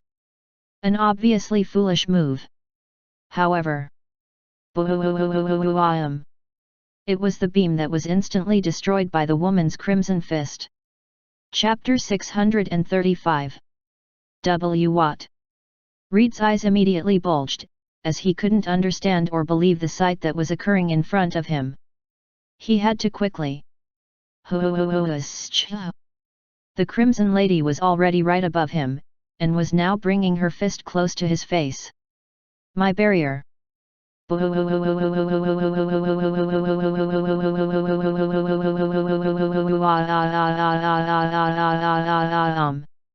Nothing served as resistance to the blow, neither the barrier, nor the man. Everything instantly got destroyed. Before he could even consider anything or make another move, Reed Sterling was destroyed along with his barrier. His cracked body completely turned crimson as it was engulfed in the unstoppable energy that shouldn't have been possible. An eruption unlike any other dyed the sky in crimson yellow like the sun, and shockwaves spread across a distance, far beyond anything Reed could have ever thought of reaching. He didn't even get to make his final thoughts or speak his last words. How was he to regret his actions? Or how could he wallow in his inferiority being shoved in his face once more? Even with this ultimate power, he was completely powerless before his junior, his own student. It reminded him of how he had been demoted in the cult due to the most painful injustice he had ever experienced, how a mere 15-year-old child had become his superior in the Nether cult. Stefan Netherlore rose above him. And now, here he was being pitifully killed by someone he thought he could at least exert dominance over. How? In a swift motion of one hit, before Reed Sterling could dwell on any thought or resolution, he was defeated. Stupid old man! I liked it better when you were smart. The crimson-clad woman sighed. Her opponent had been completely erased, not even leaving cinders. Now in her invincible state, but being powered by something more powerful than her mana, Sarah floated in the air with a sad smile on her face. Power isn't everything. It sounded hypocritical, considering she had just used a more dominant ability to override his offense and defense. However, Sarah held fast to this belief. After Jared defeated both she and Gerard back then, she had realized just how shallow the concept of absolute power was, at least in her opinion. If he had acted smarter, like how he used to, then maybe it wouldn't have been over so quickly. Still, the results were inevitable. The smoke beneath her parted, and someone appeared right beside Sarah, placing his hand on her shoulder. I didn't think you'd actually do it. It must have been hard on you. It was Naren, and he gazed at his lover with keen interest at her current state. Sarah undid her transformation while shrugging, turning back to her usual form. She didn't seem to be sad, but a tinge of unpleasant emotions played on her face. Reed wasn't much of a fighter. His battle intelligence and adaptive abilities are subpar. Having more power wasn't going to change that. Naren added, hugging Sarah from behind. They enjoyed each other's embrace for some time, drifting in the air like two insignificant birds. He belonged indoors. In the lab or in the classroom. It's not our fault he didn't accept that. Sarah smiled, tilting her head so she could look at his face. He tightened his hold around her, and moved his face closer. The two kissed, deciding to completely forget about the opponent they had just defeated. Did you get it, though? Naren's thoughts resonated within her. His arcana? Yes, I did, she instantly responded as she deepened her kiss with him. The couple kept smooching shamelessly, uncaring about whether or not they were needed back in the base. Perfect. I bet we're the ones who had it the easiest, Naren laughed internally, and Sarah joined him. They both enjoyed their time together, undergoing the therapeutic process they knew to use best, when grieving the loss of someone they once knew. Being intimate in a timeless word. In a large hall that had exquisite murals for design, and incredible chandeliers and tiles, a table existed at the very center. The table had a couple of chairs. Seated on those chairs were people, though some seemed to be mere projections. 3 seats were placed on the right side, while 3 were positioned on the left. A grand chair stood at the forefront of the table, and on it sat the leader of the Nether cult. As usual, a lady in white stood beside him, maintaining some distance between herself and his magnificent seat. The 6 who sat were the only remaining members of the Nether cult's executive members, and they all just happened to belong to the upper seat.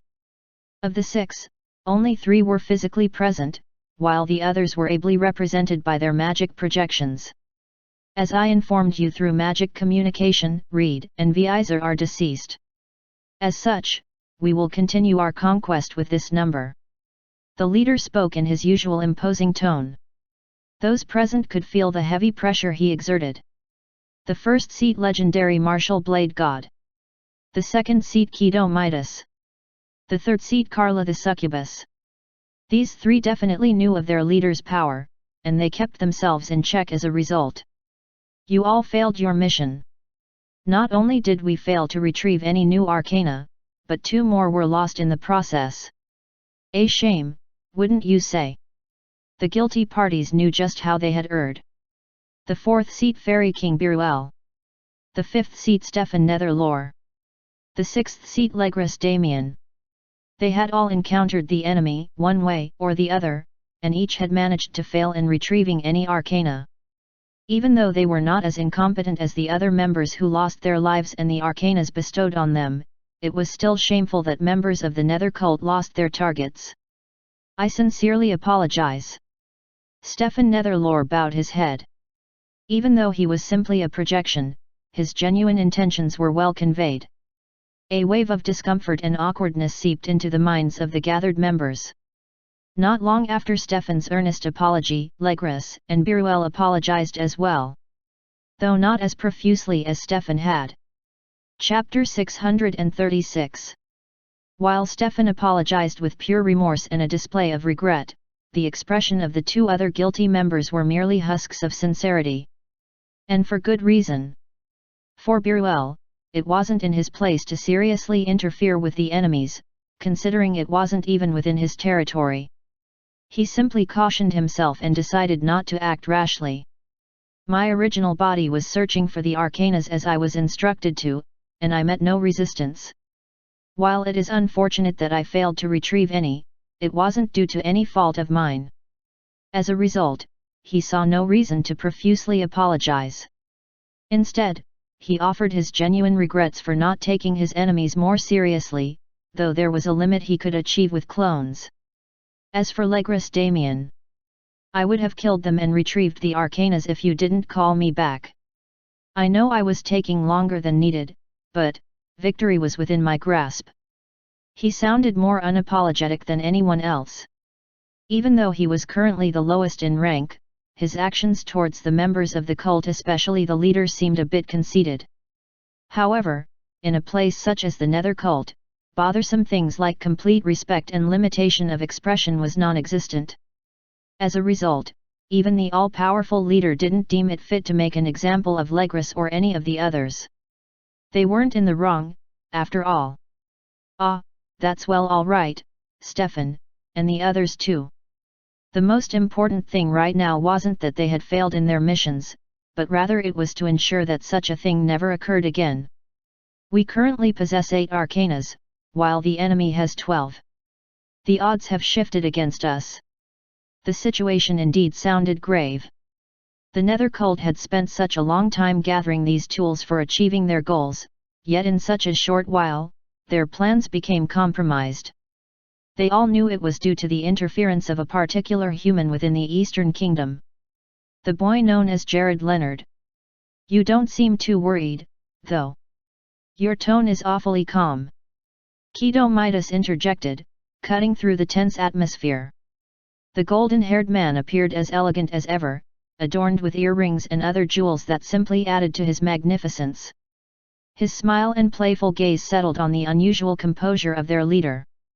Everyone knew that he hardly showed any emotion, but one would expect some level of annoyance after their organization lost against the idea of a mere child. It is regretful that our efforts to secure the last pieces we require ended up being foiled. However, nothing has truly changed. Stefan and Keto in particular had expressions of curiosity as they stared at the cult leader. Only their eyes depicted the desire to know more. Even if we had secured all of the arcanas we sought, and we didn't lose the ones we did, the clash between our organization and Jared Leonard was unavoidable. The leader calmly posited.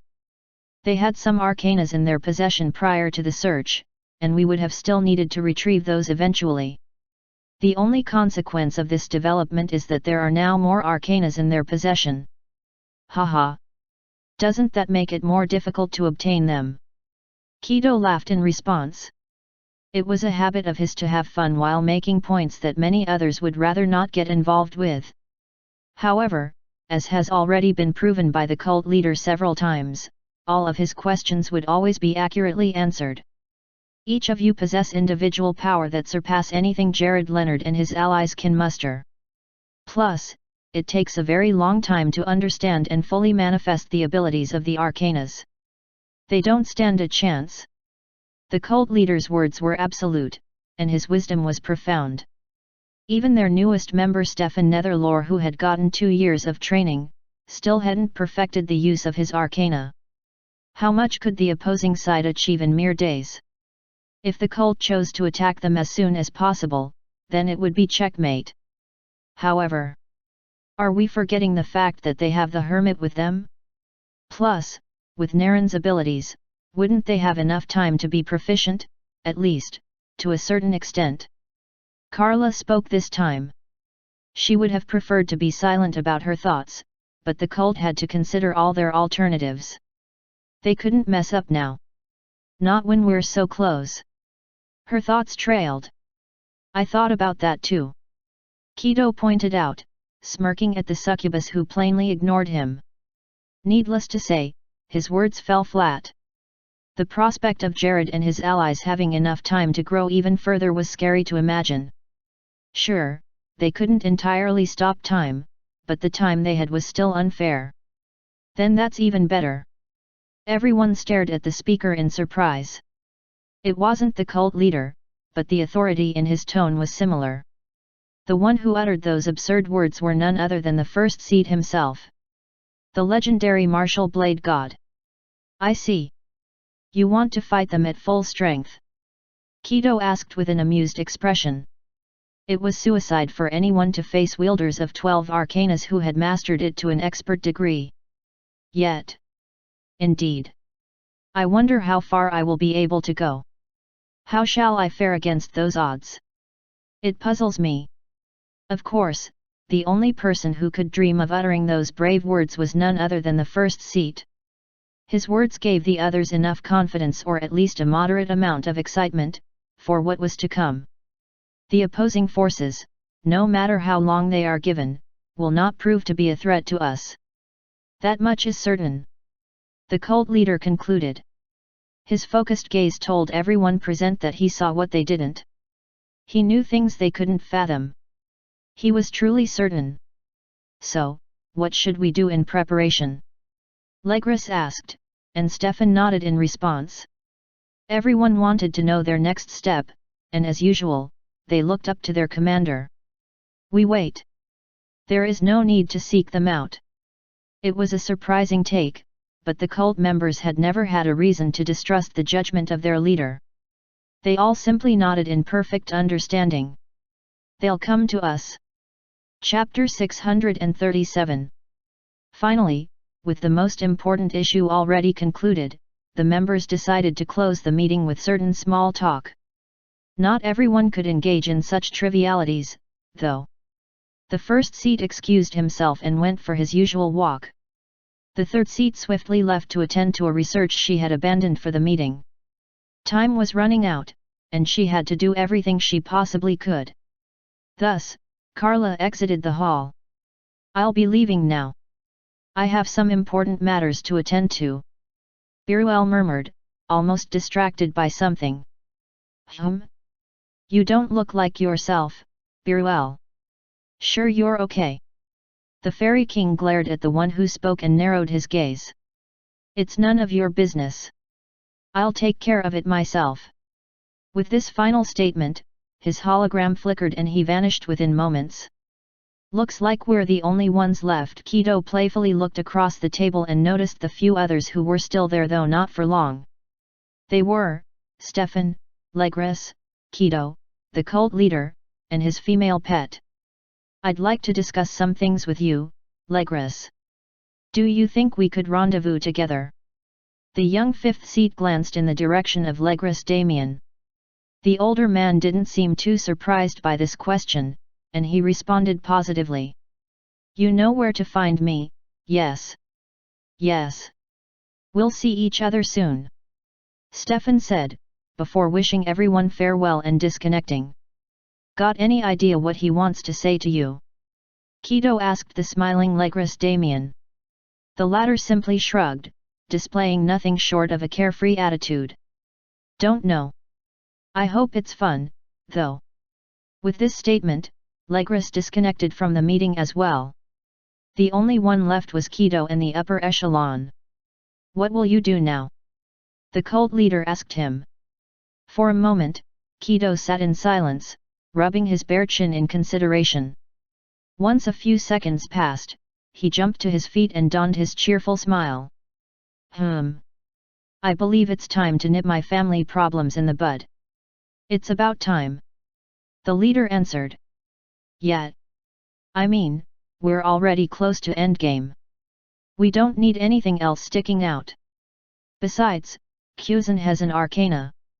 The cult leader sighed, rising to his feet as the lady beside him gave him some space and prepared for his departure. There's a reason we haven't bothered with him yet. There's no real need to obtain his arcana. Still, it would be interesting to have it, at the very least. Welp, bonus point to me, then. Just ensure you keep in touch. All members will be called back to the headquarters once the time is at hand. Kido nodded at the cult leader's words, and the latter walked away from the hall, his pretty white maiden trailing behind him. She's cute. Kido murmured, taking one final look around before opening a golden portal in front of him. All right. I should have some fun first. Upon saying this, Kido vanished into his swirling distortion of space. The entire meeting area thus became devoid of life and personage. Asterisk. Asterisk. Asterisk. Biruel sighed as he opened his eyes. His surroundings were dark, and his body was hardly visible due to the darkness that surrounded him. In this vast, empty space that seemed to contain only him and his massive throne, he gave a tired expression. Projecting himself to attend the Nether Cult's meeting was something he didn't quite enjoy since it disconnected him from every other occurrence happening around him. In essence, he was quite vulnerable in this state. Fortunately, his security systems could sense anything he might be missing, and they relayed the information to him later on. And this was the very reason why he swiftly left the Nether Cult's gathering despite an issue he had wanted to raise. The systems picked up something. His thoughts trailed as he narrowed his eyes. In one blink, several system windows appeared in front of him. System alert! System alert! System alert! System alert! System alert! Biruel's tired eyes went through every single information before him, and realized just how serious the situation was. Run facials! His voice echoed throughout the dark hall. A large screen appeared in the air, and the two persons who had intruded into his secret base came into view. Those two? I should have known. Though it's a surprise they managed to decrypt it all in time. Biruel was fascinated, but also very annoyed. How did he not notice them coming a mile away? Or how did they track him down without his being informed? They were recognized by the system as formidable. As bothersome as this is, I can't underestimate them. The Fairy King closed all the glowing windows that manifested before him with the exception of one. System Command Center. Please input your command. Activate security measures by extrapolating their danger levels and appropriately devising the proper algorithm to eliminate the threat. System Command Response. The system window fizzled out the moment the command was made, leaving Biruel all alone once more. A number of thoughts plagued his mind, but he chose not to overthink anything this time. No one has ever figured out my location before. Even the cult.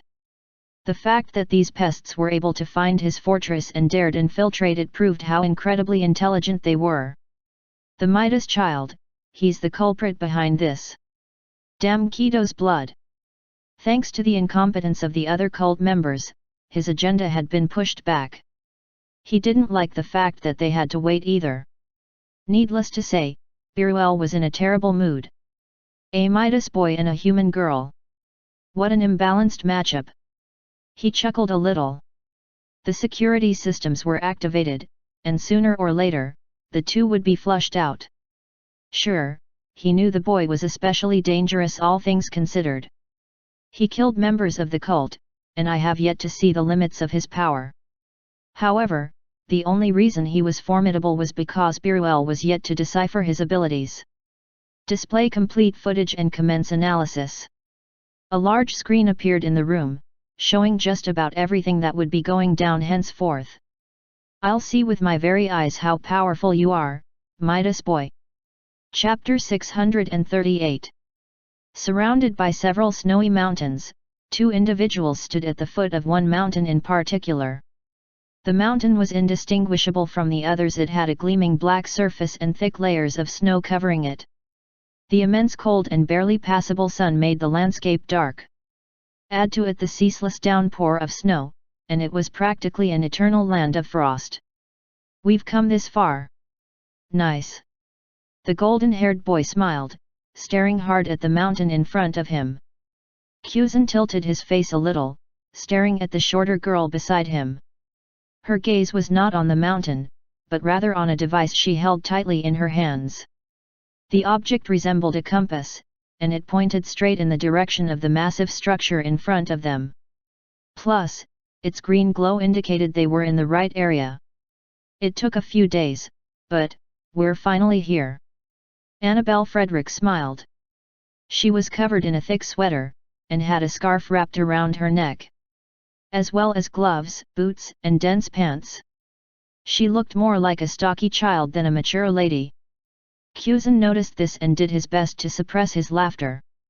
Unlike her, he wore a white winter jacket, with a dark red shirt, which matched the color of his jacket and his trousers. He also had on a pair of shiny, black boots.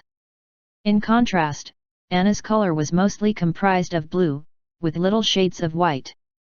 You did an amazing job, Anna. You've said that for the umpteenth time, Kuzan. Anna snapped at him, intentionally refusing to look at his face. Haha. True. Somehow, the awkwardness was also affecting Kuzan, though he was trying his hardest to hide it. They were both suffering from the backlash of an earlier conversation, one that wasn't very easy to forget. Asterisk. Asterisk. Asterisk. Moments earlier. I finally did it.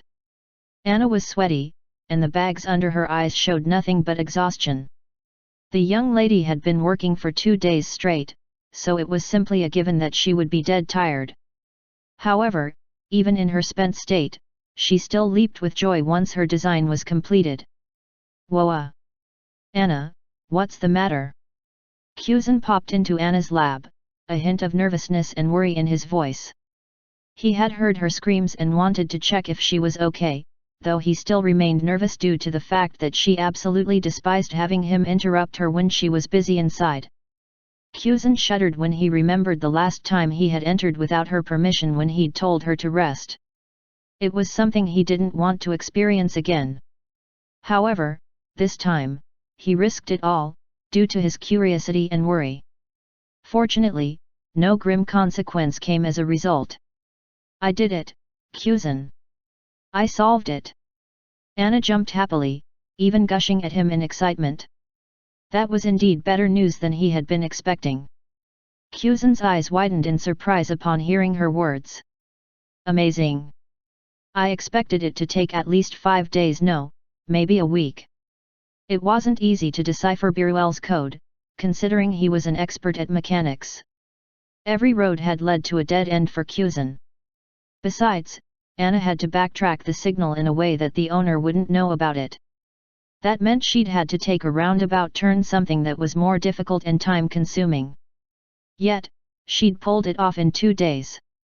Anna, you're so wonderful. Kuzan swept her off her feet and raised her in excitement. What are you doing? He had forgotten how much she hated that, or perhaps he hadn't. The boy spun around, holding her high up as he laughed and congratulated her even more for her achievement. Hey, stop it. Stop. In the end, Kuzan had to be stopped violently. Whether or not he had desired this outcome was left to the boy's mind. Asterisk. Asterisk. Asterisk. So, this is the compass that will lead us to his location. The general area has already been established by it. The signals of the 2 devices which you gave me to cross-reference last came from the west, though it is an extreme region that is apart from the western continent. The compass Anna held projected a map, and she pointed out the general location where they would find their target. It's close to the fairy kingdom. I suppose that is to be expected. Kuzan murmured, narrowing his gaze on the many islands that drifted away from the western continent. It wasn't easy transcribing the location. If you hadn't gotten to, I doubt I would have made any progress. Anna added. Then I suppose we're in luck then. Thanks, Anna. I'll take it from here. Kuzan smiled, stretching out his hand to collect the compass. His words surprised the girl, and she instantly leaped back, her expression transforming into a glare. What? Anna's tone clearly depicted her thoughts, same as her facial expression. Don't be like this, Anna. I needed you to help me find the location of Biruel. I already established this from the beginning. Kuzan sighed, drawing closer to her. And after I was done, you'd just throw me away and go on your own way, right? Exactly. Wait, no, don't put it that way. Anna's glare intensified, making the young Midas groan in exasperation. It's not like I want to relegate you or keep you out of the loop, okay? It's just, you don't stand a chance against Biruel. It's going to be the most difficult fight I've ever engaged in, no doubt. And that's saying something. Anna's face softened a bit, though it didn't exactly help the state of her heart. Being left aside because of her weakness wasn't going to appeal to her in any way. I can still do something, can't I? I can help. She argued, albeit hesitantly. But, Anna, you're not strong enough. Kuzan's face depicted how he felt about the whole thing. He truly wanted her by his side. In fact, having Anna with him would probably be for the best. However, I can't allow any harm to come to you. Because of the dumb promise you made to Jared. No. Because I actually care about you. This is difficult for me too. Chapter 639. No. Because I actually care about you. This is difficult for me too. Kuzan sighed. At this point, the young Midas was right in front of Anna, and he held her hands in his. As his golden eyes reflected her blue ones, he stared at her small face for moments without saying a word. Hopefully, his intentions would be understood by his much shorter and naive partner. "I am coming with you," Anna stubbornly responded. It almost drove Kuzan crazy. "I have a spell card that will allow me to escape if it comes down to it, so you don't have to worry about my safety," she continued, her determined gaze unfazed. Despite all of this, Kuzan wasn't completely convinced. His conflicted expression conveyed that very clearly. "But even if you have the compass, you probably won't be able to operate it. It runs on a unique power that resonates with me. It won't respond to your signature. Even if I design it to answer to you, which would take more time, the compass function will cease to be relevant once you arrive at Biruel's base. Are you sure you want that?" Kuzan's expression turned sullen. He knew exactly where she was going with this.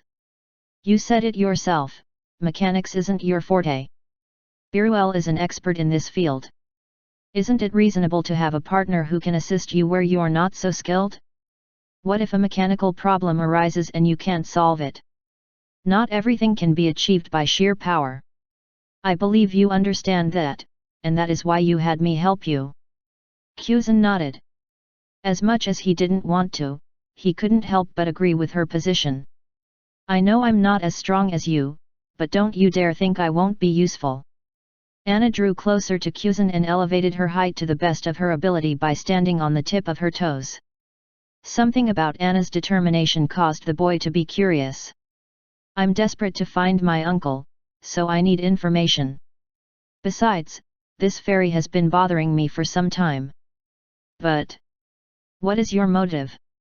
Why are you so interested in this mission?" Kuzan asked the young girl. Their faces were so close to each other, limited only by Anna's inability to reach further above due to her restrained height. Her eyes seemed distracted as she looked away. She probably didn't know how to say what was in her thoughts. It was something embarrassing, as well as something she was fighting against. How could she say something like that? "I want to further my knowledge and research. Biruel has technology and information I need too. You'll probably kill him, so I want to get as much as I can." Ultimately, Anna lied. Sure, she wanted all those things, but they weren't her primary motivation when it came to this particular scenario. Kuzan could easily help her ask the questions she wanted, and he could obtain the technology she desired. She could even watch what was going on by having an automaton or a golem of hers follow Kuzan instead of going physically. In essence, her presence wasn't necessary to achieve her supposed goal. Thus, there was something else. Kuzan must have also realized this, but he didn't say any more. Understanding that Anna would rather keep her true motivation hidden, he sighed and backed off from her. "You have the spell card, right? Please be ready to activate it at all times." Upon hearing those words, which were literally synonymous with a yes, Anna's face brightened up. "We leave in an hour. You can shower and rest up before then." Bzzttttzzzzzzz. In a spark of lightning, Kuzan vanished from sight, leaving Anna alone in the room. For a moment, the girl stood in silence, stunned by all that just transpired between her and the boy. Her face slowly turned red, and she suddenly felt her heart rate reach a climax. MPPHHHHHHHHH. She held in the scream that would have escaped earlier had she not controlled herself. She squatted and covered her face in embarrassment, feeling the heat rise in her body. "Kuzan, that idiot!" Anna murmured. How could he say stuff like that with a straight face? The memory of how he mentioned his care for her flashed into Anna's mind, and she stifled a scream once more. Despite her personality and obsession with magic, she was still a girl. She had a heart that responded to things too. How could he have said such a thing to her? And he expects me to not go with him? No way. After all, despite how much he drove her crazy and got on her nerves, Anna could not keep denying the feelings that kept growing within her. Why you're not the only one who cares. The mission came first, Anna was well aware. She also understood that she couldn't drag Kuzan down. Which was why, while she had been working on locating Biruel, her side project had also been constructed by her automatons. I have no intention of being dead weight. She couldn't compete with Kuzan in terms of power. That much was certain. After watching him win so flawlessly against Jared, Anna would be insane if she thought she could even touch him in a fight. However, there's more than one way to be useful, and I'm going to show you. Asterisk. Asterisk. Asterisk. The present. So, how do we get in? Is there an entrance? Or? Kuzan asked Anna. He didn't like the awkward silence, so this was the best way he could cope. Sheesh. Good going, a voice within him laughed at his very forced attempt to strike a conversation. It came from none other than his familiar. Since when do you make commentaries like this? Stay out of this. Is that how you'll address me? Don't bother asking me for help later on. This was the only thing that could break the young Midas well, other than Anna's cute tantrums. Fine. I'm sorry. He sighed.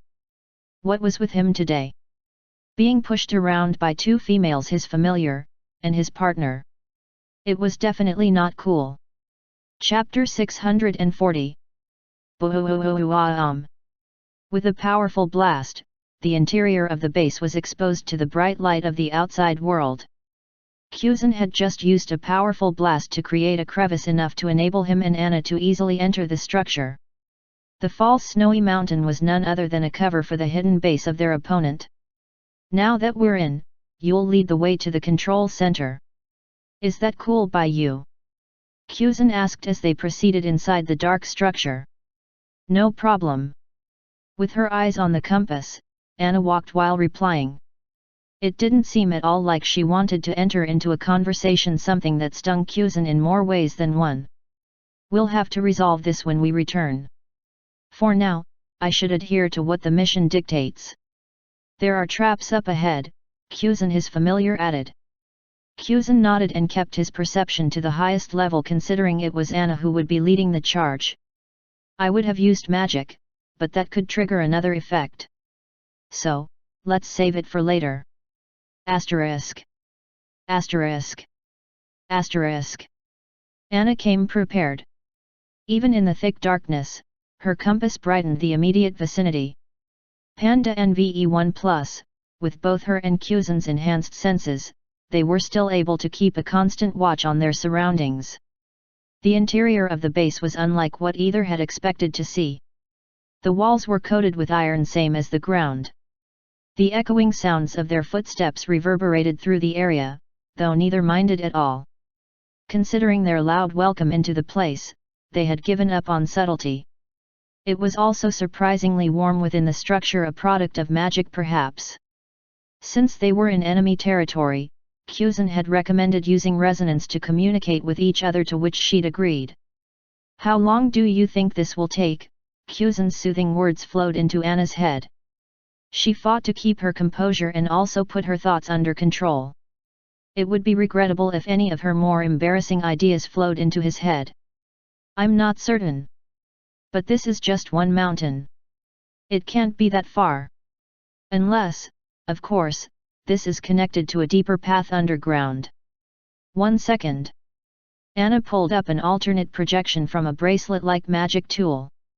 It displayed the landscape and coordinates. Kuzan watched it with keen interest as he awaited Anna's explanation.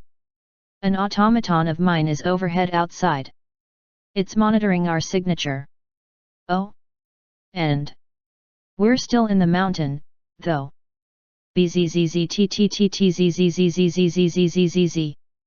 Suddenly, the map and landscape projection buzzed and sizzled out. The malfunction caused even the magic tools, the compass, and the bracelet, to short-circuit.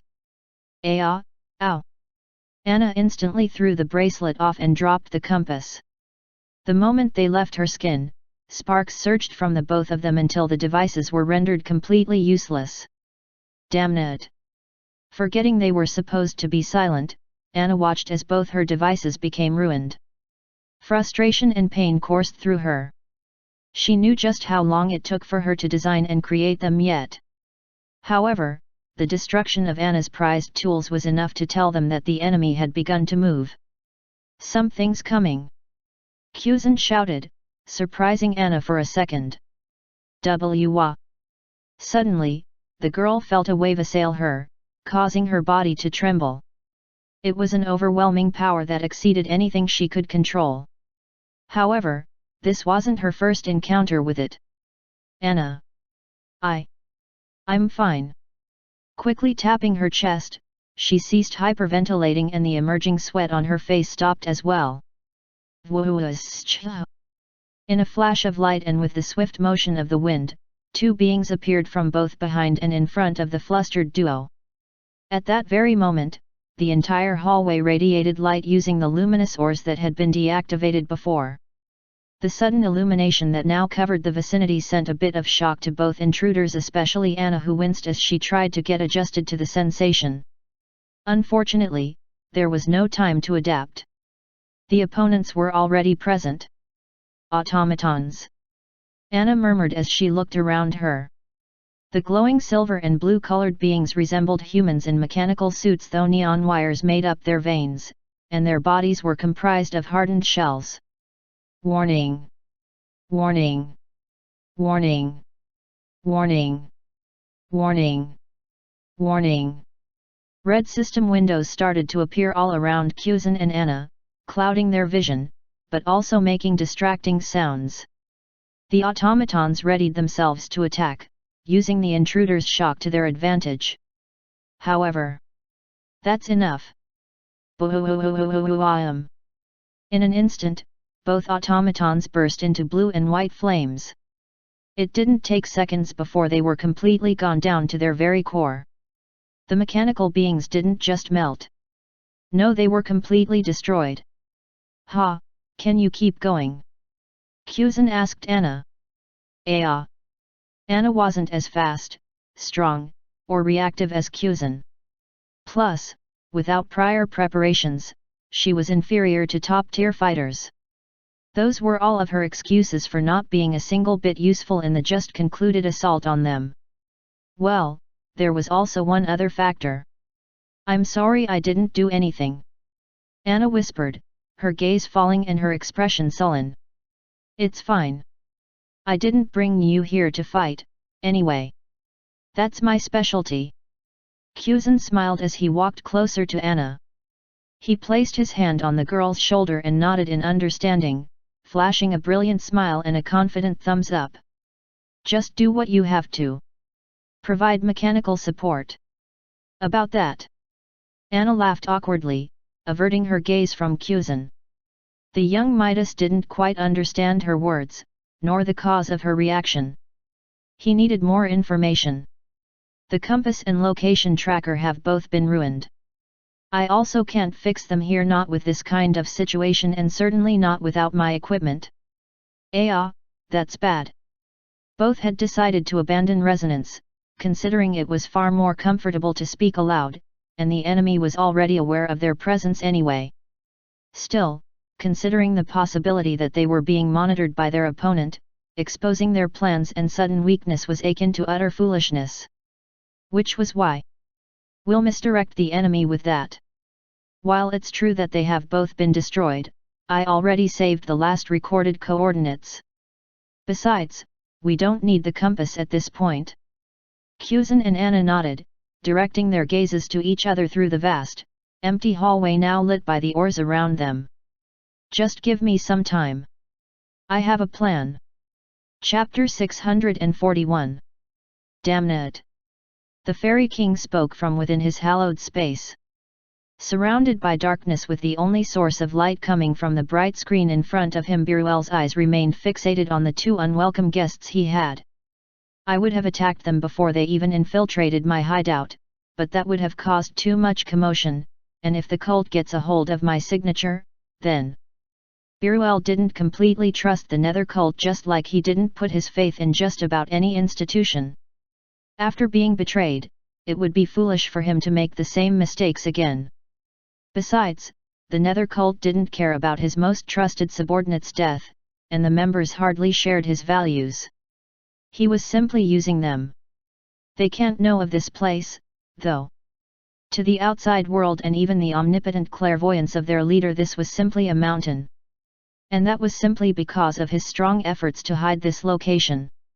He was also the most intelligent and skilled when it came to mechanics, which was why none could track him down. I've been using clones to cater to my affairs and responsibilities so far. Never had he once exposed his real body to them, and for good reason. Perhaps most would call him paranoid, but he was simply being as cautious as he could. Hubris was the cause of his previous downfall, after all. Speaking of clones. Biruel sighed, instantly regretting the actions he'd made prior to his notice of Kuzan and Anna's assault. All of them are scattered around the world looking for clues for the arcanas. The recent meeting with the cult had ended with the conclusion that all of the arcanas had been found, making his efforts worthless. I've called back the clones, but it'll take some time for them to get here, especially since they're doing it discreetly. He had a few left as backup clones, but it was regrettable that he was limited in his arsenal. After all, they're more pesky than I thought. Biruel sighed. So far, Anna and Kuzan had been avoiding the traps he set while also defeating the enemies he was sending to them. Advancing to the deeper portion of his base got progressively more difficult, but they surprisingly got closer with every attempt he made. I didn't think they would have ether, or at least the Midas boy. Since he was being absolutely cautious, he had used ether as the base of the automatons he was using as security protocols. Normal mana or miasma didn't work on ether, making his automatons practically invincible, or at least, that was how the story was meant to be. Instead, Kuzan kept destroying them with relative ease. It frustrated him beyond words. I would have sent a few clones, but he's clearly proven he can handle them. It's better not to spread them out, but gather them to form an airtight formation. Biruel's beef was with Kuzan since he had killed his subordinate. As for Anna, well, no one could know his secret base and live. I'll kill you both for sure. Asterisk. Asterisk. Asterisk. Anna's eyes sparkled with wonder as she saw Kuzan obliterate the several automatons that tried to attack them. She couldn't count just how many he had defeated at this point. Not only was he faster than any of them, but even before they could utilize a single skill in their arsenal, he destroyed them. His fierce gaze and precise attacks caused her heart to race every moment she saw him in action. Anna wished she had realized it earlier, but she was now too far gone to care. I'm falling hard for this guy, no way. Are you all right? Is it ready yet? Kuzan suddenly asked her after taking care of the final threat. Why, yes. On both counts. She found herself laughing nervously. What am I doing? Anna brought out a glowing shard from her clasped hands. The object was similar to a blue stone, and it warbled the moment it became exposed outside the covering of her palms. She had been working on this for some time now, and it was finally ready. What exactly is it? Kuzan asked, drawing his face closer to the stone. The closer he got, the more it warbled. Its glow intensified, causing Anna's eyes to widen in surprise. It's for detecting a certain kind of power I'm currently researching. I discovered it not too long ago, but after recent events, my perspective is shifting. She murmured. What do you? It'll serve as a guide. I'll configure it to gravitate towards the strongest source of the power. That way, we'll be able to navigate our way through this place. Anna interrupted by speaking over Kuzan's voice. Okay. The young Midas responded, still curious about certain things. An awkward moment of silence existed between the two after this. It was pretty obvious that each had something to say to the other, but they decided to keep their mouths shut instead. Once I release this, it'll move in the direction of the strongest signature. Try to keep up with it. Haha. I'm not worried about myself. Kuzan responded to Anna's words of caution, causing her to give him an annoyed glare. Sorry. Anna sighed, shrugging upon hearing the apology. While it warmed her heart, she didn't want to show any weakness at this point. You're right. My equipment probably wouldn't work due to the overriding energy that's coursing through this place. It's hard enough to even maintain focus due to the insulation I have on. You could retreat, you know. No. Fine. Kuzan sighed, swiftly moving close to Anna before she could react. Kya? What are you? Kuzan lifted her off the ground, cradling the flustered young girl like a baby. Her blushing face warped into complete shock and embarrassment, and even though he was grinning, the young Midas was also blushing pretty hard. It's necessary. We have to hurry, right? He whispered, trying his best to maintain his cool. Right. Anna had no choice but to respond. Though hesitating slightly, she released the small blue stone into the air. And then... It instantly zoomed off. Haha. You're right. It's quite fast. Brace yourself. Golden lightning appeared all over Kuzan's body, sending waves of energy surging through him. And then... Off he went as well. Chapter 642. Navigating through the metallic recesses of the huge base, Kuzan swiftly flew with Anna safely in his arms. The girl held onto him tightly, which made him smile in a somewhat satisfied sense of enjoyment, though her glare on him made it difficult for the pleasure to be complete. Thankfully, his eyes weren't focused on her, but rather on the object he so diligently trailed, the shard that was attracted to the very core of the base, which was made by none other than Anna herself. Kuzan did his best to keep up with the shard while also controlling his speed so he wouldn't overtake it, thus keeping the golden flashes of lightning at minimal level. How much further, ow? Kuzan asked silently, receiving a stinging pinch behind him from Anna's little hands. Just how much could she achieve with those seemingly delicate fingers? A world of hurt, that's for sure. Kuzan smiled internally as he decided to do his best not to get on her bad side. Focus on the mission, lover boy Xenia chastised him, to which he maintained a respectful silence. Traps appeared here and there, but Kuzan decided not to delay in his quest to complete his mission as swiftly as possible. Using his immense speed and bond magic, he coated his immediate surroundings with golden lightning and blue flames. This destroyed everything in his path. The machines didn't stand a chance and were instantly obliterated as he made his way to the heart of the base. And he did. Asterisk. Asterisk. Asterisk. What is this? Anna was the first to speak, disembarking from Kuzan's arms as her blue eyes curiously stared around her. This space was far different from the corridors and paths they had been traversing. Sure, those were huge, but this massive hall was something else. It was massive. The bright lights emanating from the ceiling and walls gave it a sublime feel, and the platform they stood on also had neon glows. The large opening that had been used to enter this place had been violently shut behind them, leaving them trapped in this massive space. The shard had led them here, and it remained suspended in the air afterwards. Such a large space, which was densely crawling with energy, hardly felt like it was buried underneath a mountain. However, that was the least of the things that warranted a observation. This is quite a surprise. Even Kuzan fell into awe. In this massive room, at least 100 human-sized tubes were present. They had numerous wires connected to them from the walls, ceiling, and floor. They glowed white, blue, red, gold, and other colors, and had particular fluids which were added to the casings, or at least what was within. Within the tube was a transparent fluid similar to water, but not quite. The differently colored wires all dumped their contents into the liquid within the tube, and everything turned clear. Clear enough that the spectators could witness what was inside each tube. The beings that remained suspended within the casings of water-like substances. They all look the same. They look like The Fairy King himself. Kuzan interrupted Anna and gave a slight frown.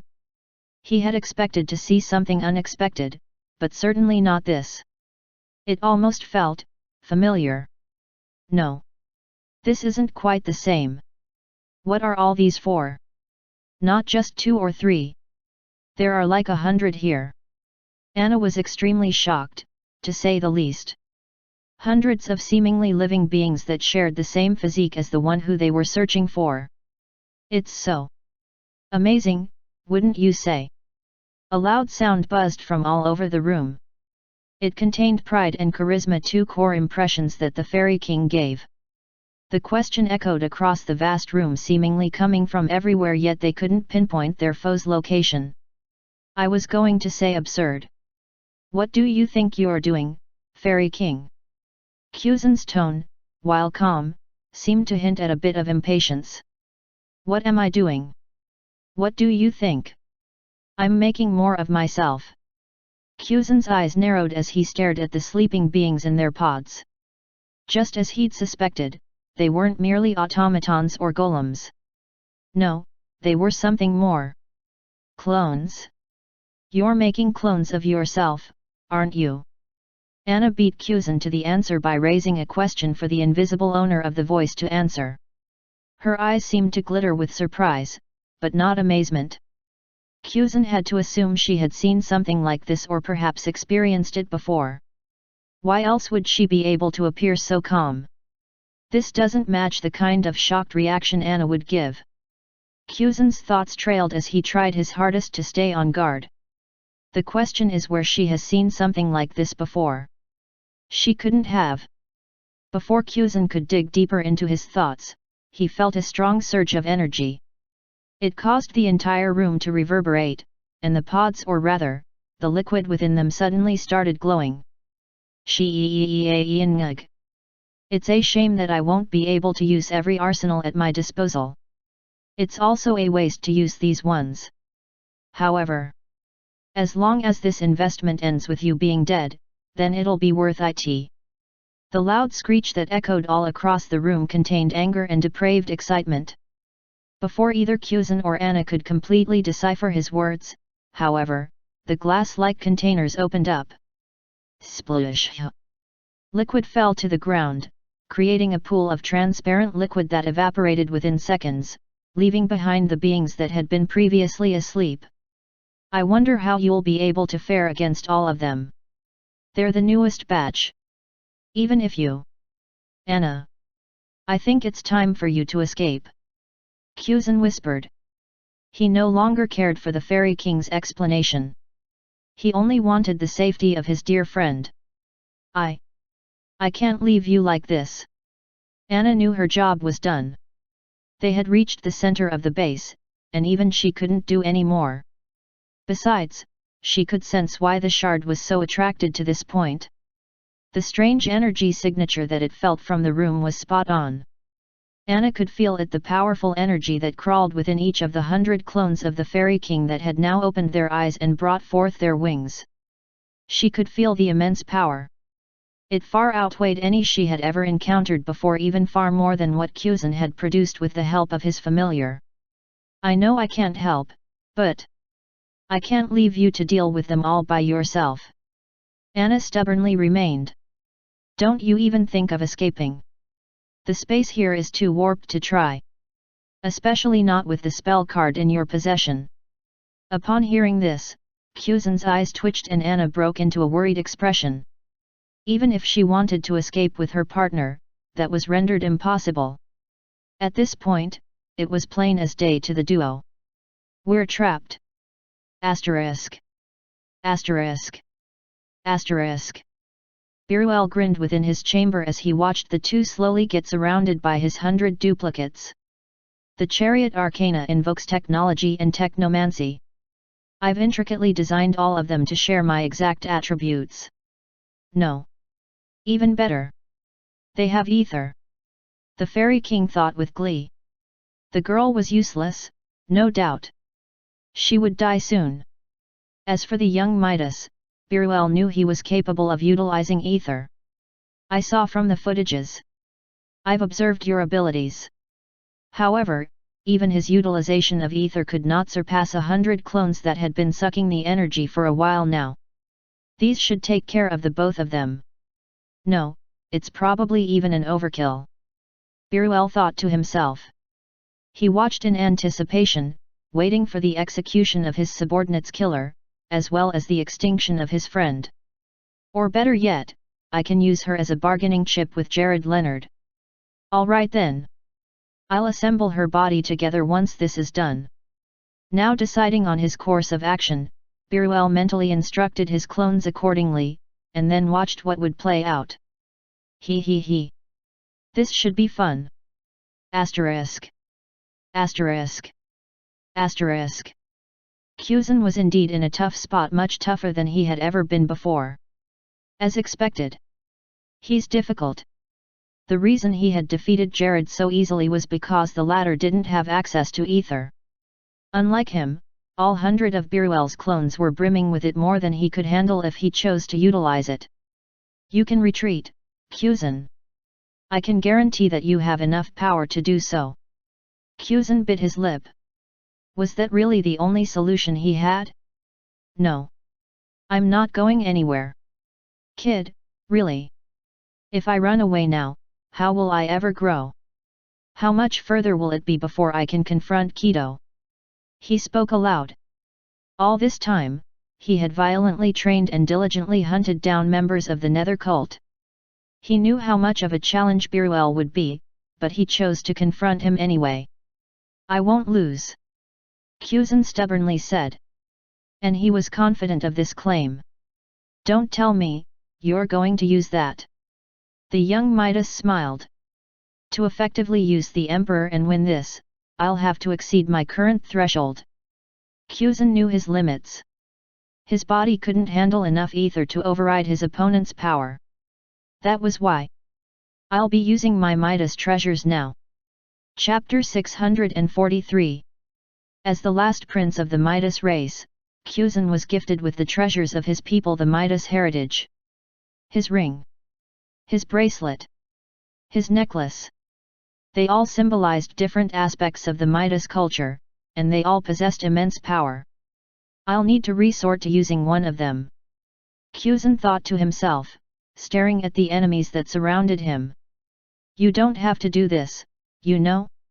I can just manifest and destroy them, if it comes down to it, so. No. I'm not making you fight. It's my battle. Kuzan stubbornly clung to his word. His eyes were ablaze with determination.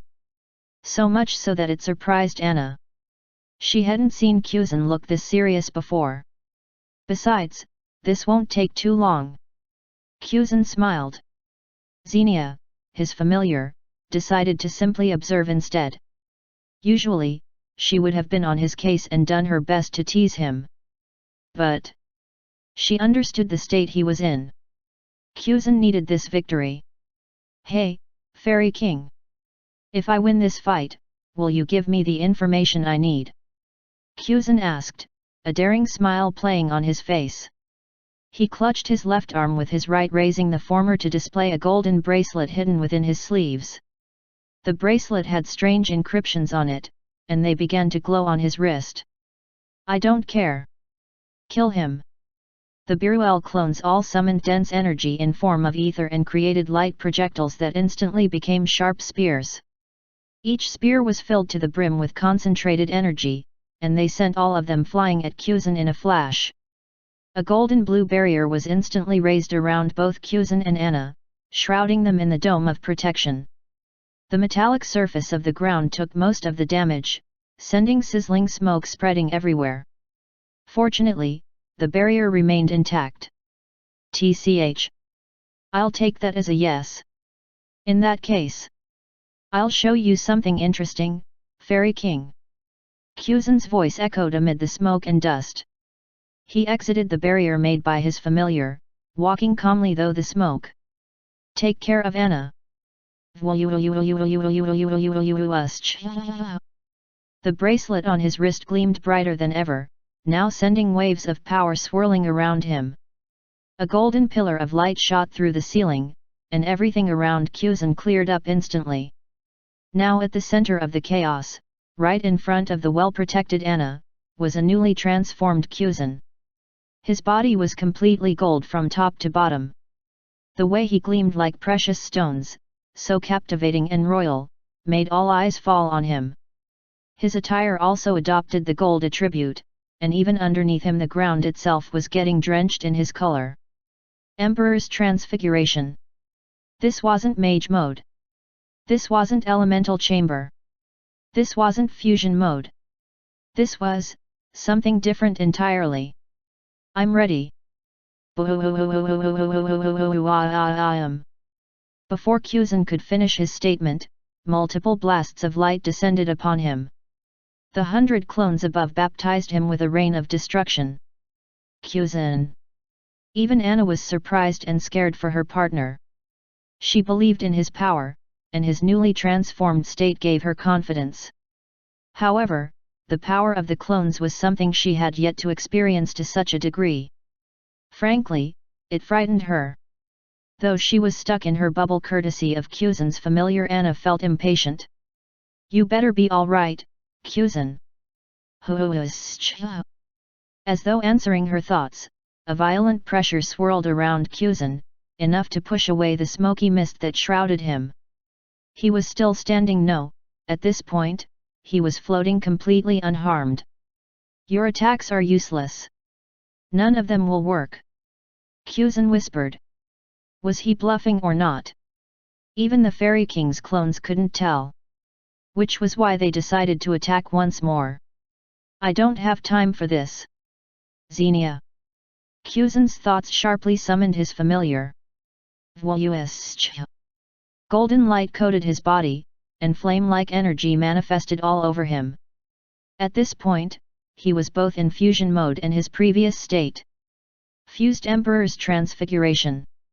And with his current power, Kuzan was confident enough to achieve what he wanted. This is the end. There really wasn't any need for him to jump around and take them all on, one after the other. There was no need to summon massive amounts of energy to attack them. No. He had a more effective means. The Emperor. Kuzan stared at the multitude of attacks that were being rained down from above, and he sighed. It was all useless. Within moments, the attacks dissolved, and everything turned into nothing but tiny particles of light. Now, then, as for you all. How about this? Kuzan snapped his fingers, and all 100 clones instantly experienced the unexpected. Death. Instantly consumed by the very ether energy they displayed, the clones' bodies disintegrated, all at once. Their destruction looked like fireworks, and their brilliant detonation filled the room with blinding light. Now, channeling all that excess energy right there, Kuzan commanded all the volatile particles of light to move in a single direction, the wall that was right in front of him. Kuzan smiled as he watched the exploding shards collided with the wall, generating a massive reverberation that caused the entire room to tremble. And then, there you are. The walls completely broke apart, revealing something, or rather, someone within. Kuzan, it's not safe to go on. You're right. I'll undo it. His golden body evaporated, leaving him to descend from the air with only a flicker of his familiar blue and gold ether. He returned to Anna's side, and the girl expressed relief once he was near her. Kuzan. Thank goodness. She rushed to him, hugging him tightly the moment he got close enough. The young Midas controlled his cheeks from going beet red, though he couldn't help the smile growing on his face. Kuzan could feel Anna tremble, and her breathing was somewhat heavy. Her eyes were also teary. Thank you, Anna. I'm fine.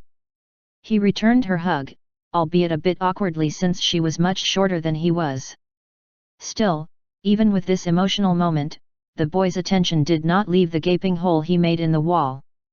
Kuzan's eyes glowed golden as he stared deep into the dark opening a distance from him, and his grin broadened.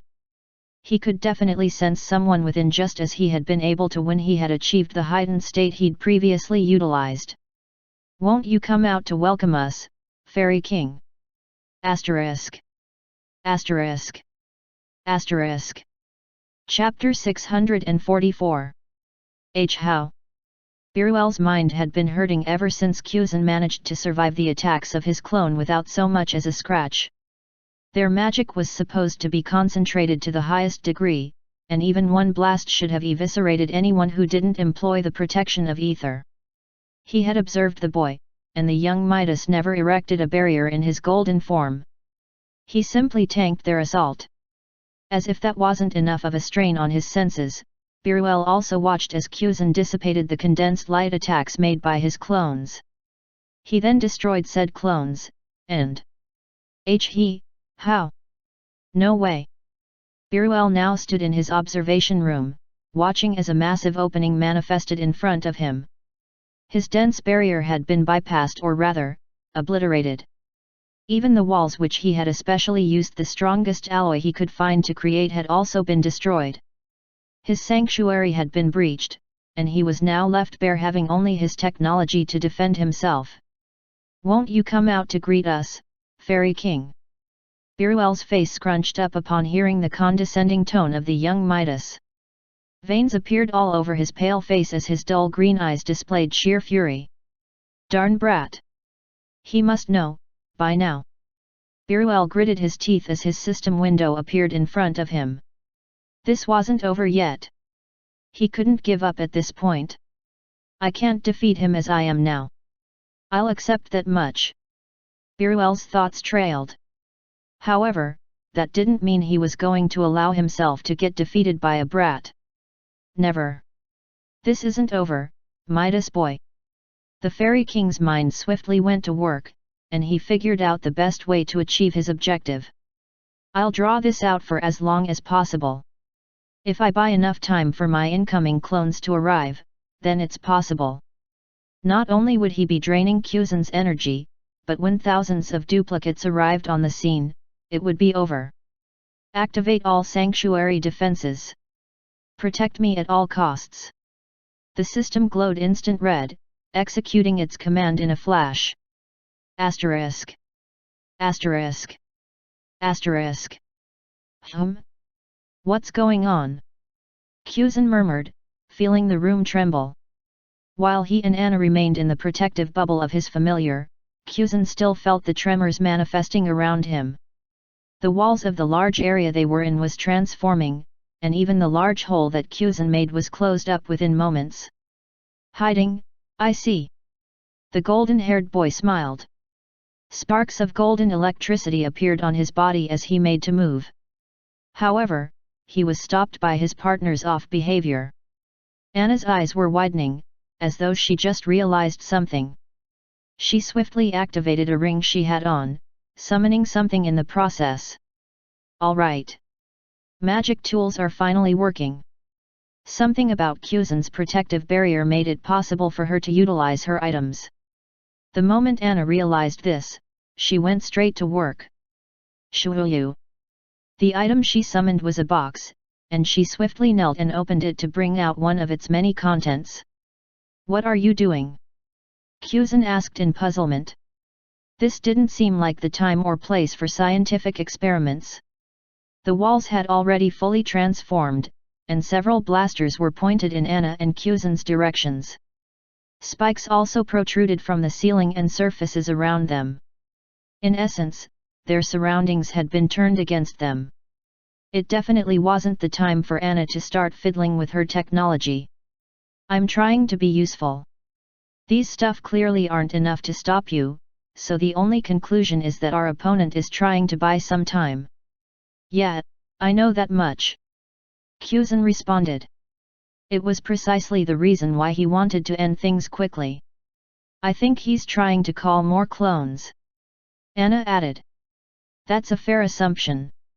I thought of it too. Again, this was why he wanted to end this charade quickly before things escalated to a point where he would have to push himself again. I'm trying to interfere with his communication with them. If that's the case, then we can take our time interrogating him and also exploring this place without worrying about being overwhelmed by his forces. Kuzan's eyes widened slightly as he tried to control his surprise. Truly, the reason he was so interested in the Fairy King was information. As an upper seat, Biruel must have had access to Kido, his uncle. Obtaining said intel wouldn't be very easy, and he would most likely have to engage in a lengthy conversation to fully collect all he needed to know. Rushing things wouldn't solve the problem. How do you plan to do that?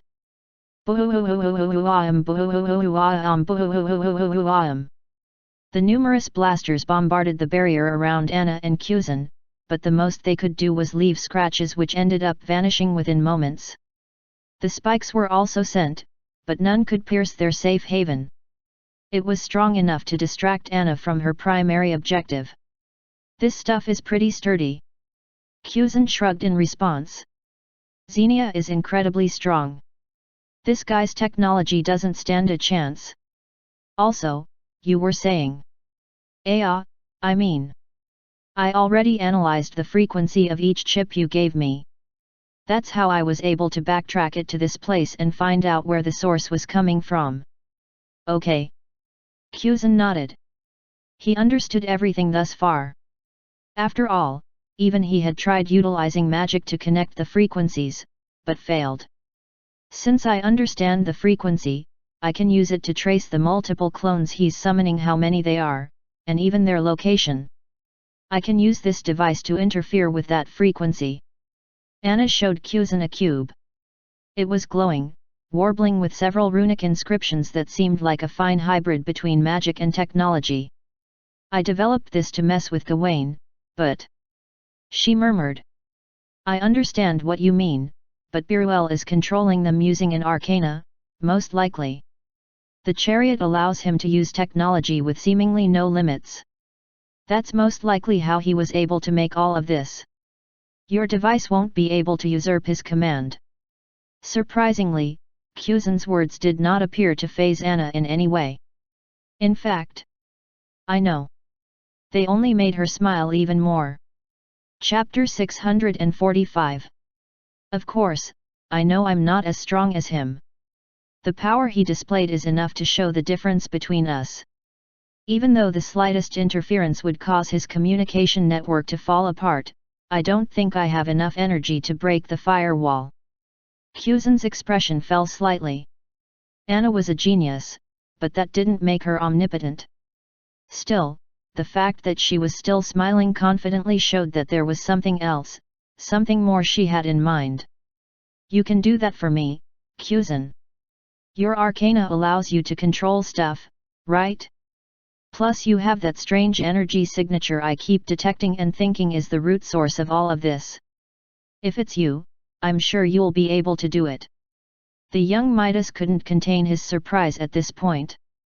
A bright smile formed on his face and his heart leaped beyond what he even imagined was possible. This girl, Anna, she was just too amazing in his eyes. So, Kuzan, what do you say? Amid the chaos around them, the destruction, explosion, and numerous projectiles that seemed to never end, Kuzan knelt and softly touched Anna's hand which was holding the device. His face depicted a warm sense of affinity that he couldn't resist. The moment his hand touched hers, Anna also felt something. It didn't seem like they were giving Biruel much thought at this point. They were simply lost in the moment. You're amazing, Anna. Kuzan spoke, squeezing her hands with his. I know. And don't you forget it. He nodded. If it was this girl, then he wouldn't mind being with her after this was all over. Kuzan could feel it within himself. She's brilliant. And as much as he didn't like the next words he was about to utter, Kuzan didn't mind. If it was for Anna, then why not? I'll do whatever you want. So, show me. Anna nodded, excited to see Kuzan being very cooperative. It was one of his best traits, after all. It's simple. The device will simply resonate with your abundant energy and you'll break the firewall with it. Then, you'll use your arcana to forcibly interfere with the communication network. But would it really be that simple? He's also using an arcana to control them. No. He's using his arcana for so many things. That should spread his control thin. You should be able to at least interfere, even if you're not usurping control. Kuzan nodded at the explanation. Anna was right, after all.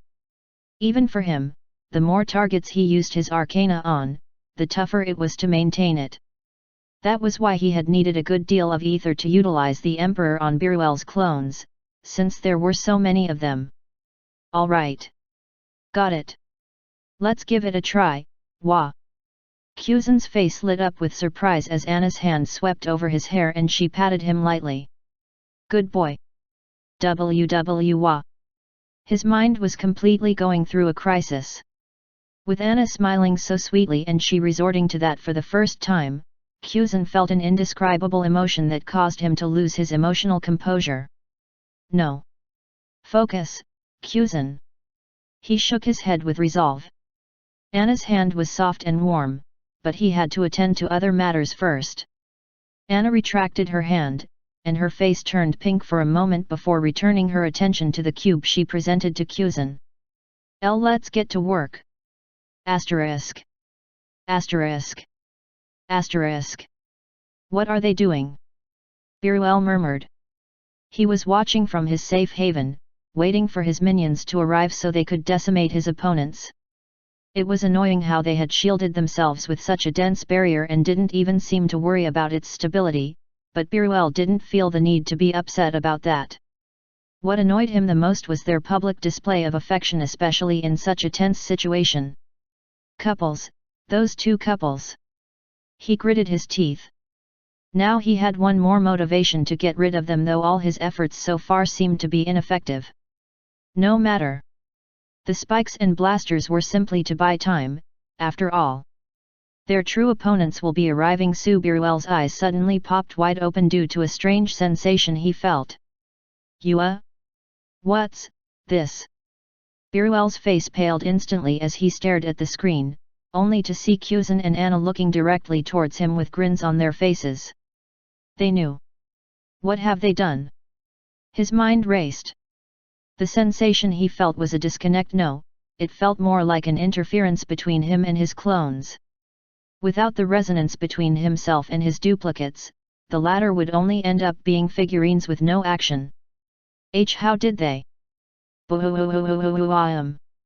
Everything around him shook as the wall in front of him creaked. Even though he had further enhanced it to ensure his protection, dents started to appear all over its surface. And no. His eyes went straight to the screen that displayed both Anna and Kuzan, but only the girl was in the barrier. As for the young Midas,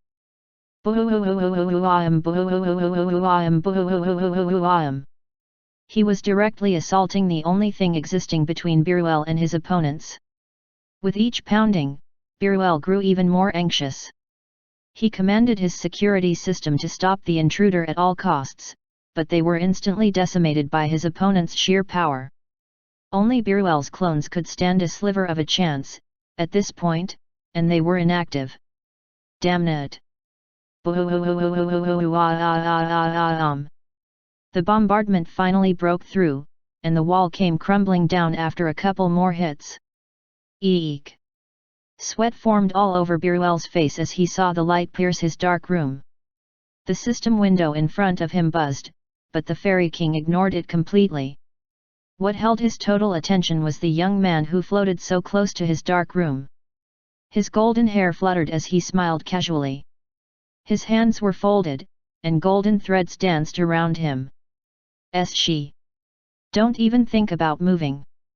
The young Midas named Kuzan declared, glancing away from the Fairy King for a moment. Anna, his partner, appeared from beneath. She was inside the spherical barrier that was sturdy enough to maintain its integrity despite the volleys of explosions that had been constantly fired. With both of them now standing outside the room a minuscule distance from Biruel himself, the Fairy King felt incredibly frightened. Chapter 646. Finally, we meet. I do hope this is your real body. Kuzan smiled as he gazed in the direction of the Fairy King. Anna remained by his side as they both stood at the entrance. Stay back. Biruel's squealing tone seemed nothing like the commanding voice that had been playing on the speaker. It was more frail, weak, and somewhat underwhelming. I don't think so, Biruel. I have some things I would like to ask you. Now, then, we're coming in. Despite the powerless command of the Fairy King, Kuzan floated into the room with Anna by his side.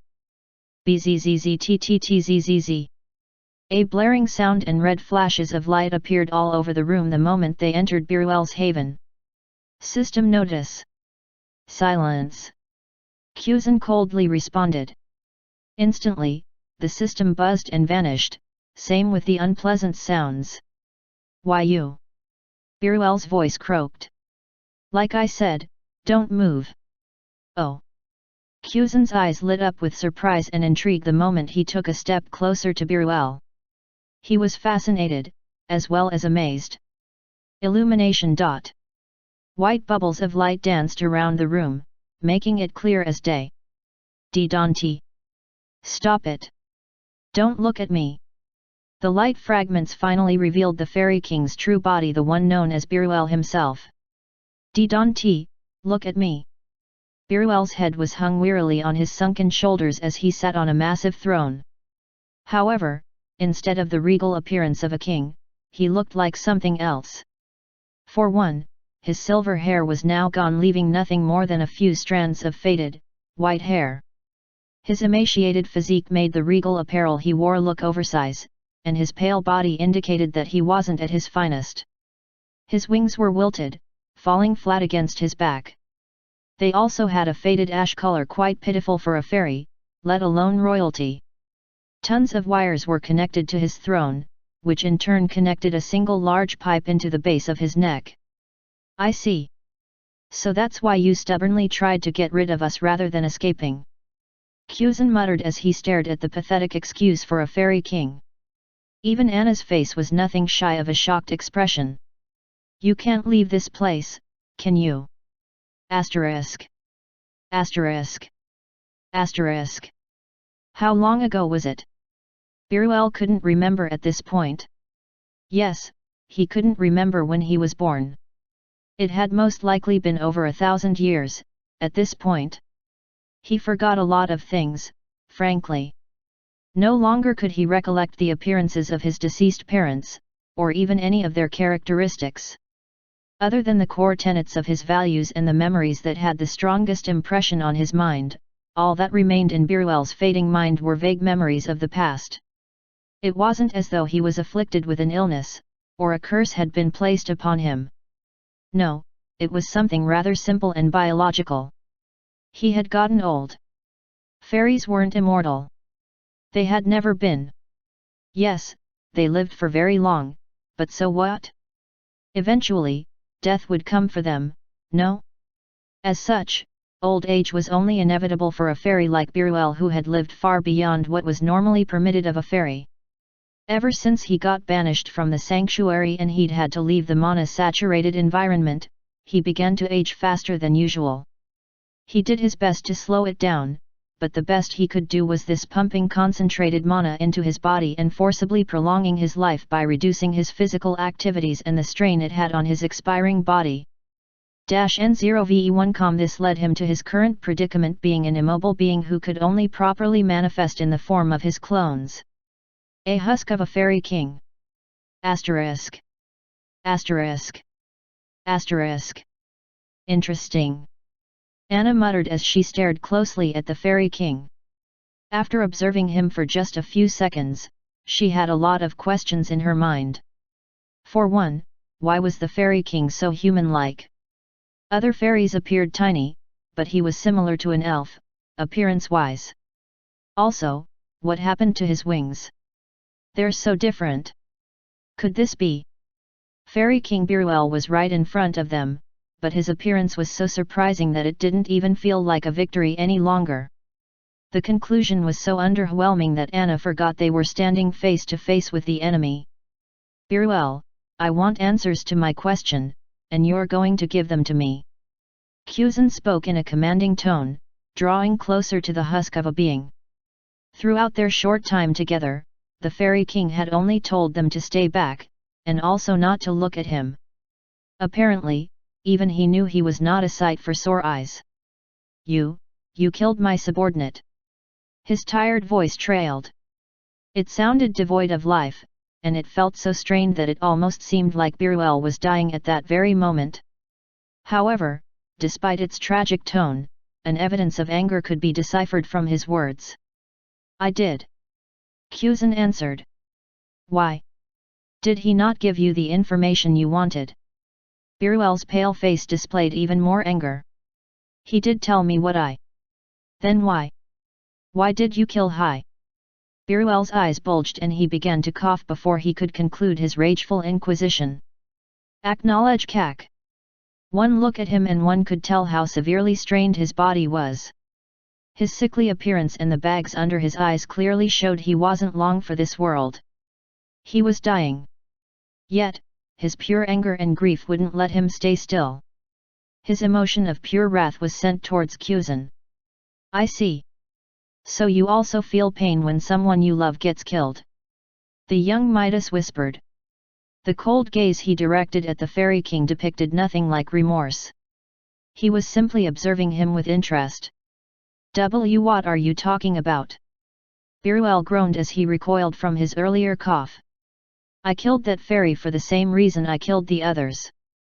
Because of the incident that occurred 12 years ago." Biruel's annoyed face slowly turned pale, and his anger started to die down. Even though the flames of hatred remained in his eyes, he couldn't fully manifest his previous expression of disdain. "We had nothing to do with it," he muttered. "No. You all did. For your goals of obtaining the Arcanas, your organization was culpable for the Midas massacre." Chapter 647. "I was only 3 years old, you know? Can you imagine how I felt seeing everyone and everything I cared about get destroyed?" Kuzan's tone was calm. His eyes showed no emotion, and everything about him felt empty.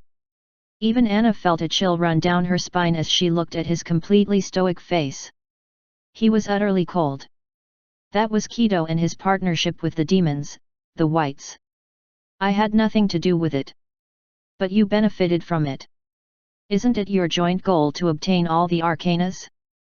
No matter the means, you'll do whatever you can to get it. And no, even setting waste to an entire civilization. Exterminating thousands of people. Did you even feel any tinge of remorse after hearing all that happened?" Biruel was silent at this point. His tired face seemed like it couldn't take any more talking, but Kuzan wasn't done yet. "I'm not here to discuss what happened back then. I just want you to understand that the pain you feel now is incomparable to my loss. I killed that fairy simply because of the chain of events your organization started." Biruel couldn't defend himself. He knew the boy wasn't wrong. Obtaining the Arcanas at all cost, that was what he wanted, wasn't it? "Just so you know, I have no personal vendetta against you or your organization. However, if I am to choose between killing or sparing you, I'd choose the former. Killing any of you won't bring back the dead, but..." Kuzan drew closer to the Fairy King, his hands now in his pockets as threads swirled around him. "It brings some form of satisfaction, at the very least." He now stood in front of the powerless Biruel. As the boy stared down at the Fairy King, and the latter looked up to meet his gaze, a tense silence began. After a few moments, Biruel looked away first. I will be honest with you. I do not feel guilty about joining the cult. I also do not feel responsible for the acts the members have committed, whether good or bad. I joined for my own goals, and I still stand by them." Biruel's tired eyes showed absolute seriousness. "I'm dying. And I want to avoid that at all costs. It might seem selfish to you, but there's a lot I still want to do. I despise the gaps in my memory, and I also feel frustrated with how pieces of my identity are slowly scraped away as time passes by. I want to be whole. I don't care." Kuzan cut the old fairy short with his unfeeling gaze and completely disinterested tone. He simply desired one thing. Everything else seems secondary. I know you don't. I also know I'm a hypocrite for blaming you for his death when in fact, he only joined the cult because of me. Biruel gave a smile for the first time. It was bitter and sad, distant as well, but it was genuine. Young Midas. I indeed joined the cult to retrieve all the arcanas, but I never approved of the massacre. Your people weren't mine, but I grieved for them. You may not believe me, but I did. Biruel's tone was completely different from before. It felt honest and genuine. I already told you. I don't care. I just want information on Keto. If you want me to spare your life, then fine. You don't have long in the world, anyway, and your cult won't be able to acquire all the arcanas. In the end, you'll die, without my intervention. Biruel sighed. So, spill. A brief moment of silence spread throughout the room. Anna was still shaken by Kuzan's change in tone, and Kuzan awaited Biruel's reply. However, I can't. The old fairy refused to budge. Why not? Does the cult have some sort of hold on you? If you divulge information about them, will you be killed?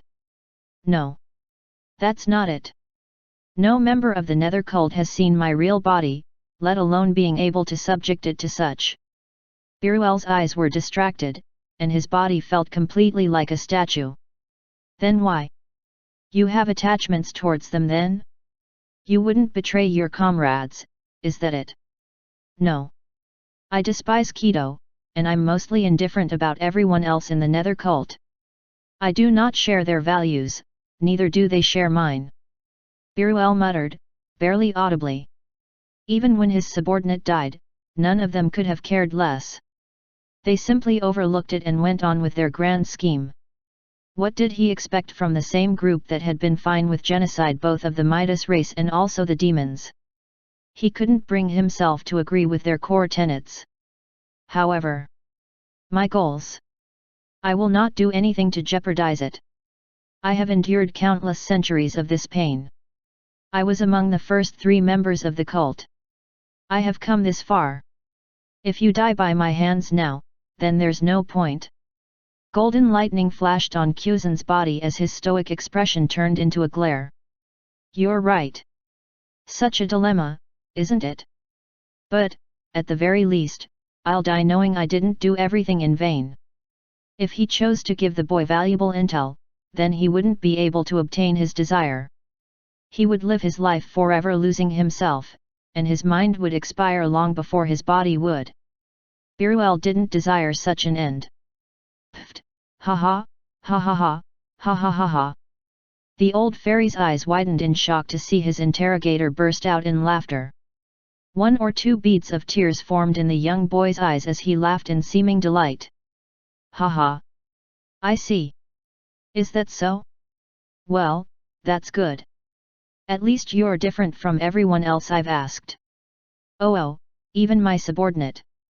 He didn't know much, to begin with.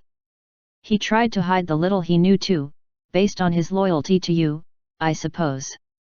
However, Kuzan's grin grew wider as his eyes displayed a glint that made Biruel's fragile heart pound in fear. I really don't need your cooperation to get the information I require. Amid the emotional appeal and exchange of questions, it seemed like everyone had forgotten one major factor. I have the Emperor. You have to do as I command. Chapter 648. Of all the arcanas, a single one was considered to be one of the most powerful even in the Midas Empire that studied them. It was the Emperor. It had the ability to control anything within its immediate vicinity. Whether magic, animate or inanimate objects, laws, etc.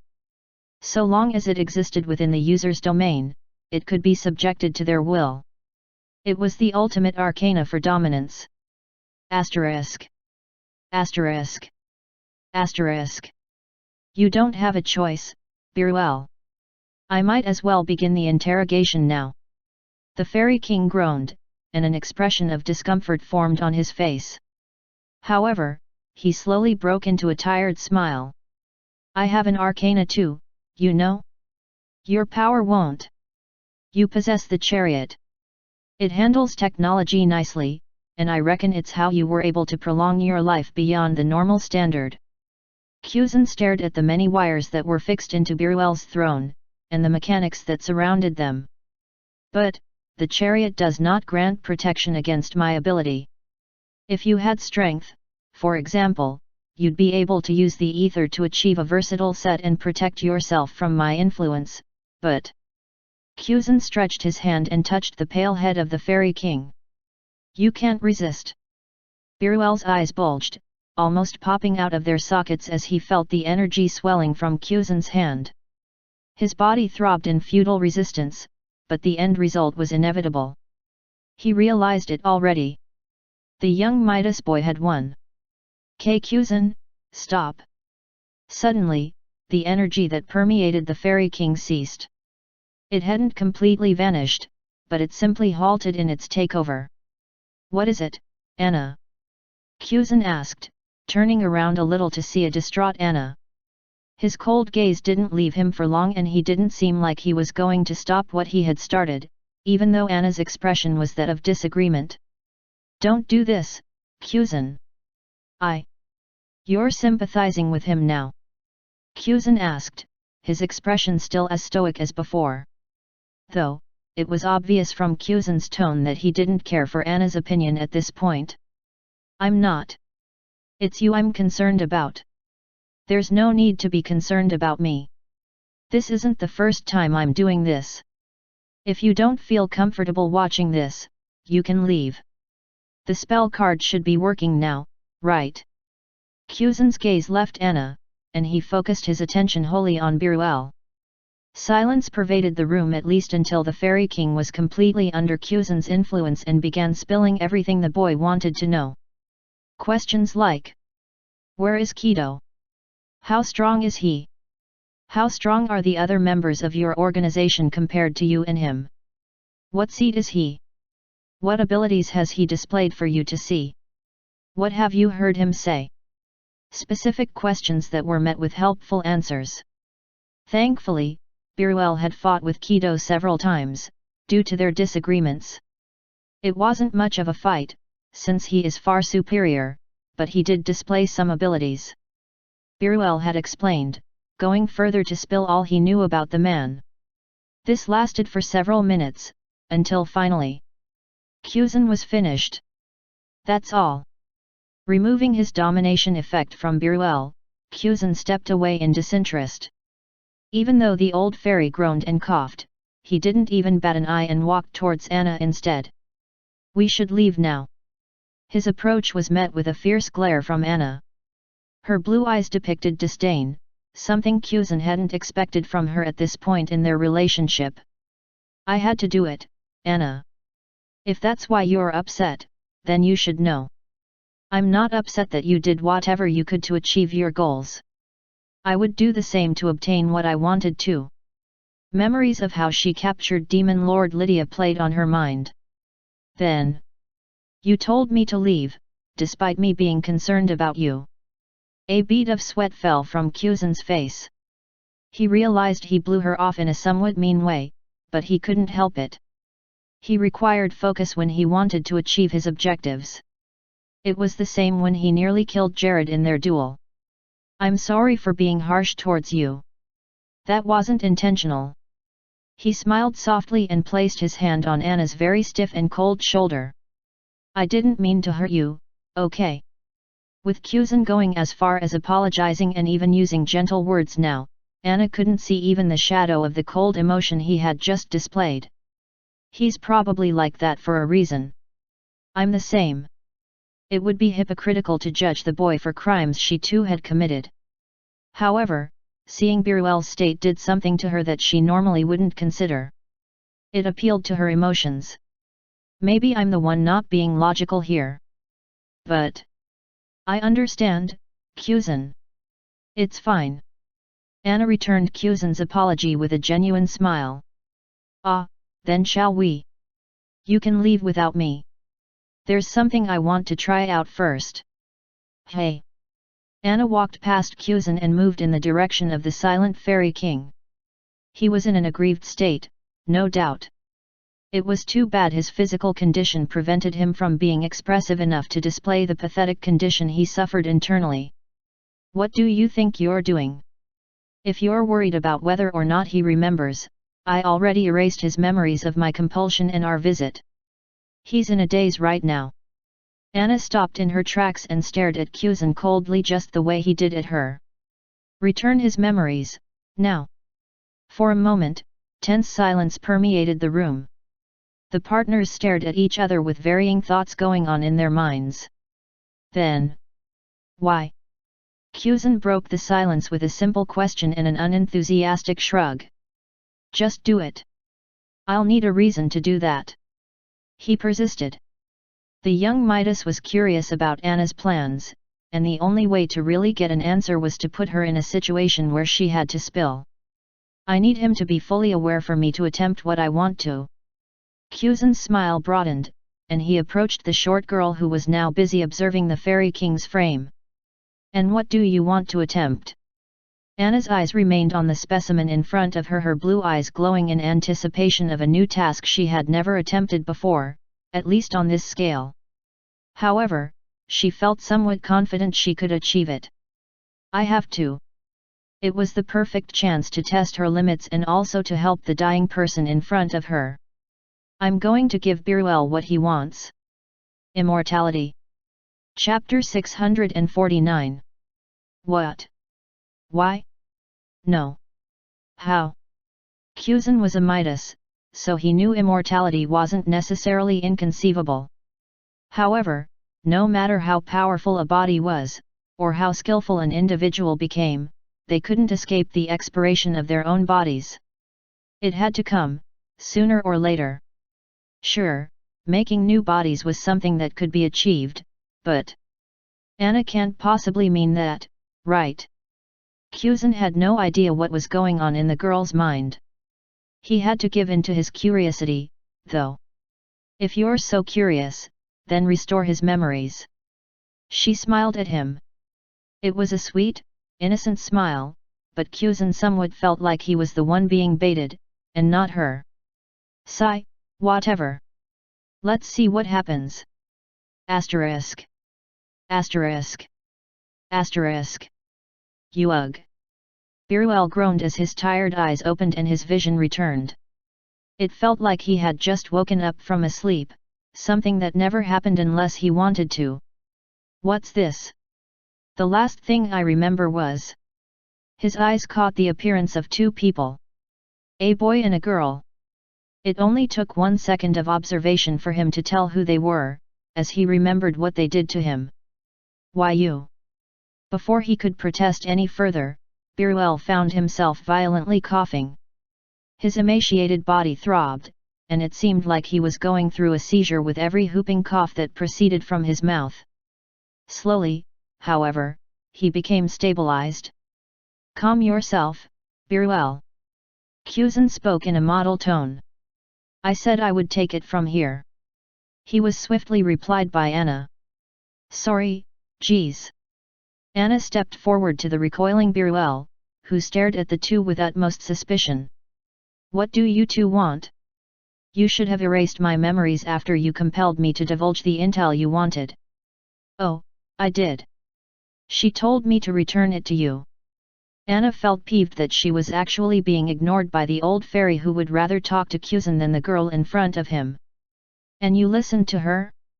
I suppose I overestimated you, young Midas. Biruel groaned. Hey!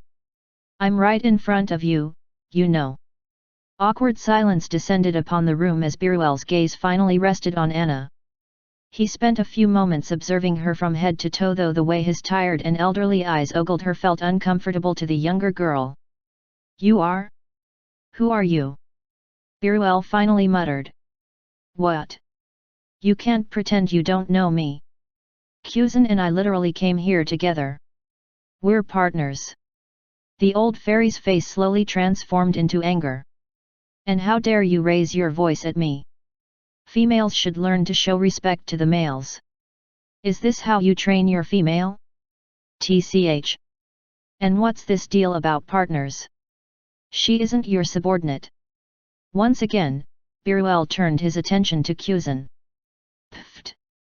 The golden-haired boy stifled his laughter and awkwardly looked away. As much as he wanted to see Anna's expression in response to the Fairy King's sexist and bigoted disposition, he also felt that he wouldn't be able to control the level of amusement he would display. This is the scumbag you want to help, Anna. Ha ha ha. Hey, listen here, old dude. Anna grabbed Fairy King Biruel by the head. Her eyes were twitching while a strained smile was plastered on her face. Despite her very good intentions, Anna was already reaching a point whereby she wanted to knock some sense into the older fellow. What are you doing? Who said you could touch me? I'm a king, you know? Also, you're not only a commoner, but you're also a female. Show some respect. Shut up. My, how dare you! The Fairy King struggled to get her hands off his head despite his sickly frame, exerting his declining physical prowess more than he should have. Anna found her impatience reaching an unprecedented degree until she couldn't take it anymore. Whap! I'm sorry. Anna said that, but the damage had already been done. The fine print of her palm had already made their mark on the Fairy King's cheek. The echoing sound of the slap remained for a few moments as every single person present in the room were quite literally lost for words. Why you? Biruel's bulging eyes stared at Anna in absolute shock. His pale skin shivered and his scanty teeth were clenched with a strong emotion. I lost control for a section. This is bad. Anna's mind plunged into worry. She didn't want to have to resort to it, but if Biruel kept proving stubborn, then perhaps Kuzan could offer a little bit of help to convince Biruel. Unfortunately, that would eventually pose more problems for her and everyone else. Why did you hit me? Because you were being a jerk. I helped you regain your memory and I'm trying to help you, but you chose to be an idiot. Jerk? Idiot? You dare say that to me? Jane, you've gone too far. I'm your king. Don't you forget that. Hold on. Jane. Anna looked behind her to seek out Kuzan's opinion, but he simply shrugged. She couldn't have heard wrongly, right? Biruel just called her Jane. Was he mistaking her for someone else? If that was the case, then there was one particular name that stood out for Anna and most firm followers of the legend of the past. You mean? Jane Ursula. What are you? Don't change the topic now. Why do I have to call you by your full name? You've been growing more rebellious as of late. You should know your place. Frankly speaking, Anna was more confused now than before. Could this be due to shock? Or was Biruel hallucinating? Biruel, it's Anna and Kuzan. You're not talking to Jane Ursula. You're here, in your hideout. We're the intruders, remember? Suddenly, the old fairy's eyes widened, and some sort of darker shade enveloped his dull eyes. What was I? Did I say anything weird? I must have spaced out. Who are you again? I don't think I care enough to tell you. Anna sighed and walked away. I thought I wanted to help you, but I've lost interest. I mean, you are a villain, so I didn't expect a righteous personality. But, it seems you'll be a pain in the future, and I'd rather not have that. What are you? She wanted to solve your problem since she felt somewhat bad for you. You just had to piss her off. Nice going. Kuzan added to the Fairy King's incredible dilemma. What? I don't understand. What are you saying? He was so lost that even more wrinkles appeared on his face as he looked for answers from the two. What kind of person were you, Biruel? Before all of this? I don't think you were a good guy. Chapter 650. Remember, son. Remember the building blocks of our society. Do not forget our legacy. Those were the only words Biruel still remembered from his father. N0ve1 They were the things he often heard since he was little. Those words filled his childhood, and his father never ceased uttering them every now and then. One day, when he was old enough, he asked his father the Fairy King at the time what those words meant. What were the building blocks of their society? What was their legacy? How could he forget what he did not remember? Son, look around. What do you see? It wasn't until his father took him to the very zenith of the fairy kingdom and showed him the world from above that the young Biruel understood.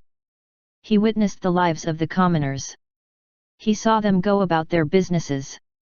He watched the young, the elderly, the successful, the rejects. Biruel truly saw everyone and everything from his height.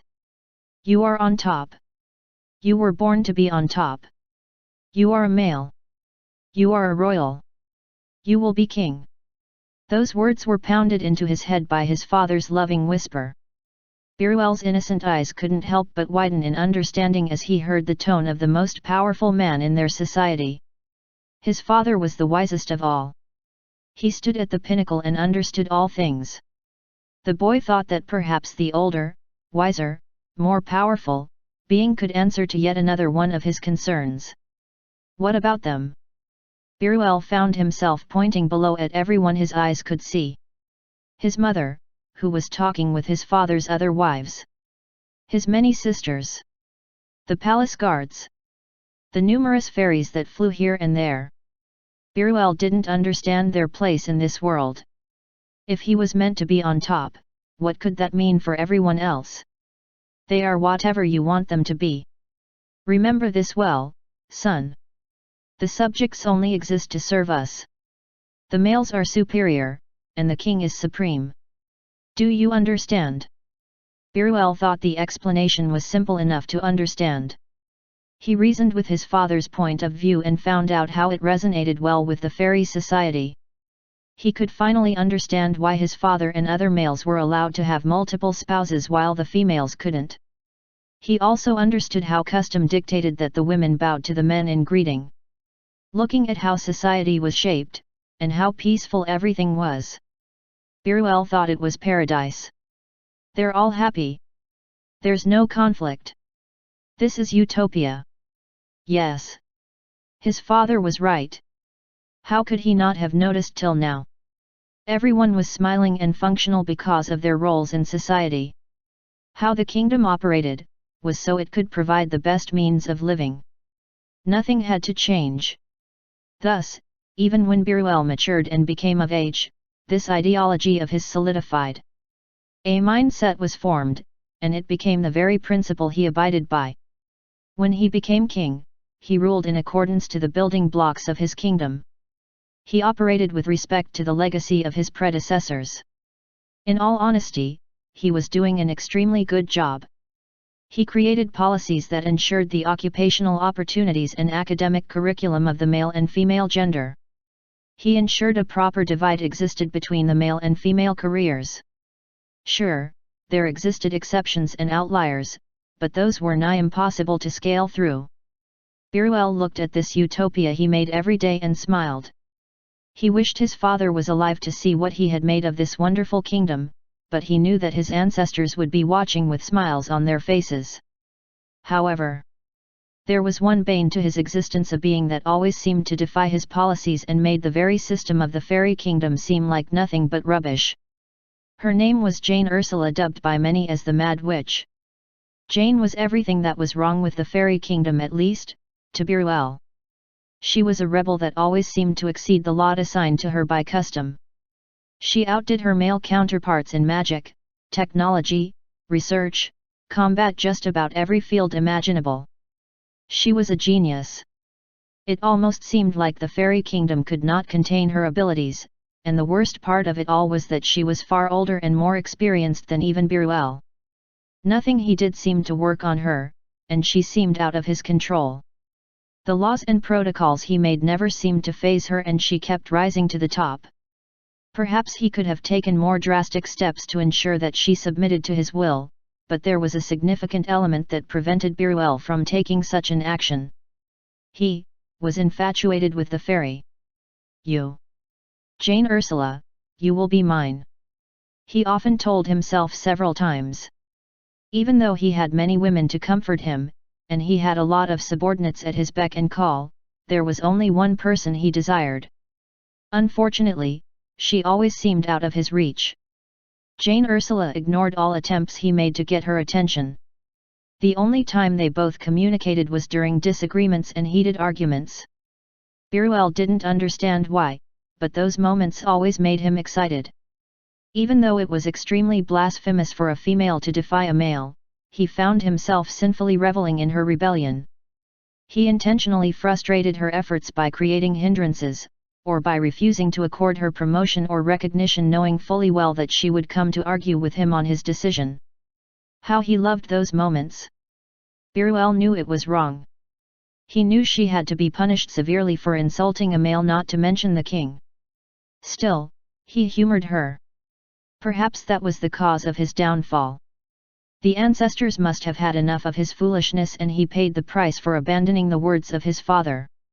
A coup occurred, and Biruel was shamefully driven out of his kingdom. The very peace and stability that had existed for so long finally came crashing down.